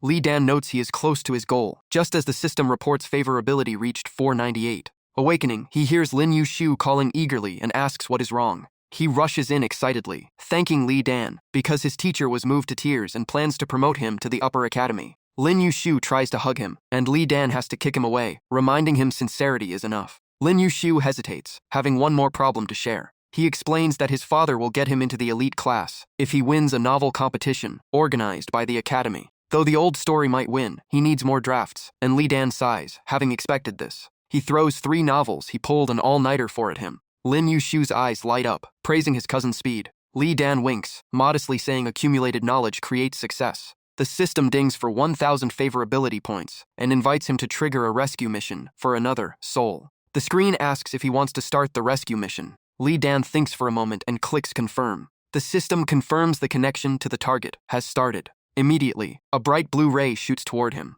Li Dan realizes this isn't physical teleportation, but a consciousness connection in another space. From the distant darkness, a desperate voice calls the name, Little Five, startling him. He recognizes the familiar voice, his heart filled with suspicion. A cry for help rings out. The stranger is screaming from hunger. Li Dan steps closer, hearing the person pleading for a bit of food. The person mutters about the master's wife's delicious food and blames the master for not coming to find him for nearly a year. Li Dan approaches, listening to the man lament that he may never see his fellow disciples again. A white butterfly suddenly emerges from the beam of light. The second senior brother sits amidst the butterflies, regretting that the leather boots Li Dan gave him have already been eaten. Li Dan is stunned, left speechless by this sight. The man chews the final piece of leather with his teeth, praising it enthusiastically. The scene is so bizarre that Li Dan remains frozen in place. Regaining his composure, he summons all his strength to call out to his second senior brother. Hearing the voice, the man stops, dazedly asking if it is really Little Five. Turning his head, he trembles as he utters Li Dan's name. The second senior brother looks terrified, unable to comprehend how his junior brother ended up in this place. He lunges toward Li Dan, overjoyed and unable to believe his eyes. Li Dan watches silently, his heart overflowing with emotion. He recalls memories at Taihua Peak, where the third senior brother was gentle yet silly, and the fourth, Ling Feng, loved to tease others. Second senior brother Xu Zhong was always calm, protecting Li Dan because of the past pain of losing his own brother. Seeing the gaunt figure before him, Li Dan struggles to believe it is his brother, who asks how he infiltrated the area. Li Dan agitatedly asks who committed such cruelty to leave him in this state. He doesn't answer, only asking if Li Dan has any food. Just then, a wave of talismans appears, surrounding them. Li Dan realizes it is a confinement formation. The talismans quickly drags the second senior brother back inside. He glares, and fresh blood splashes onto Li Dan's robes from his wounds. Li Dan screams in pain at the sight. The second senior brother raises a hand to signal him not to worry. He explains that the butterflies are the prison formation. Staying within is safe. The second senior brother laughs bitterly, thanking heaven for letting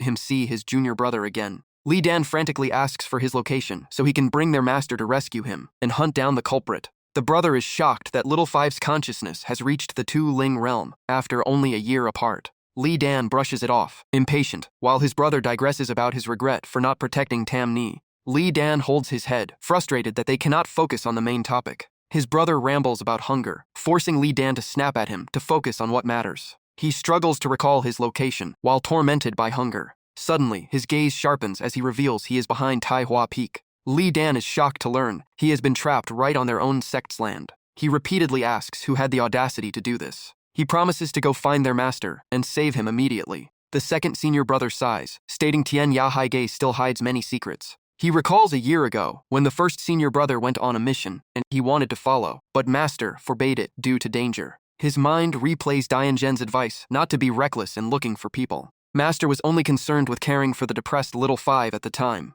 Dian Zhen reminisced while drinking, regretting not being braver in the past, until the second senior brother stopped his rambling. Master grabbed him painfully after seeing he wanted to find the first senior brother. He pointed the direction toward the peak. Li Dan wonders if the first senior brother was there at the time. His brother denies it. That location is entirely different. He continues the story of that night after parting with Master.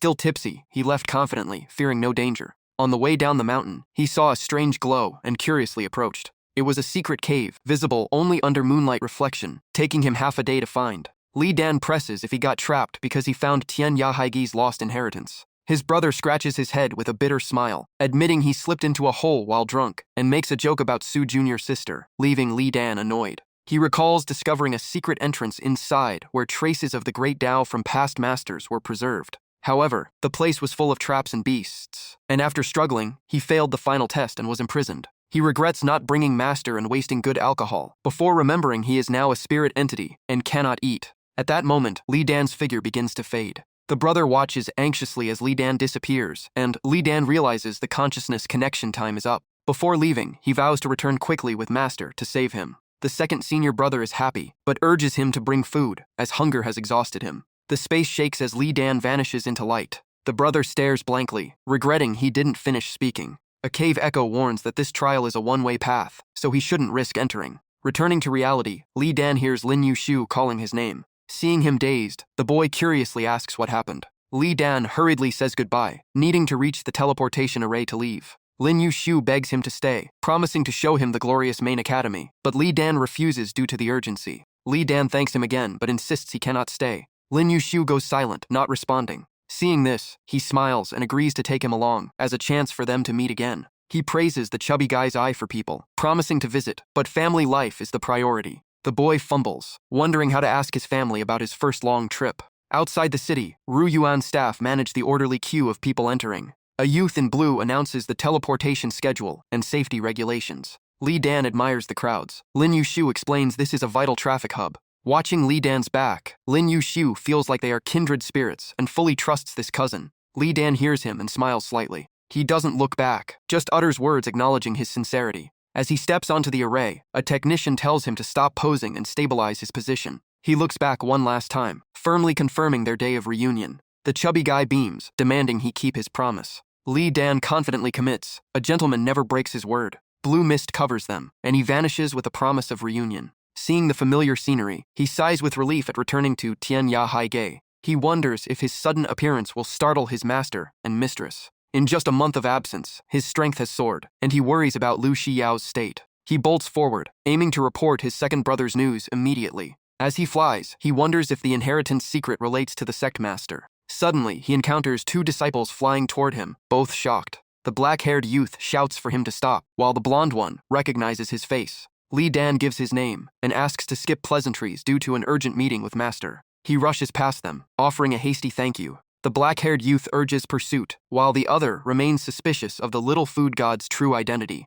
Li Dan hears their helpless echoes. No one dares to follow him. Approaching Taihua Peak, he feels a very gloomy atmosphere. At the altar, a black and white portrait of Li Dan is displayed, with sobbing sounds echoing. Chen Hai screams for revenge, telling him to serve King Yama well in the afterlife. Ha Wanrong irritably slaps his head, scolding him for the noise. Though she is heartbroken, she demands silence, and Ling Feng encourages everyone to be strong. Dian Zhen scolds Ling Feng for his gaunt appearance, as he clumsily claims he just wanted to keep Li Dan company at night. Dian Zhen lights incense and orders everyone to keep order. He stands with his back turned, proud that Li Dan saved them, though his heart breaks. Dian Zhen looks at the portrait, sighing, calling him a silly child. He mutters that for the departed, all praise becomes meaningless. He reassures everyone, preparing for the final farewell. Ha Wanrong's eyes are filled with tears, hoping to see him in the next life. Dian Zhen blames him for recklessly sacrificing himself, a lesson he always taught, but Li Dan ignored. Ling Feng stays silent, thinking of Lu Xiyao's future without him.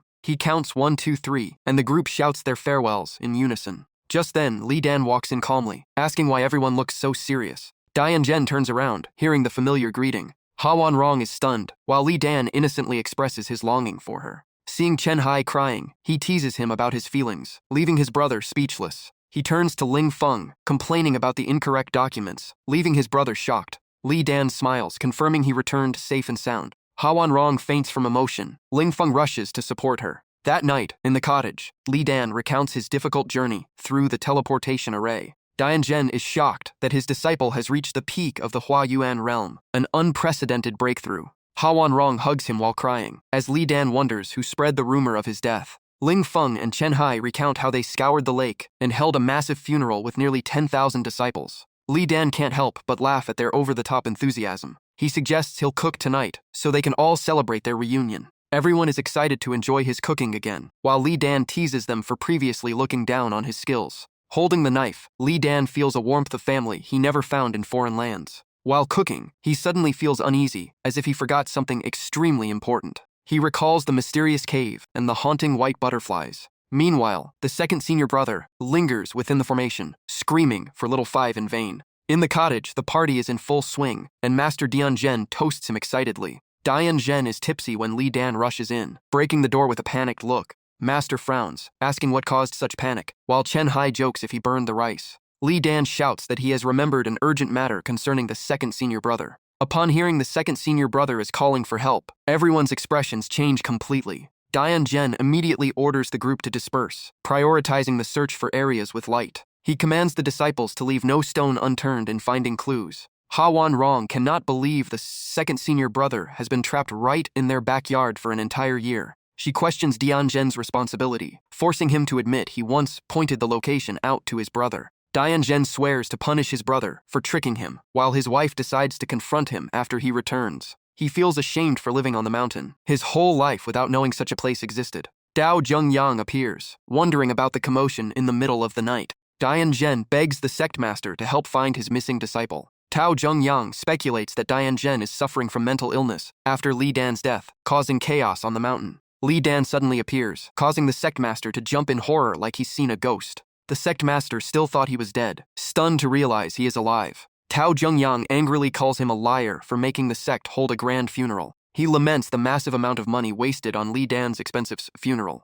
Dian interrupts, explaining that the second senior brother is trapped in an ancient relic behind the mountain. The sect master is skeptical, noting that if there were relics, past masters would have found them. Dian refuses to give up, as it was his disciples' cry for help. Tao Zhengyang reluctantly agrees and asks how Li Dan sensed the signal. Li Dan truthfully answers that his brother appeared in his dream. Dian confirms he had similar dreams, while the sect master thinks everyone on the mountain has gone crazy. Ling Feng chimes in about dreaming that his brother demanded pork trotters, leaving the sect master speechless. Dian trusts Li Dan's intuition, confirming it as a real call for help. The sect master lets them continue the search, intending to lead if they truly find an inheritance. Suddenly, cheers ring out from a distance. Everyone rushes toward a cave entrance that has just revealed itself. Dian explains that the cave only appears under bright moonlight, while Tao Zhengyang remains skeptical. They decide to use divine sense to thoroughly check before acting. Both are startled by the terrifying aura coming from within. The image of the second senior brother appears clearly through the cave door.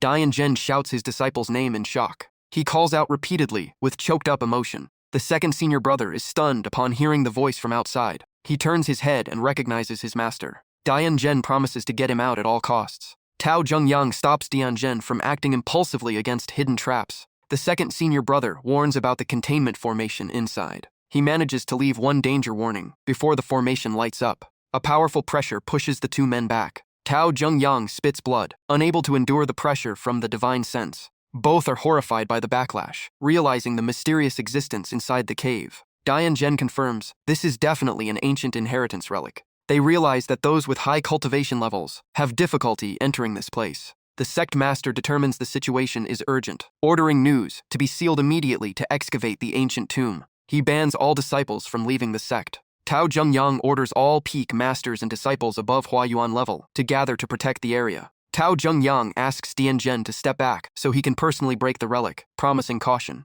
Disciples warn each other to stay away, while Li Dan is curious to see the sect master's methods. Someone recognizes Li Dan and asks, but Li Dan brushes it off due to the urgency. Tao Zhengyang concentrates spirit energy, ready to face the luck or misfortune left by predecessors. He gently apologizes before striking. With a heaven-shaking force, he shouts break toward the cave. Groundwater suddenly erupts into the air. Li Dan shields himself against the intense wind. As the dust settles, he is shocked to realize the mountain has been completely flattened. Tao Zhengyang looks at the scene with satisfaction, as his prediction was correct. He looks in surprise at the deep dark pit emitting black energy, lamenting the hidden secrets of Tian Ya Haige. The pitch-black aura begins spreading quickly toward Ying Luo Peak. Disciples anxiously discuss the earth-shattering event, especially with the order for everyone above Huayuan level to gather. Zhu Yujun leads the disciples, ordering Lu Xiao to follow. Lu Xiao remains silent. After a moment, she realizes the location is Taihua Peak. She responds to her master with determination.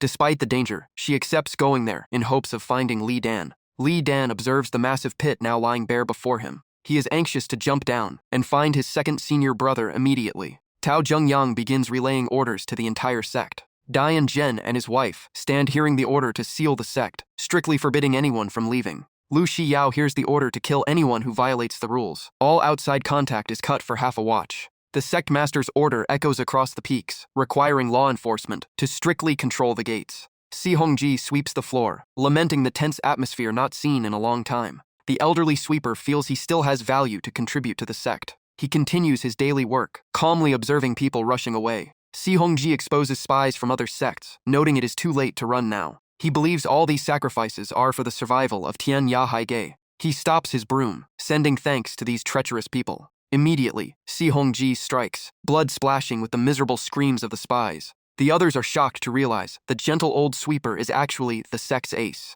Si Hongji, the supposedly deceased 6th-generation elder, smiles, believing destiny protects the sect. He reports to Tao Zhengyang that the rats have been cleared. The sect master gathers everyone to start working. Zhu Yujun and Qin Gang wonder about the absence of other peak masters. Tao Zhengyang reassures them that they are performing important duties at the sect gates. He orders the pit excavation plan to begin. The elders determine this is not a normal relic but an ancient tomb. They feel terrifying killing intent. Forcibly opening the tomb could lead to everyone's death. Tao Zhengyang is suspicious about the tomb owner's identity and wonders why the sect didn't discover it sooner. Dian Zhen worries the sealed news will soon leak out. Tao Zhengyang focuses his mind to address the disciples. He reveals, this is the best preserved ancient relic since the sect was founded. The sect master warns of the danger inside, intended only for those with predestined opportunity. He emphasizes that risk and reward always go together in such relics. Only disciples from Huayuan to below Yingbian level are allowed in, leaving others regretful. He declares the sect won't force anyone. Those who enter must decide their own life or death.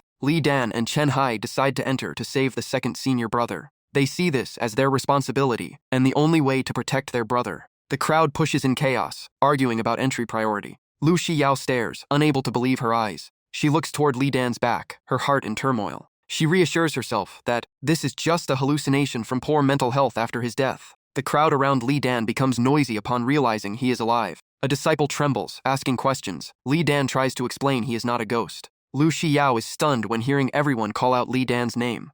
She stares intensely at the young man in front of her. Lu Shiyao rushes forward regardless of everything. Li Dan turns around, seeing her running toward him. She cannot believe the reality unfolding before her eyes. He smiles and asks after her, happy to see she is safe. Lu Shiyao stands still, emotions exploding. Li Dan wants to explain more, but doesn't have the chance. He is startled by her unexpected action. She rushes to hug his waist tightly. Chen Hai and Ling Feng are shocked to witness the scene. Li Dan comforts her, apologizing for making her worry all this time. She buries her head in his chest, scolding him for not contacting her sooner. Li Dan is confused by her questioning. She tightens her grip, making him cry out in pain from the pressure. Zhou Ling cries while running over. Her arrival adds to the chaos, while the sect master loses his temper at the disciples' lack of control. The sect master warns that the discovery cannot be hidden for long. Other sects will soon smell it and swarm in. Tao Zhengyang urges everyone to quickly descend into the ancient tomb to save people because it risks self-destruction at any time. Li Dan muses, his mind focused only on the second senior brother in danger.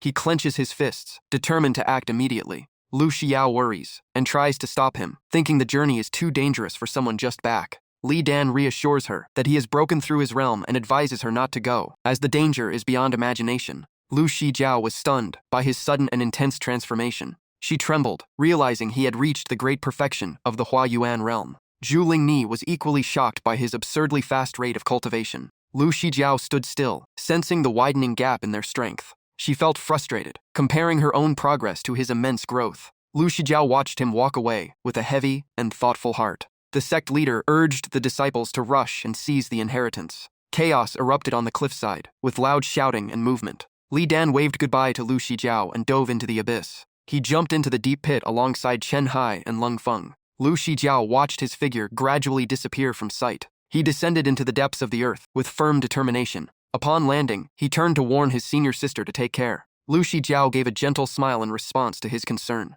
She whispered a soft request for him to stay safe. Deep down, she promised to wait for his safe return. Lang Feng noticed that the gravity grew heavier the deeper they went. Chen Hai worried about their second senior brother, fearing hidden dangers in the tomb. The system suddenly triggered a rescue mission, with gravity immunity as a reward. Li Dan opened his eyes wide, surprised by the system request. The system automatically analyzed and activated gravity immunity for Li Dan. Li Dan secretly rejoiced at acquiring this new ability. Chen Hai warned Li Dan about the strange omens surrounding them. Lang Feng urged him to protect himself as gravity surged violently. He calmly responded to the warning. All three hit the ground with a heavy, jarring impact. Li Dan stood up cautiously and surveyed the surrounding terrain. Lang Feng and Chen Hai concluded this was truly the place of a powerful master. They discussed the ancient architecture, noting it was far more than a simple cave. Li Dan sensed the presence of the second senior brother nearby. Chen Hai trembled under the intense pressure and told him to stop. He was sweating profusely and could barely remain standing.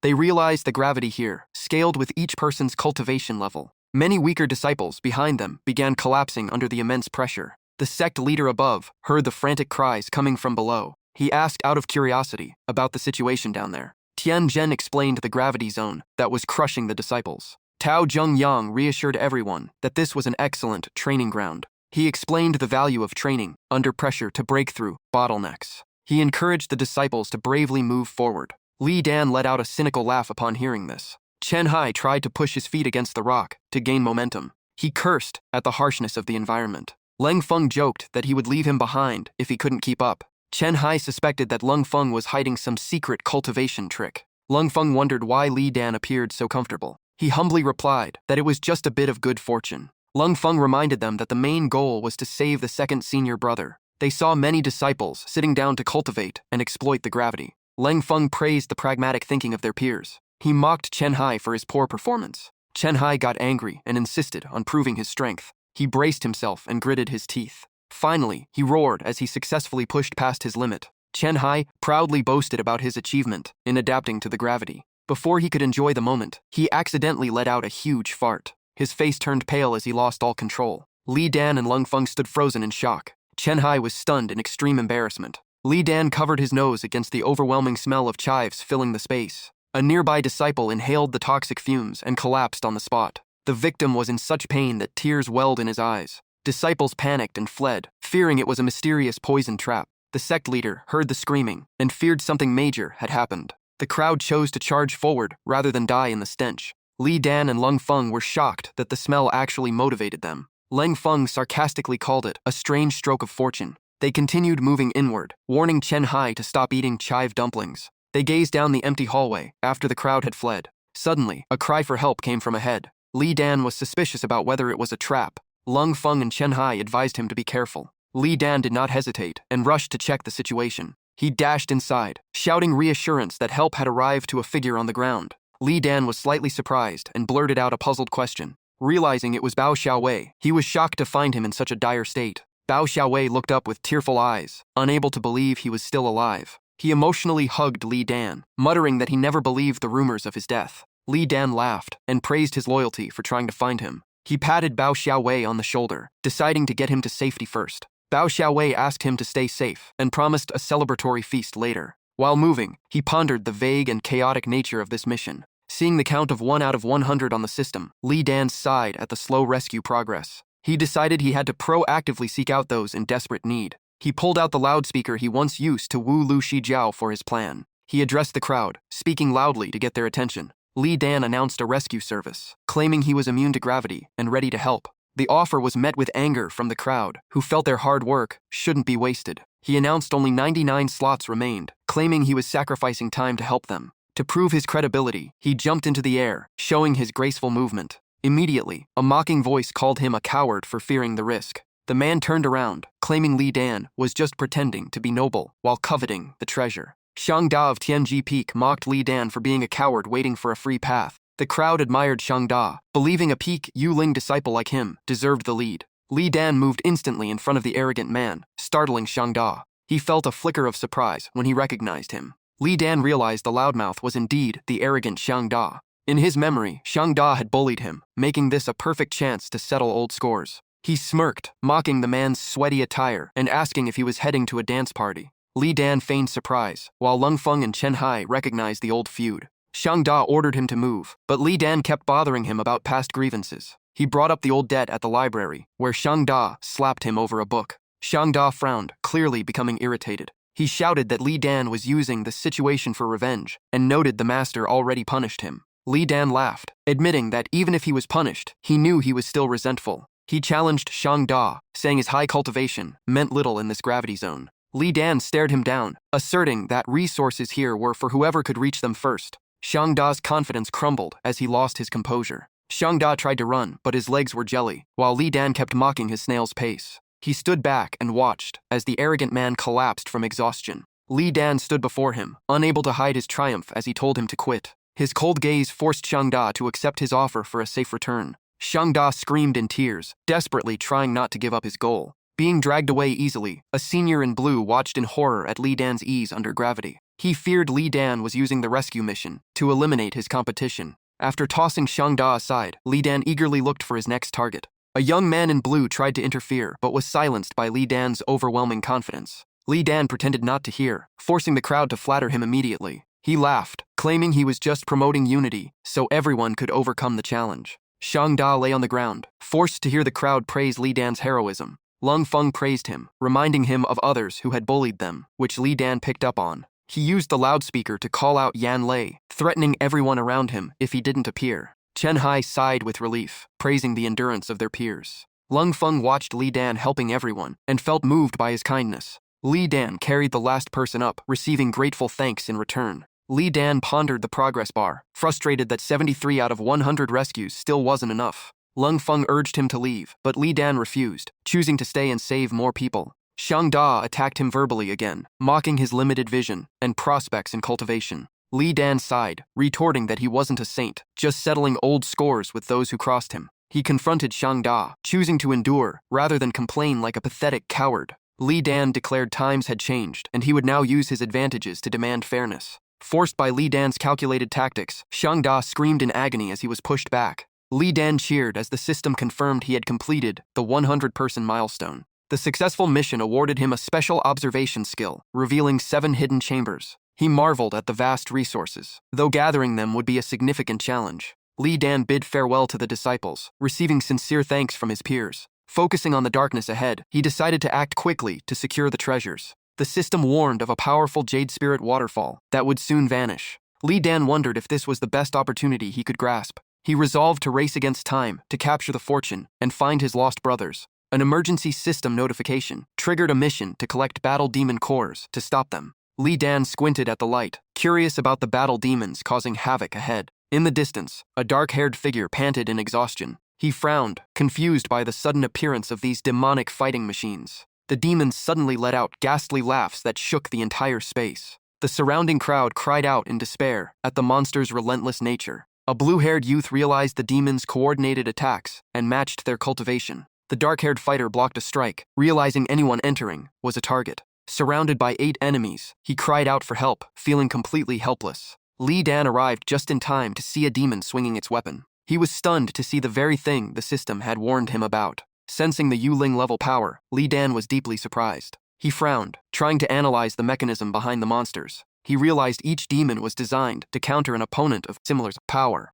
Li Dan looked around, worried about his seniors, and whether they had passed. Information about the demon cores appeared, suggesting a weakness that could put them to sleep. He looked at the remains of a fallen demon, getting an idea. Under his gaze, he saw the remains had been incinerated by a special technique. He deduced this was the trace left behind by his second senior brother earlier. Among the bones, he noticed a pale gem emitting weak energy, the needed core. He quickly snatched the gem, silently thanking his brother for clearing the path. Covered in a purple mist, Li Dan focused his energy to find the hidden mechanism. His eyes glowed with mystic purple light, using recovery skills to scan the area. He exerted himself to search, certain the key location was nearby. Li Dan suddenly stopped, as if having discovered something important. His gaze locked onto a section of the wall, still carrying residual spiritual energy. He joyfully realized the hole in the wall was the activation mechanism. Focusing his power into the core, he shouted out loudly. He threw the gem with force, creating a blinding flash of light. The demons shrieked in pain as the light swept over them.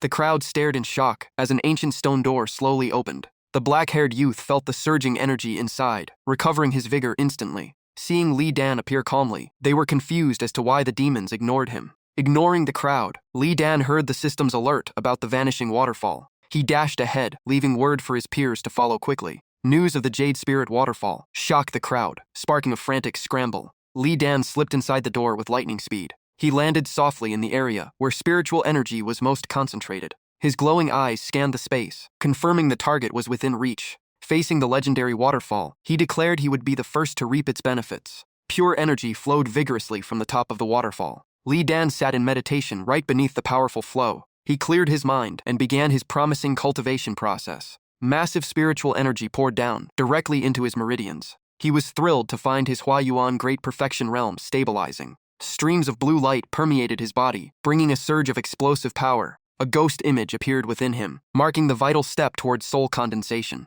He focused on his technique, pondering the value of high-quality energy for his breakthrough. While accumulation usually takes a lifetime, the waterfall provided unprecedented abundance. Cultivation progressed rapidly as his soul figure took clear shape. The soul's eyes glowed with pure white light, signaling the moment of change. Li Dan woke up, feeling a completely new aura within his body. The chaotic spiritual energy faded as his cultivation stabilized. He sighed with relief after a perfect breakthrough. Checking his progress, Li Dan smiled in satisfaction as he officially entered the Yuling realm. Seeing the dried-up waterfall, he felt a flicker of guilt for those arriving later. Just then, the dark-haired youth burst in, distraught to see the waterfall empty. He screamed, demanding Li Dan explain what happened to his hard-earned fortune. Li Dan closed his eyes, calmly telling the other man not to be so impatient. Suddenly, a spatial rift opened where he stood, making him shout in panic. The spatial tear spread and shattered moments later. He fell into dark nothingness, confused about what was happening. Was he being trapped, like his second senior brother before?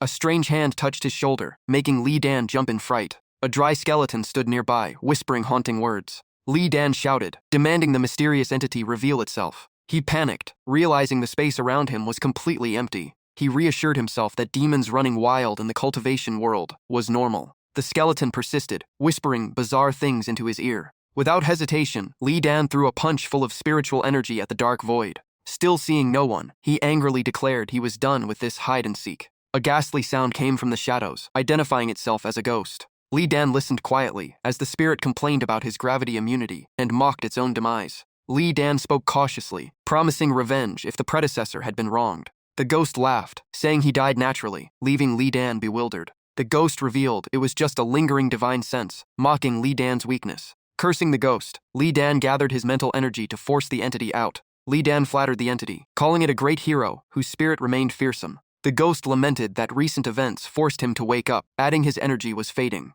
Losing patience, Li Dan told the old ghost to release him or face destruction. When the ghost calmed down, Li Dan switched tactics, buttering him up as a great predecessor. He played the part of an 11-year-old child, confusing the ghost with his mature looks. Regardless of age, the ghost insisted Li Dan was just a child to him. He transformed his face into a terrifying visage to test the boy's courage. The ghost threatened to end him if he didn't show fear. Li Dan stood frozen, speechless. Immediately, he turned and fled for his life. Running, he gritted his teeth, terrified that the ghost could crush him in a heartbeat. He screamed threats, while fumbling in his robes for a modern secret weapon. Pulling out a yellow wooden stick, he wondered if this was what he needed. He threw it back, realized it was the wrong item, and apologized to the senior. He offered an Ultraman figurine, but the ghost flicked his finger and knocked him down. The spirit mocked the useless toys the kid carried around. Lying on the ground, Li Dan tried to appeal to the ghost, claiming they were of the same kind. Feeling trapped, Li Dan's eyes went blank as he gave up on running. Looking at the ethereal mist, he faintly heard a cold snort from afar.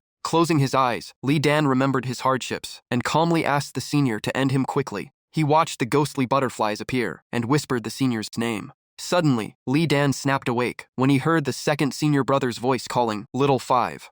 He turned back, asking if this was truly the brother he had been searching for. His brother looked exhausted, confessing he was starving and asking if Li Dan had food. Li Dan sat up, emotionally calling out his brother's name. The second brother was excited that his junior had arrived before the master and just wanted to eat. Li Dan felt equally excited, but he suddenly paused. A flash of doubt crossed his mind, forcing him to stop for a second. Suspecting the scene was a trap, he decided to play along rather than let the enemy succeed. Li Dan lay on the ground, daring the other to attack instead of wasting time. The second brother, confused, just wheezed that he was starving to death. Li Dan offered wine to lure the enemy into releasing him, still convinced it was a show. The brother, too hungry to think, kept nodding just to get a drink. Li Dan asked again, not believing his ears. He channeled spiritual energy, muttering that things were moving faster this way. Li Dan presented the wine, complaining that they had wasted too much time. Smelling the wine, the brother sat up and urged him to pass it over. Li Dan held the jar back, telling him not to rush. Suddenly, he was shocked to see a yellow light flash from behind.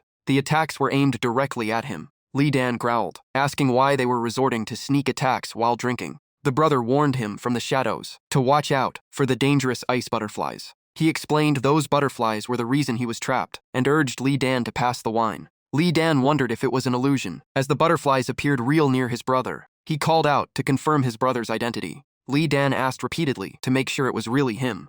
The brother responded with confusion to his suspicious questions. Li Dan happily told him the situation, saying the master knew and 800 disciples had arrived. Seeing the brother go quiet, Li Dan anxiously called out. The weak voice only managed to gasp about hunger. After those words, the brother passed out from exhaustion. Li Dan panicked, realizing his brother's physical limit had been reached. He told himself he had to find a way to feed his brother immediately. Watching the butterflies, Li Dan realized his brother was too weak to even grab food. He blamed himself for wasting time on unnecessary mind games. A flash of light from the system appeared before him. The system announced he had 5,000 points to open the shop and asked if he wanted access. Li Dan shouted the word shop in surprise.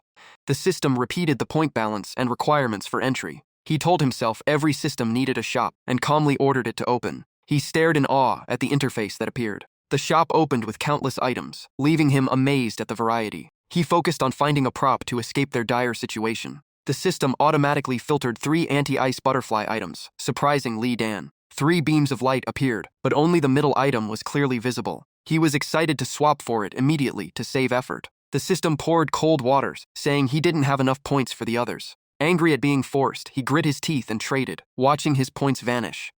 Holding the tiny medicine bottle, he doubted its 5,000 point value. Suddenly, Li Dan remembered something important and rushed back. He asked for a 9th grade pill recipe, but the system refused due to his low point balance. Li Dan felt choked with rage, cursing the system's arrogance. He shouted at his brother to hold on as he was coming. Opening the bottle, he hoped it would solve their problem. A purple mist escaped, causing the butterflies to scatter, which amazed him. The scent was so strong he almost gagged. Despite the terrible smell, the butterflies began to slow down. He ran toward his brother, urging him to take a deep breath. The brother turned pale, and his eyes rolled back in pain upon inhaling the gas. He vomited and blamed Li Dan, while Li Dan suffered from the stench. Li Dan explained he had misunderstood the bottle's use. It was to repel, not inhale. He apologized to the brother, who was now foaming at the mouth from hunger. He lifted the brother and pampered him like a child, telling him to eat slowly. The brother chewed on the chicken leg, praising it as the best meal ever. Watching his brother eat frantically, Li Dan felt pained and told him to slow down. He added that he had some water to make it easier. Just then, the surrounding space began to crack into pieces. Li Dan widened his eyes, realizing the trouble wasn't over yet. From the darkness behind, a somber voice spoke up. Feeling a chill, he trembled as he turned around. The shadow claimed to have spent 300 years researching a counter to the butterflies, which Li Dan solved easily. It was amazed that such a young person could find a rare material, like the Dark Road. The shadow admitted the trials were functioning normally, except for Li Dan. As it approached, he anxiously asked for its identity. The black mist dispersed, and a voice apologized for waiting for a successor. A graceful woman stepped out, curious about his background. Jiang Yanli asked his name, and he was annoyed at being questioned back. Seeing the beauty, he was stunned, while she mocked him for looking mediocre. After observing him, she changed her mind and confirmed he was a child of fortune. She took an item from him using her power and praised its value. Li Dan worried about his item, but she dismissed it, saying she lacked nothing. Looking at the ancient map, Jiang Yanli sadly said she had searched for it all her life. She sternly questioned him on the origin of the map. It was half of a celestial script map, and she wanted to know how he got it. Li Dan froze, remembering finding it in the belly of a python. When he tried to explain, she cut him off, demanding a short answer. He fabricated a story about destiny, saying it found him. He gestured wildly, describing the danger as a life or death moment. Jiang Yanli inwardly judged the kid. She remarked he was a glib talker who couldn't be trusted. She asked if he understood what the script map was. Li Dan signaled for silence and gave a mysterious answer. Jiang Yanli looked at him, confused by his intent. He asserted firmly with a serious face. They stared at each other in an awkward silence. Jiang Yanli broke the silence. He claimed it was definitely a map hiding great treasure. Jiang Yanli sighed at his thick skin. Li Dan covered his ears, refusing to hear explanations and just wanting to leave. When she spoke of the map, he shouted to drown her out. Seeing his stubbornness, she just sighed. She sternly demanded he listen clearly. She introduced herself as Jiang Yanli, an unknown senior. She revealed the other half of the map, which she had chased her whole life. She looked at both maps and felt she had finally grasped something. Li Dan was amazed to see the two pieces side by side. The maps suddenly glowed and snapped together. In the blinding light, an object flew out, the golden book. He stared in awe at the legendary item. He quickly asked about the golden book's purpose. He could only utter a questioning sound. He called out cautiously, seeing Jiang Yanli standing silently before a coffin. Seeing the strange object, he speculated inwardly. She explained it was her son's resting place. She teased him for being thick-skinned enough to survive, noting she built this for An. She told him to view the outer layer as a gift, but to leave her memories inside alone. She prepared to use her divine sense to move the tomb and vanish. She returned the map to him, placing faith in this child of fortune.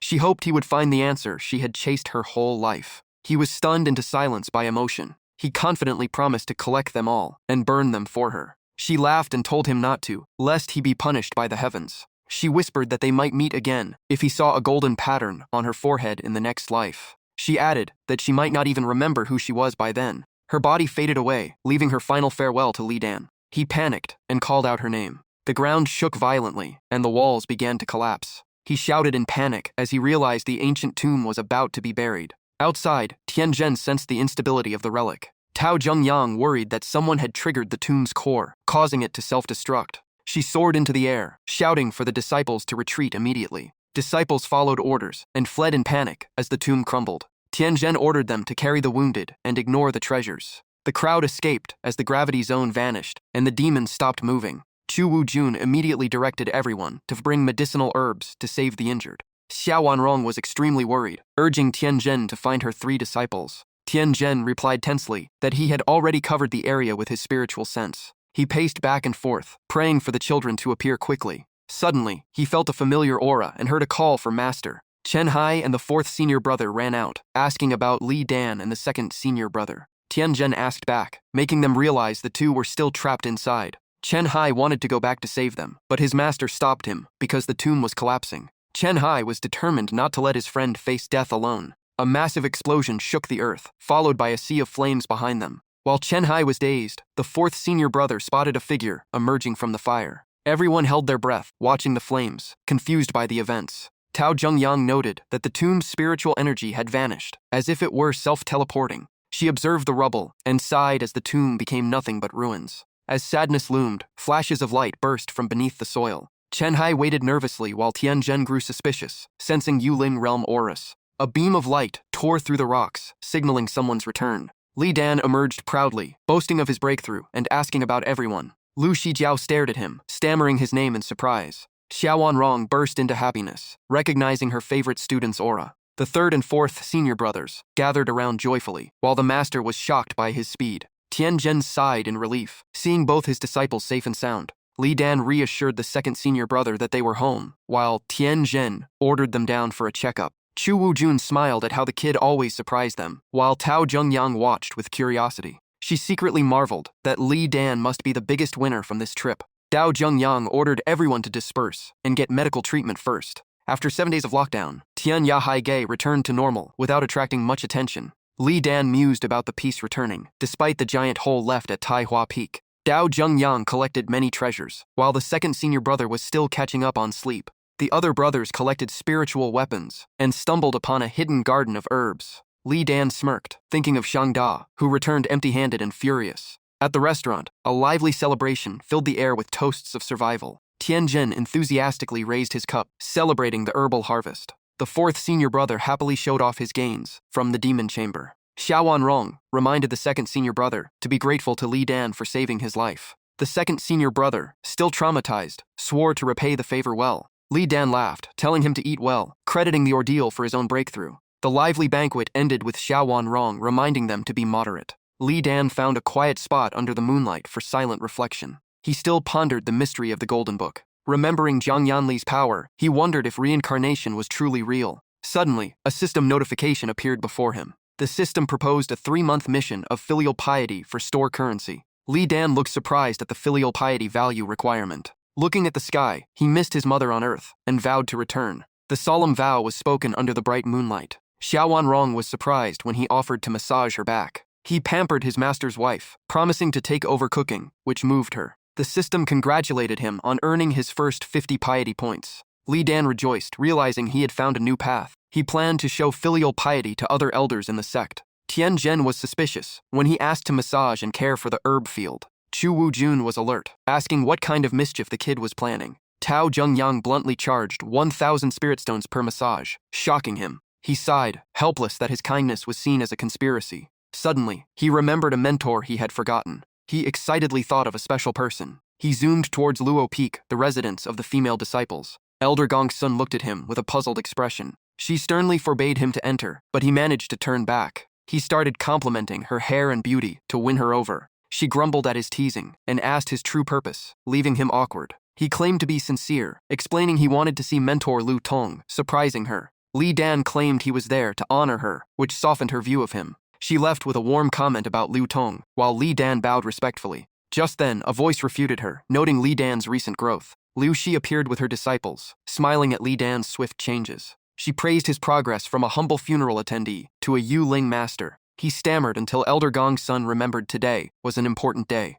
Liu Shi hinted at today's event, while disciples playfully begged for cake. A female disciple suggested opening a bubble tea shop in the kitchen. In the middle of talking, the elder stopped suddenly. Her gaze drifted toward Lu Shijiao, who was standing silently. Li Dan promised the sisters a grand banquet, ignoring the atmosphere. Lu Shijiao stood by with a calm expression, observing the scene. Watching his back, she missed their shared hardships and felt sad. She observed him silently, lost in thoughts about his drastic change. Physically close, she felt he belonged to a different world. Behind her, Liu Shi secretly watched her every expression. Finally, she sighed helplessly at the gloomy atmosphere. She asked for Li Dan's true purpose, reminding him of his mission. He claimed his passion for cooking led him to research music and tomb raiding. Li Dan solemnly presented a wrapped gift, his new beauty mask. Lu Shi looked at the gift skeptically, repeating its weird name. He bragged about its effect to make her young again, but offended her instead. He sweated as the other sisters demanded the same gift, accusing him of bias. He lied about the crafting process being limited to only a few pieces.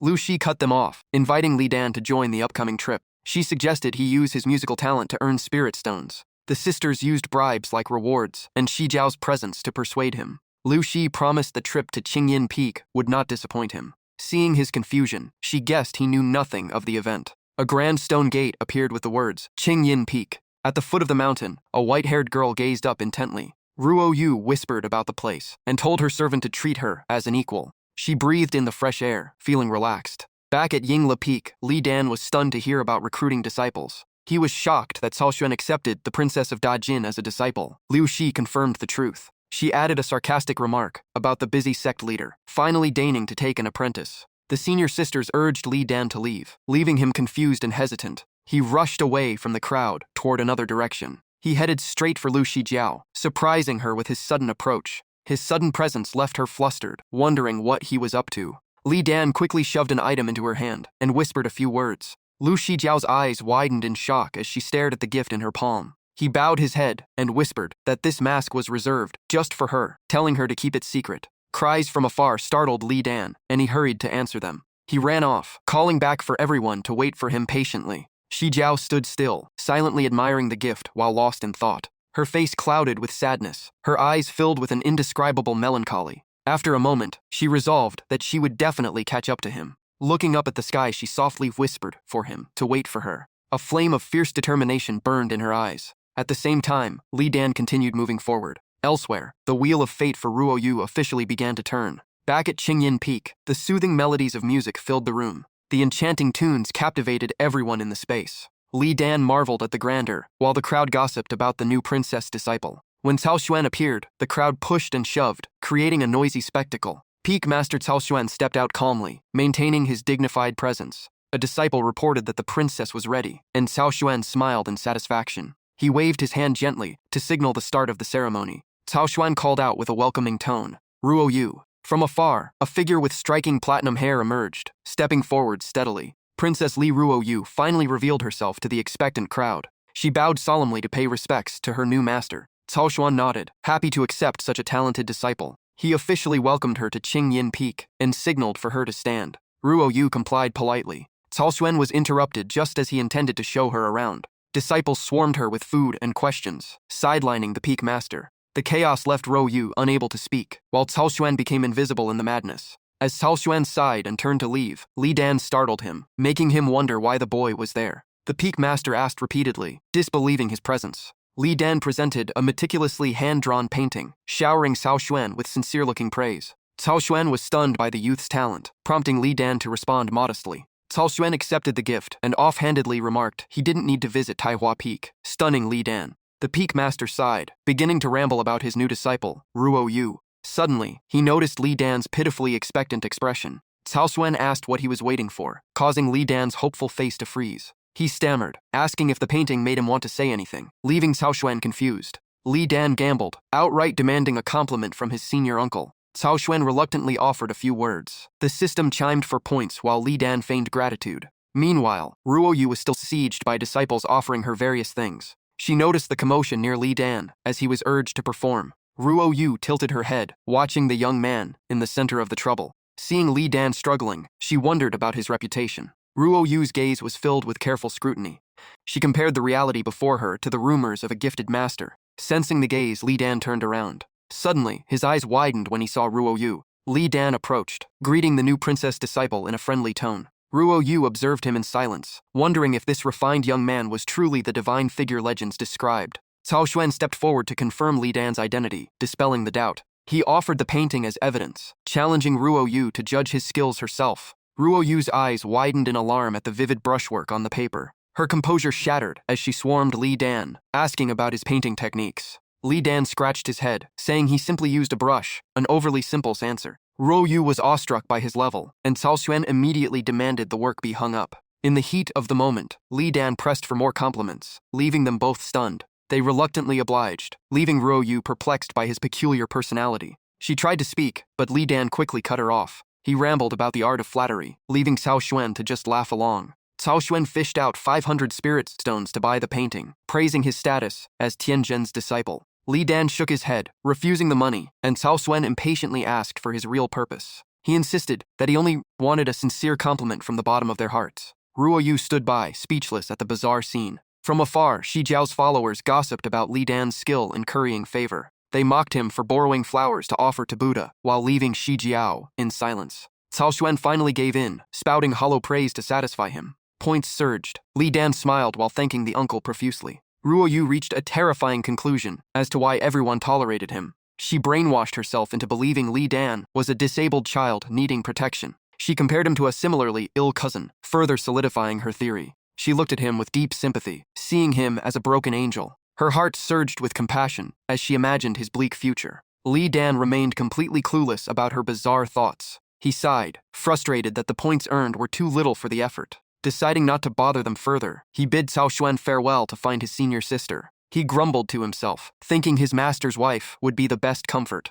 Just then, he noticed Ruo Yu watching him. Li Dan was bewildered as she blocked his path, asking what she wanted. Seeing her serious gaze, he grew even more confused. Right then, she unexpectedly pulled out a candied hawthorn stick, coaxing him to eat it like a child. Disciples around them went wild. Li Dan stood frozen for several seconds. Cao Xuan was surprised by his disciple's action, while the brothers broke into a sweat. A few whispered about the deep meaning of the candy stick. They lamented that Li Dan was being approached while they were sidelined. Ruo Yu played the role of a doting sister, using a sweet tone to invite him to eat. The scene left the disciples maddeningly jealous, and the sisters shocked. Misinterpreting his daze, Ruo Yu worried that his palate wasn't suited. Under his scrutinizing gaze, she searched for more food. She offered osmanthus cakes, and when he refused, she asked to be taught painting, calling herself sister. He hurriedly made an excuse about being busy to decline immediately. Just then, Jiage Liancheng marched over, hurling insults at Li Dan. He shouted at him to leave Qingyin Peak, claiming he was bothering his junior sister. Li Dan coldly asked who he was. The man arrogantly stated his identity. He accused Li Dan of having wicked intentions toward the disciple, showing his open disdain. Ruo Yu stood up for Li Dan, noting he was also from their sect. Jiage Liancheng was blocked, struggling to argue that Li Dan was disrespecting her. Li Dan sighed in frustration. He turned and left, affirming he had no evil intentions. Li Dan told Ruo Yu he would teach her painting later, leaving her lost in thought. Before leaving, he shot a look at Jiage Liancheng, implying he was the one with ulterior motives. Jiage Liancheng screamed in rage, but Li Dan ignored him completely. He gritted his teeth in frustration. Cao Xuan approached, asking if his disciple had fallen for him. Ruo Yu cut him off, saying she only felt a strange connection because he resembled someone she knew. She watched Li Dan's retreating back, muttering about the secrets hidden in his past. Cao Xuan nodded, agreeing that his life must be filled with many thrilling tales. As night fell, Cao Xuan told Ruo Yu to join his fellow disciples for dinner, and she politely checked on her master before leaving. Night enveloped the land, and the aroma of food began to spread everywhere. Li Dan looked at his cooking achievements with great satisfaction. The second senior brother suddenly appeared to praise Li Dan's culinary skills. Li Dan happily welcomed his close senior brother. He eagerly waited for the other brothers to arrive and share the new dishes. Mentioning them, his eyes dimmed with a hint of sadness as he realized they had already left. The second senior brother calmly confirmed that they had set off to seek their own opportunities. Li Dan stood silently, lost in thought beside the stove. He whispered, wondering why they hadn't waited until after the meal to leave. The second senior brother sighed, telling him not to blame them, since they didn't want to worry him. He explained their current cultivation realms, and how they had been stuck for years. Compared to Li Dan's rapid progress, their stagnation made them feel restless. The second senior brother affirmed it was their choice, driven by the pressure of seeing Li Dan advance so fast. Li Dan felt heartbroken and could only bite his lip in silence. On the mountaintop, Li Dan looked into the distance, deep in thought. He worried about the fate of his brothers after months of separation.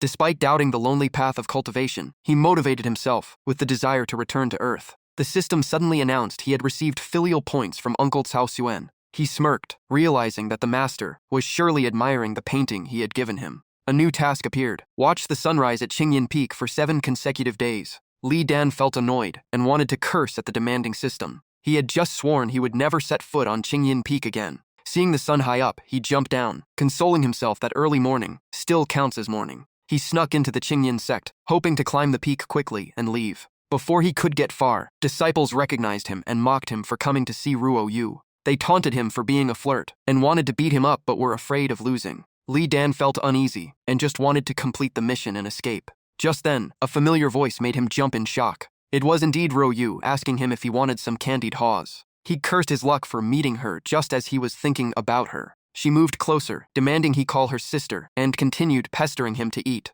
When he asked why she was on the mountain so early, she pointed toward the group of disciples training. He witnessed a group of young men training their muscles intensely. Ruo Yu enjoyed the fresh morning air. She claimed everyone came early to train for health. Watching the jealous men, Li Dan knew they weren't really there to train. Li Dan quickly turned to refuse, using his busyness as an excuse to retreat despite Ruo Yu's attempts to keep him. Suddenly, a sword flew from above and cut across Li Dan's path. The blade embedded itself into the ground, stopping his steps. Both Li Dan and Ruo Yu were shocked by this sudden appearance. The sarcastic voice of Jiago Liancheng sounded, reminding him of previous threats. Jiago Liancheng appeared arrogantly, asking how he dared to show his face there again. He mocked Li Dan for clinging to Ruo Yu, assuming he had calculated a path to approach her. From above, he looked down with contempt, declaring he would teach the Taihua Peak disciple a lesson. Li Dan narrowed his eyes, trying to recall who this arrogant person was. Jiago Liancheng landed triumphantly. Ruo Yu sensed his killing intent and sternly asked what he was planning.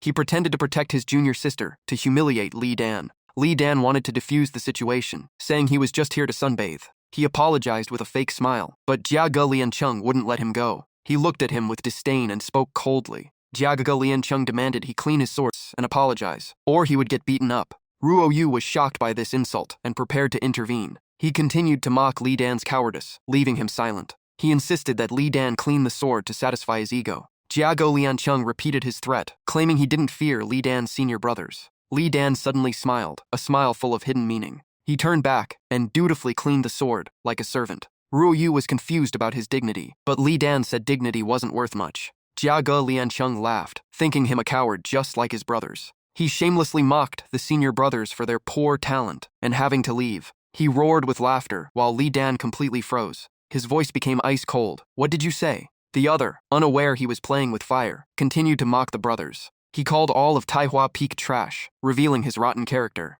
But before he finished, a powerful fist smashed into his face. Li Dan struck lightning fast, giving him no chance to react. He was dazed, failing to understand what had happened, because the punch was too fast. Li Dan emitted terrifying killing intent, warning that anyone touching his family would pay. He put all his strength into the punch, shaking the very earth. Li Dan roared to release all his pent-up frustration. Jiago Liancheng took the full impact, screaming in pain. Li Dan knocked him into the sword, shattering it instantly. Ruo Yu and the onlookers were left dumbfounded. They were stunned to see a late stage, Ling gathering master easily defeated. Their eyes now looked at Li Dan with fear and caution. Li Dan sighed, regretting having to spend money to buy a new sword for the loser. Jia Ge Liancheng lay on the ground in a pathetic state. Li Dan regained his cheerful demeanor and continued on. Ruo Yu laughed in amusement. She was drawn to Li Dan's unique and fascinating personality. In a high room, sounds of admiration were heard regarding a portrait. Cao Xuan narcissistically admired his own painting, praising his own looks. He proudly assumed the portrait was good because the subject was excellent.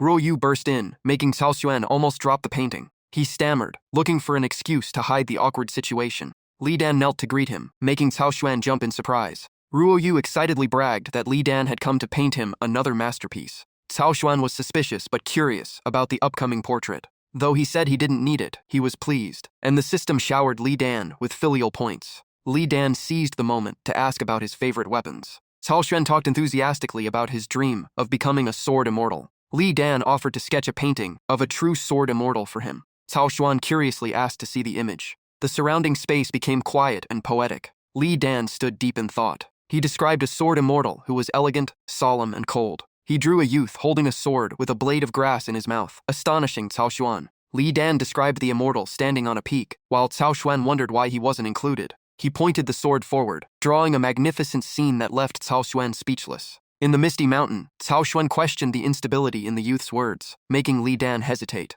When Ruo Yu looked over, Li Dan quickly covered up with rhymes about sword Dao, annoying Cao Xuan by changing his surname. Watching Li Dan's effort, Ruo Yu felt he was as simple as her cousin back home. Her eyes brightened, and she clapped her hands with a warm smile. Li Dan convinced Cao Xuan that only he was worthy of the image, making him waver despite his skepticism. Suddenly, Li Dan knelt again to show his respect. He requested Cao Xuan to go to the highest peak of Qingyin Peak to create the masterpiece. Cao Xuan coolly replied, that wasn't the highest point, but a nameless peak behind it. Hearing about the highest peak, Li Dan's eyes lit up with excitement. Cao Xuan scratched his nose proudly, suggesting the old peak wasn't bad either. Li Dan insisted on the nameless peak, making Cao Xuan angry at his stubbornness. Just then, noise from outside interrupted them. A group of disciples burst in, warning the master to stay away from Li Dan. The group was aggressive, accusing Li Dan of beating their junior and demanding justice. Li Dan listened silently to the provocations from the purple-haired disciple. The disciple was stunned to see his master's unusually stylish appearance.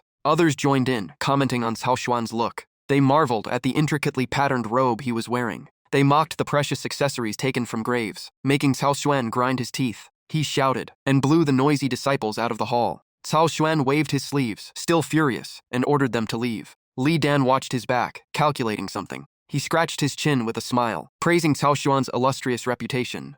Cao Xuan was startled by the flattery, while the system points skyrocketed. Under the golden sun, Cao Xuan urged them to set off, and Li Dan replied obediently. On the green grass, Cao Xuan posed awkwardly with his sword, waiting for Li Dan's direction. Li Dan measured with a blade of grass, focusing on fixing the sword immortal's posture. After adjusting, he was satisfied with the current look. Seeing the crooked sketch, Li Dan praised it heavily, while Cao Xuan grew tired after 2 hours of standing still. Hearing that he had to hold the pose until tomorrow morning, Cao Xuan almost fainted from shock. Ruo Yu leaned in curiously, intently observing Li Dan's painting technique. Li Dan helplessly asked her to keep her distance so he could work. Even after sunset, Ruo Yu continued to chatter and praise his talent, leaving Li Dan speechless. Late at night, under the crescent moon, she persisted in watching and marveling at his work. Li Dan lost patience and shouted, wondering why she had so much free time. Ruo Yu responded with an innocent expression that left him speechless. Li Dan worried that Cao Xuan would collapse before the painting was finished at this rate.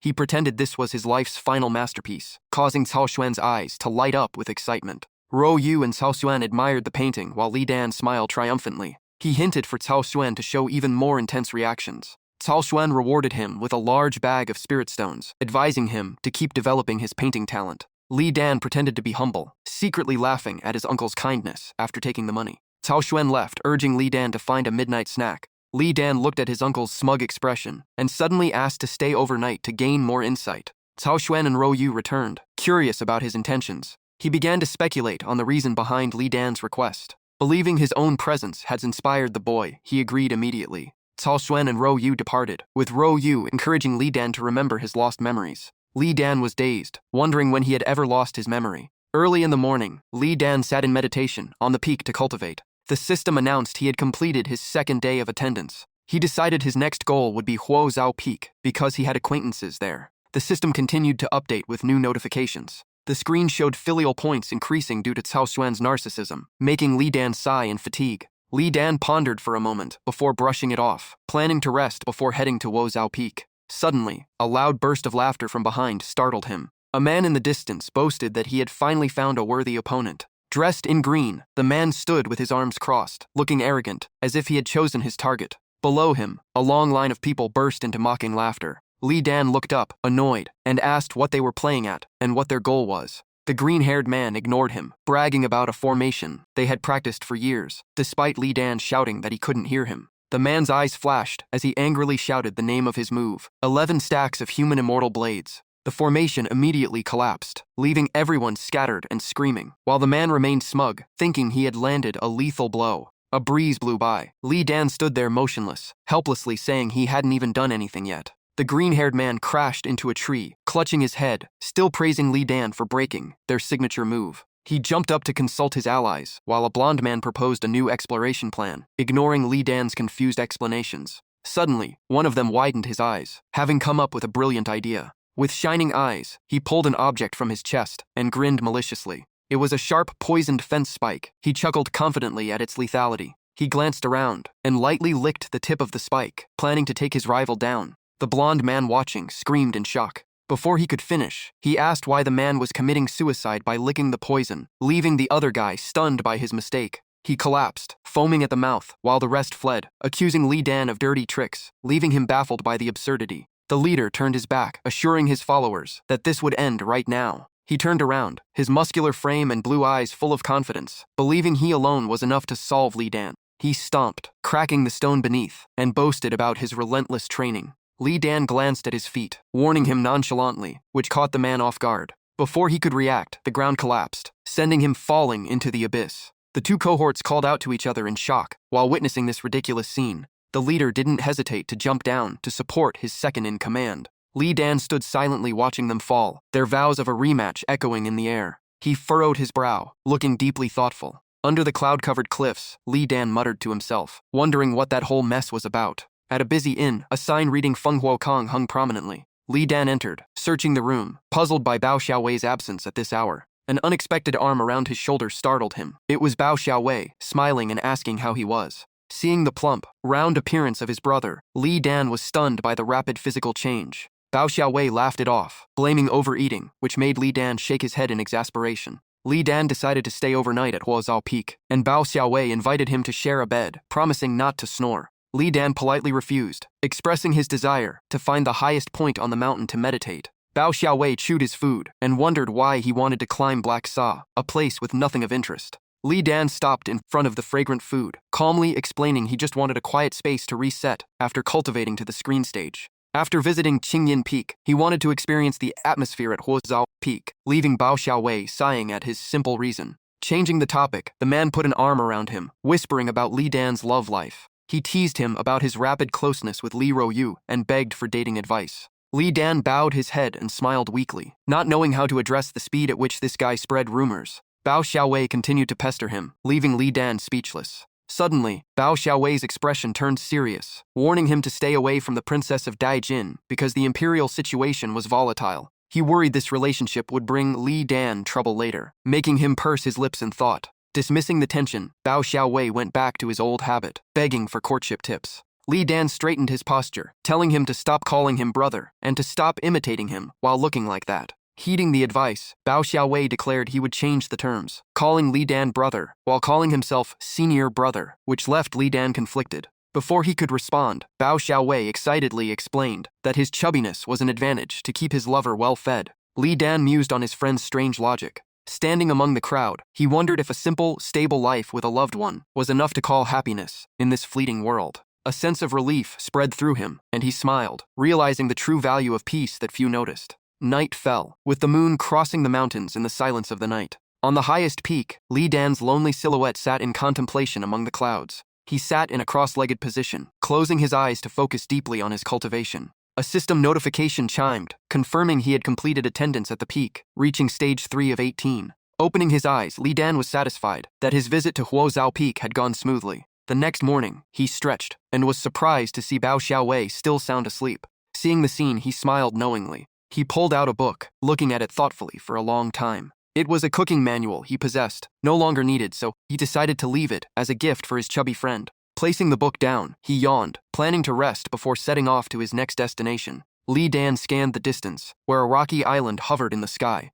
He smiled, aiming for his next target, Anla Fengxiao. The image of a pure woman in white with long black hair crossed his mind, making Li Dan slightly apprehensive about his next stop. He stood on the heights, his eyes calmly observing the panoramic view. Stepping down the stairs, he pondered how to infiltrate Anla Peak. Lao Wu, slurping his noodles, accidentally spotted Li Dan and was visibly startled. He whispered to identify the target, making the leader, who was also eating, freeze instantly. The leader turned his head to ask repeatedly, while Lao Wu just looked at him with weariness at his frantic attitude. A long-haired woman sitting nearby spoke up, analyzing Li Dan's movement patterns, making the leader start to calculate. He plotted an ambush, believing that if he acted quickly in desolate areas, no one would know. Determined to get revenge, the leader called Lao Wu to follow, while Li Dan walked slowly, telling himself tomorrow was the day to climb Anla Peak. Far away, the mountains clustered to surround small courtyards and ancient towers, with stone paths hidden under thick fog. The sounds of stir-frying echoed, and flames began to heat up aromatic dishes.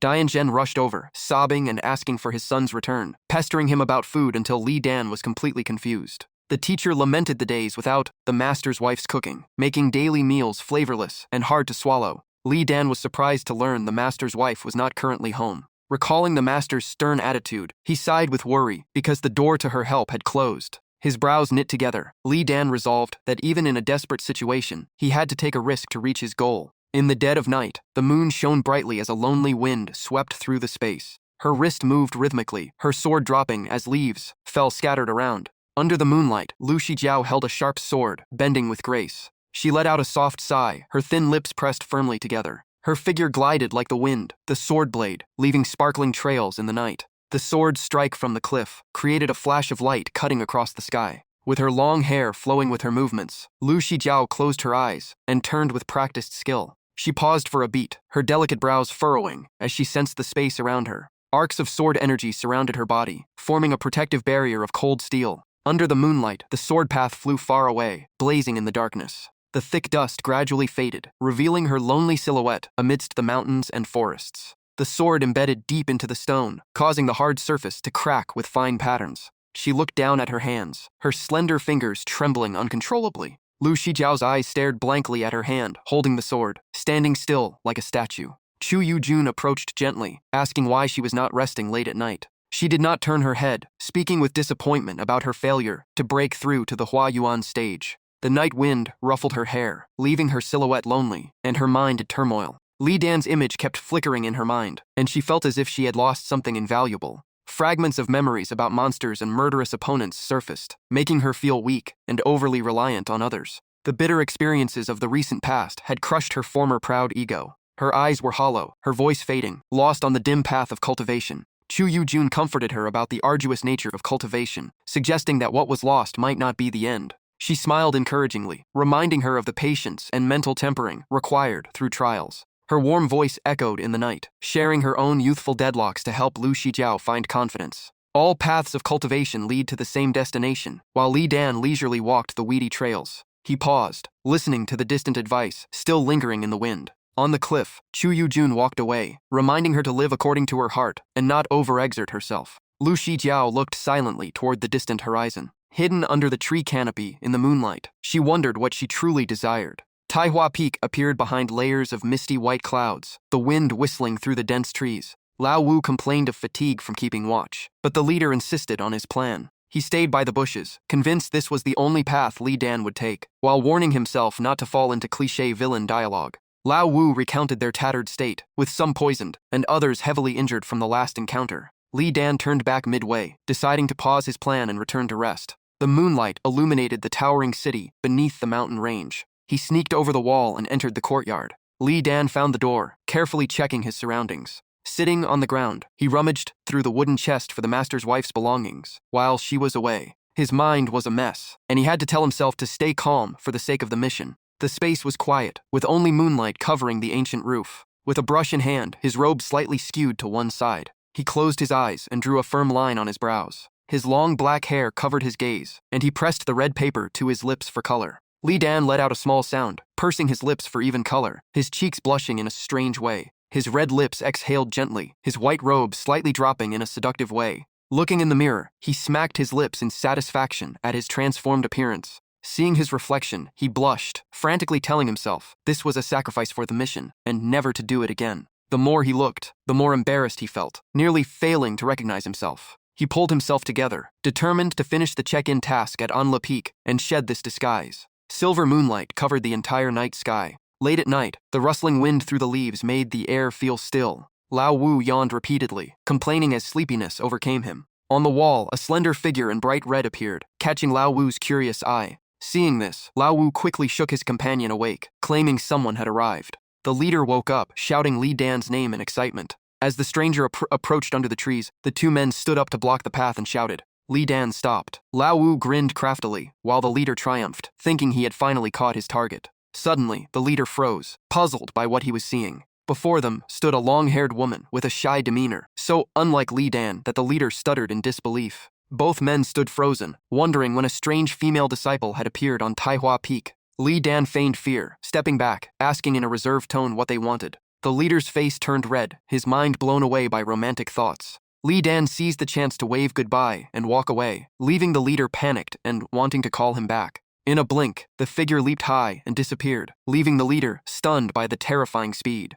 Lao Wu rubbed his chin in admiration, surprised that Taihua Peak hid such a lovely beauty, and turned to ask the leader's opinion. Seeing him silent as a statue, Lao Wu shook him again. The leader was sweating profusely, his eyes replaced by hearts, unable to speak, worrying Lao San greatly. Lao San's panicked scream echoed through the night, hoping to awaken the daydreaming fool. At Anla Peak, ancient trees obscured the moon, creating a solemn atmosphere. Li Dan hopped nimbly between the branches, his clothes fluttering in the wind. He broke into a cold sweat, wondering why he was dressed like this, and if the two men had recognized him. An elderly figure stood on a treetop, calling out for him to stop with a solemn expression. It was an elder guarding the night, questioning why he was wandering at this hour. The elder narrowed his eyes, coldly demanding the reason for his rushed movement. Li Dan froze, realizing it was Elder Gongsun, and internally lamented that he was in trouble. He stuttered, trying to hide his identity from the elder's piercing gaze. Elder Gongsun frowned, repeating his question since he didn't hear the garbled answer. Li Dan lowered his head, his hair covering his eyes, deciding to remain silent to avoid exposure. The elder's face darkened, his sharp eyes repeating the question, causing suffocating pressure. In the dim darkness, the elder wanted to know exactly why he had sneaked there late at night. Li Dan tried to stay calm, his heart burning, desperately trying to think of a way out. He told himself he must be quick-witted to handle this if he didn't want to be exposed. With no other choice, he bowed to apologize, pretending to be a mischievous disciple breaking the rules. With a blushing face, he pleaded with the elder for forgiveness. He offered a small gift box as a bribe, leaving the elder speechless. Elder Gongsun looked at the gift box, surprised by this strange act. Li Dan quickly fabricated that this was a gift from Li Dan himself, hoping the elder would accept it and overlook his presence. The elder thought to himself, surprised that Li Dan was so cunning, promising that masks were hard to make, and now there were 5. He clicked his tongue, took the gift, coughed slightly, and dismissed him, demanding he leave and never return. Li Dan was overjoyed, thanking the elder profusely before leaving. As he turned back to bow politely, the elder was still skeptical and wanted to ask about his identity.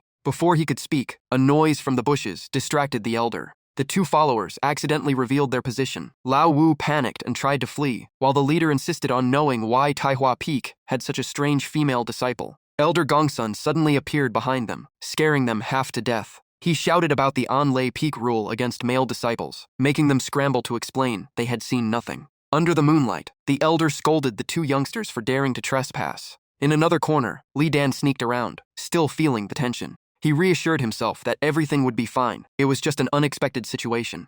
Looking at the courtyard, he remembered Tianyin Hall, where he had once belonged. The elegant sound of a zither from a room at midnight piqued his curiosity. Lu Shijiao was busy playing, the melodic sound echoing in the quiet space. Peeking inside, he was surprised to see it was her. Looking at Lu Shijiao's lonely back, he called her name silently in his heart. He observed her playing the instrument quietly, not daring to disturb her. She remained focused, completely immersed in her own world. As she knelt on the wooden floor, he turned away quietly, smiling and enjoying the music. The moonlight shone brightly, illuminating Li Dan's slender figure in the night. He looked up at the sky, pondering the recent events. Then he lowered his head, smiling mockingly at himself. He told himself maybe he had talent, but immediately shook his head, abandoning any plans to wear women's clothing in the future. Suddenly, Lu Shijiao appeared behind him and asked about the female clothing, startling him. He turned back, and Lu Shijiao looked at him calmly with curiosity. She asked who this sister was, forcing Li Dan to raise his voice and make up a story about being unable to sleep. When she wondered how he knew of her, he quickly complimented her as the most beautiful person on the mountain. Lu Shijiao lowered her head and sighed with emotion. The wind made her hair fly, and she whispered to deny that beautiful title. Her face was sad, seeing herself as just an ordinary person in the world. Li Dan was confused, not knowing why she was so melancholic at this hour. She looked at him, hesitating to ask more about this strange sister. She praised everything new as interesting, leaving Li Dan stunned, not understanding what she meant. He could only let out a confused sound. The moonlight shone brightly again in the night. Lu Shijiao smiled lightly. She asked if he knew what it meant to really like someone. Li Dan sweated, not knowing what was wrong with this girl. She confided that she had recently been paying attention to someone and wondered if it was love. Li Dan was surprised, not expecting her to know about the vibrations of love. Lu Shijiao apologized for speaking out of turn, leaving Li Dan feeling bothered by the perceived insult. He explained classic signs of being in love, like blushing, racing heart, and silence. Unsatisfied, she continued to press for more specific details about those feelings. Li Dan listed typical symptoms like insomnia, anxiety, and dreaming about the other person.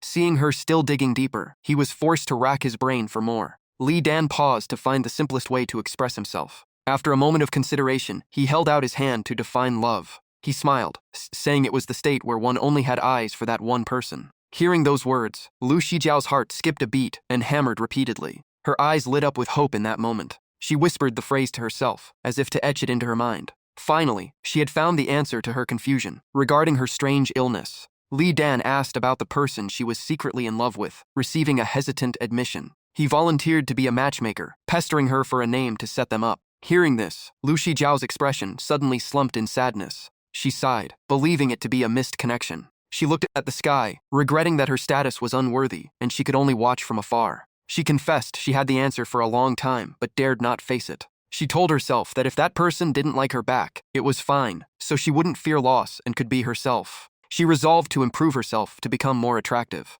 Li Dan was stunned by her thoughtful self-reflection. She quickly excused herself, leaving him in the silent reality of the late night. Li Dan lowered his head, lost in thought, with an indescribable stir in his heart. A sense of melancholy and alienation overcame his mind. A system notification about filial points from Uncle Cao Xuan chimed repeatedly, breaking the romantic mood. He angrily scolded the system for ruining his flow of emotion. Li Dan sat back on the mountain, waiting until dawn. The system confirmed the check-in task had reached 418 progress. He opened his eyes, muttering about how long the night had been. Fearing exposure, he hurried to find a path down the mountain unseen. While descending, he silently felt lucky that everything had gone smoothly. But then he discovered someone waiting for him below. The green-haired man from yesterday appeared again, calling himself the leader of Baijian Peak and wanting to get acquainted. Li Dan completely ignored this annoying man. He turned his back and walked away, leaving the other standing alone. The man stubbornly chased after him, begging for a way to stay in contact. Li Dan reached his dwelling and lay beneath the cool waterfall to relax.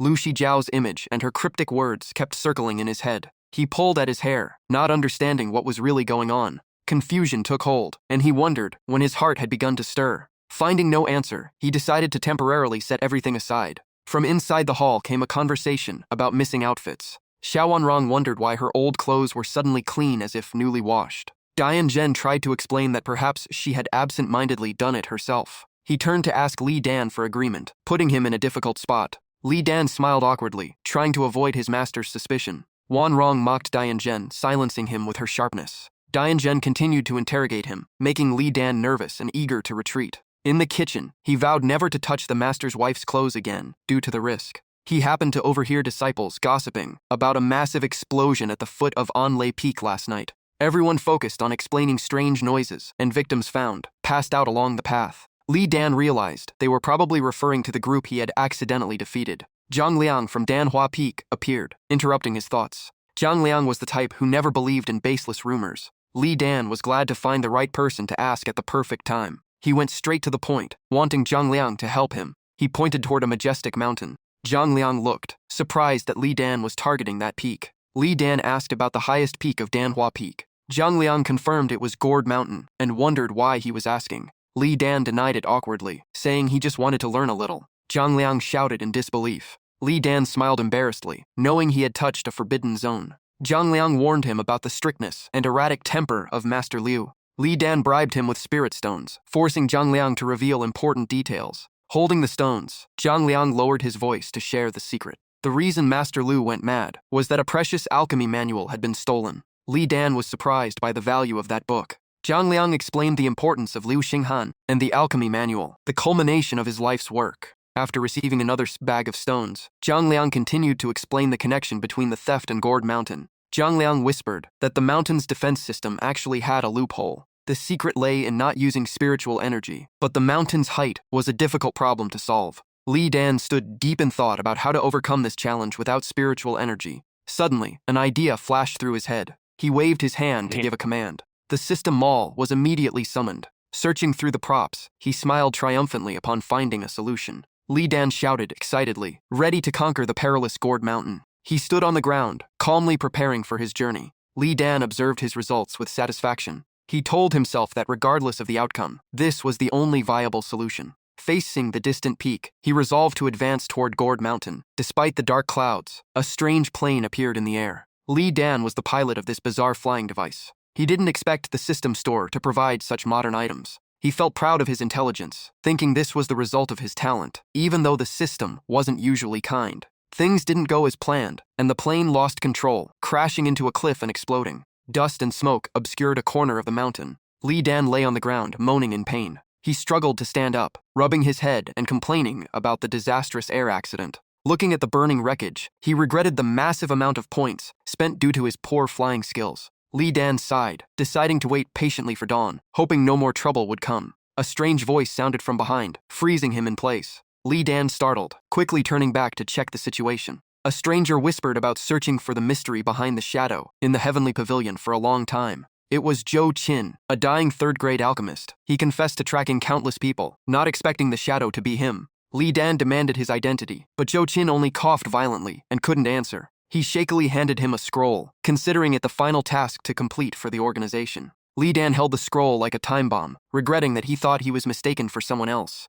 When realizing it was the alchemy manual, he exclaimed in panic. Zhou Qin laughed bitterly, accepting his fate that whether he was silenced or not, he wouldn't live long. His eyes faded, regretting that greed had led to this tragic end, only hoping to repay his master in the next life. After the final call for his master, Zhou Qin passed away. Li Dan witnessed everything from start to finish, feeling only fear for himself. He felt he had accidentally stepped into an extremely dangerous quagmire. It turned out the thief of Master Liu's manual was his own beloved disciple. Fate really loved to tease. Li Dan worried about being framed by the thief, taking this cursed object and putting him in a dilemma. Having no other choice, he decided to wait for dawn and improvise. The system reported the Danhua Peak mission reached 518. Li Dan let out a breath of relief. He told himself it was time to leave. He approached Zhou Qin's body, pondering the eventful night. Li Dan affirmed that even without understanding the organization, this was the last thing he could do. He promised to find a way to return the alchemy manual. Zhou Qin's mouth twitched, as if finally unburdened. Li Dan prayed for the unfortunate soul to rest in peace.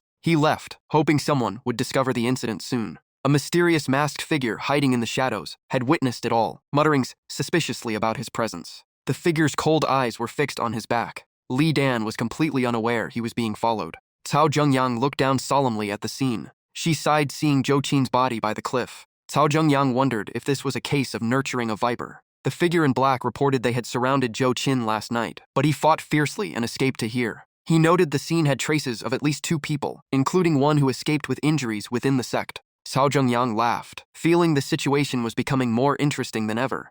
She ordered the immediate assembly of all peak masters and elders at the main hall. As the black-clad figure left, she called out to Master Liu, who had been standing silently. Master Liu asked permission to handle his disciple's funeral arrangements before attending the meeting. He looked at his disciple's body with complex eyes, both heartbroken and reproachful. Zhou Qin's death was kept secret, with responsibility pinned on a mysterious accomplice to save the sect's face, causing internal chaos. All suspicion fell on the accomplice, spreading fear across the sect. Li Dan suddenly sneezed repeatedly, not knowing if it was because he was being talked about. He thought about the manual as a hot potato, trying to finish the mission and escape. He gently entered Tianji Peak, his final check-in location. Li Dan sneaked a look at the room, thinking that thanks to the ancient tomb incident, he had to spend 8,000 points on a transformation prop. He was annoyed that the prop had a time limit. He gestured a spell, causing the guy in the room to turn around. Li Dan disguised himself as the Tianji Peak Master, surprising the disciple with his sudden appearance. He was pleased with the perfect transformation from the system's shop orb.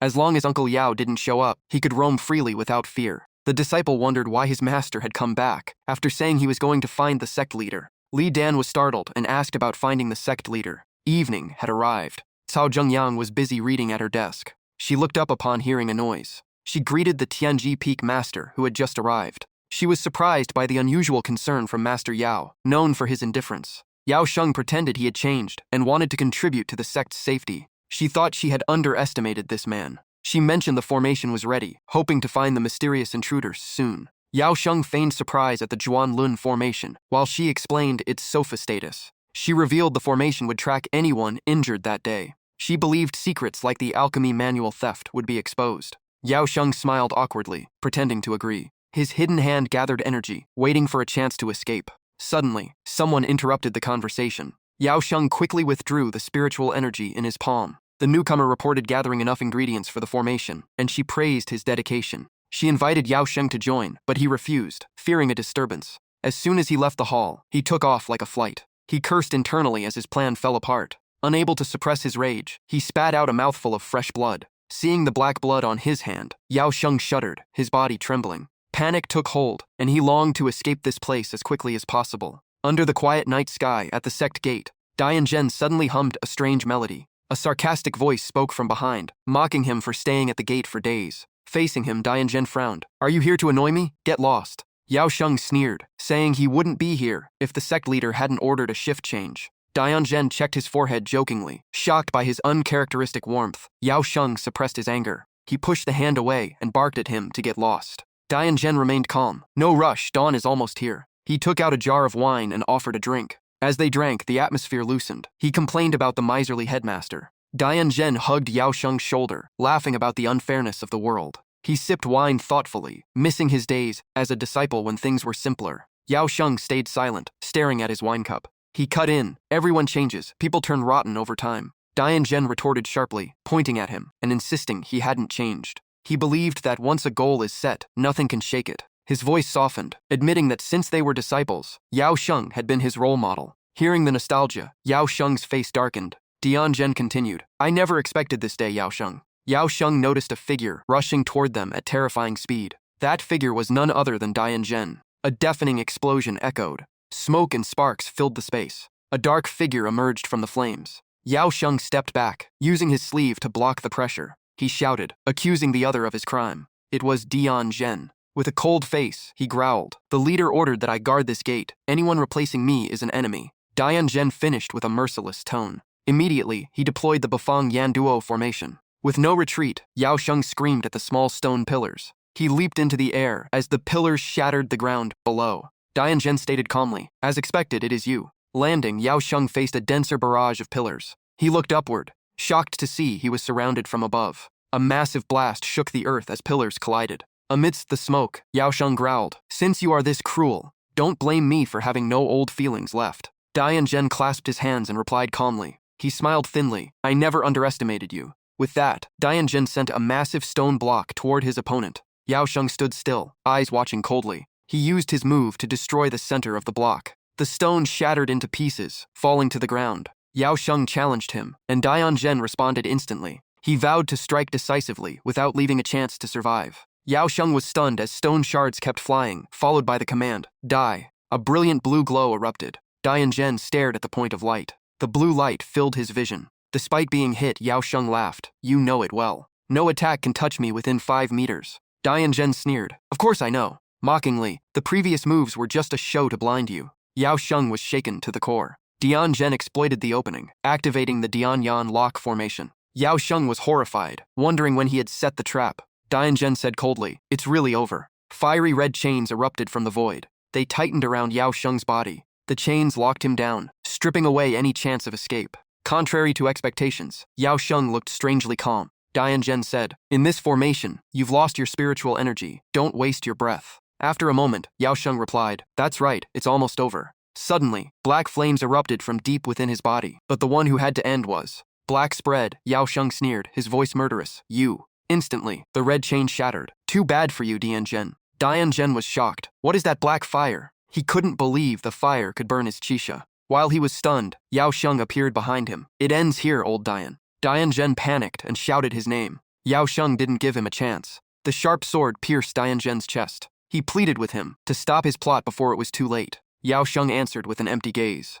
He pushed the blade deeper, whispering, "Too late, old Dian." He repeated, "Everything is too late." At a distant peak, the system notified Li Dan of completing the Tianji Peak mission, rewarding him with mid-level alchemy talent. Reading the notification, Li Dan laughed contentedly. He was thrilled that the last mission was finished, feeling extreme excitement. Li Dan thought confidently that his alchemy knowledge now surpassed even veteran rank 6 alchemists. Suddenly, a column of light shot up in the distance. Li Dan was suspicious. Isn't that the direction of the gate? Feeling abnormal energy, he paled. It's the master. The master's energy was fading. He leaped forward, rushing off at lightning speed. On the way, he was anxious, guessing the master was in a fierce battle. Li Dan blamed himself for focusing too much on missions while ignoring the abnormalities. Arriving, he saw a crowd gathered. People cleared the way, and he landed hurriedly. A horrifying sight. The master lay in a pool of blood, with the master's wife sobbing beside him. He gasped, his heart pounding. Chokingly called for the master's wife. Shakingly called for the master. Li Dan couldn't hold back tears, unable to finish a sentence. Rain began to pour heavily. Dian Zhen lay there, exhausted, blood gushing from his chest. Li Dan was shocked, uttering a painful question no one could answer. Why did it come to this?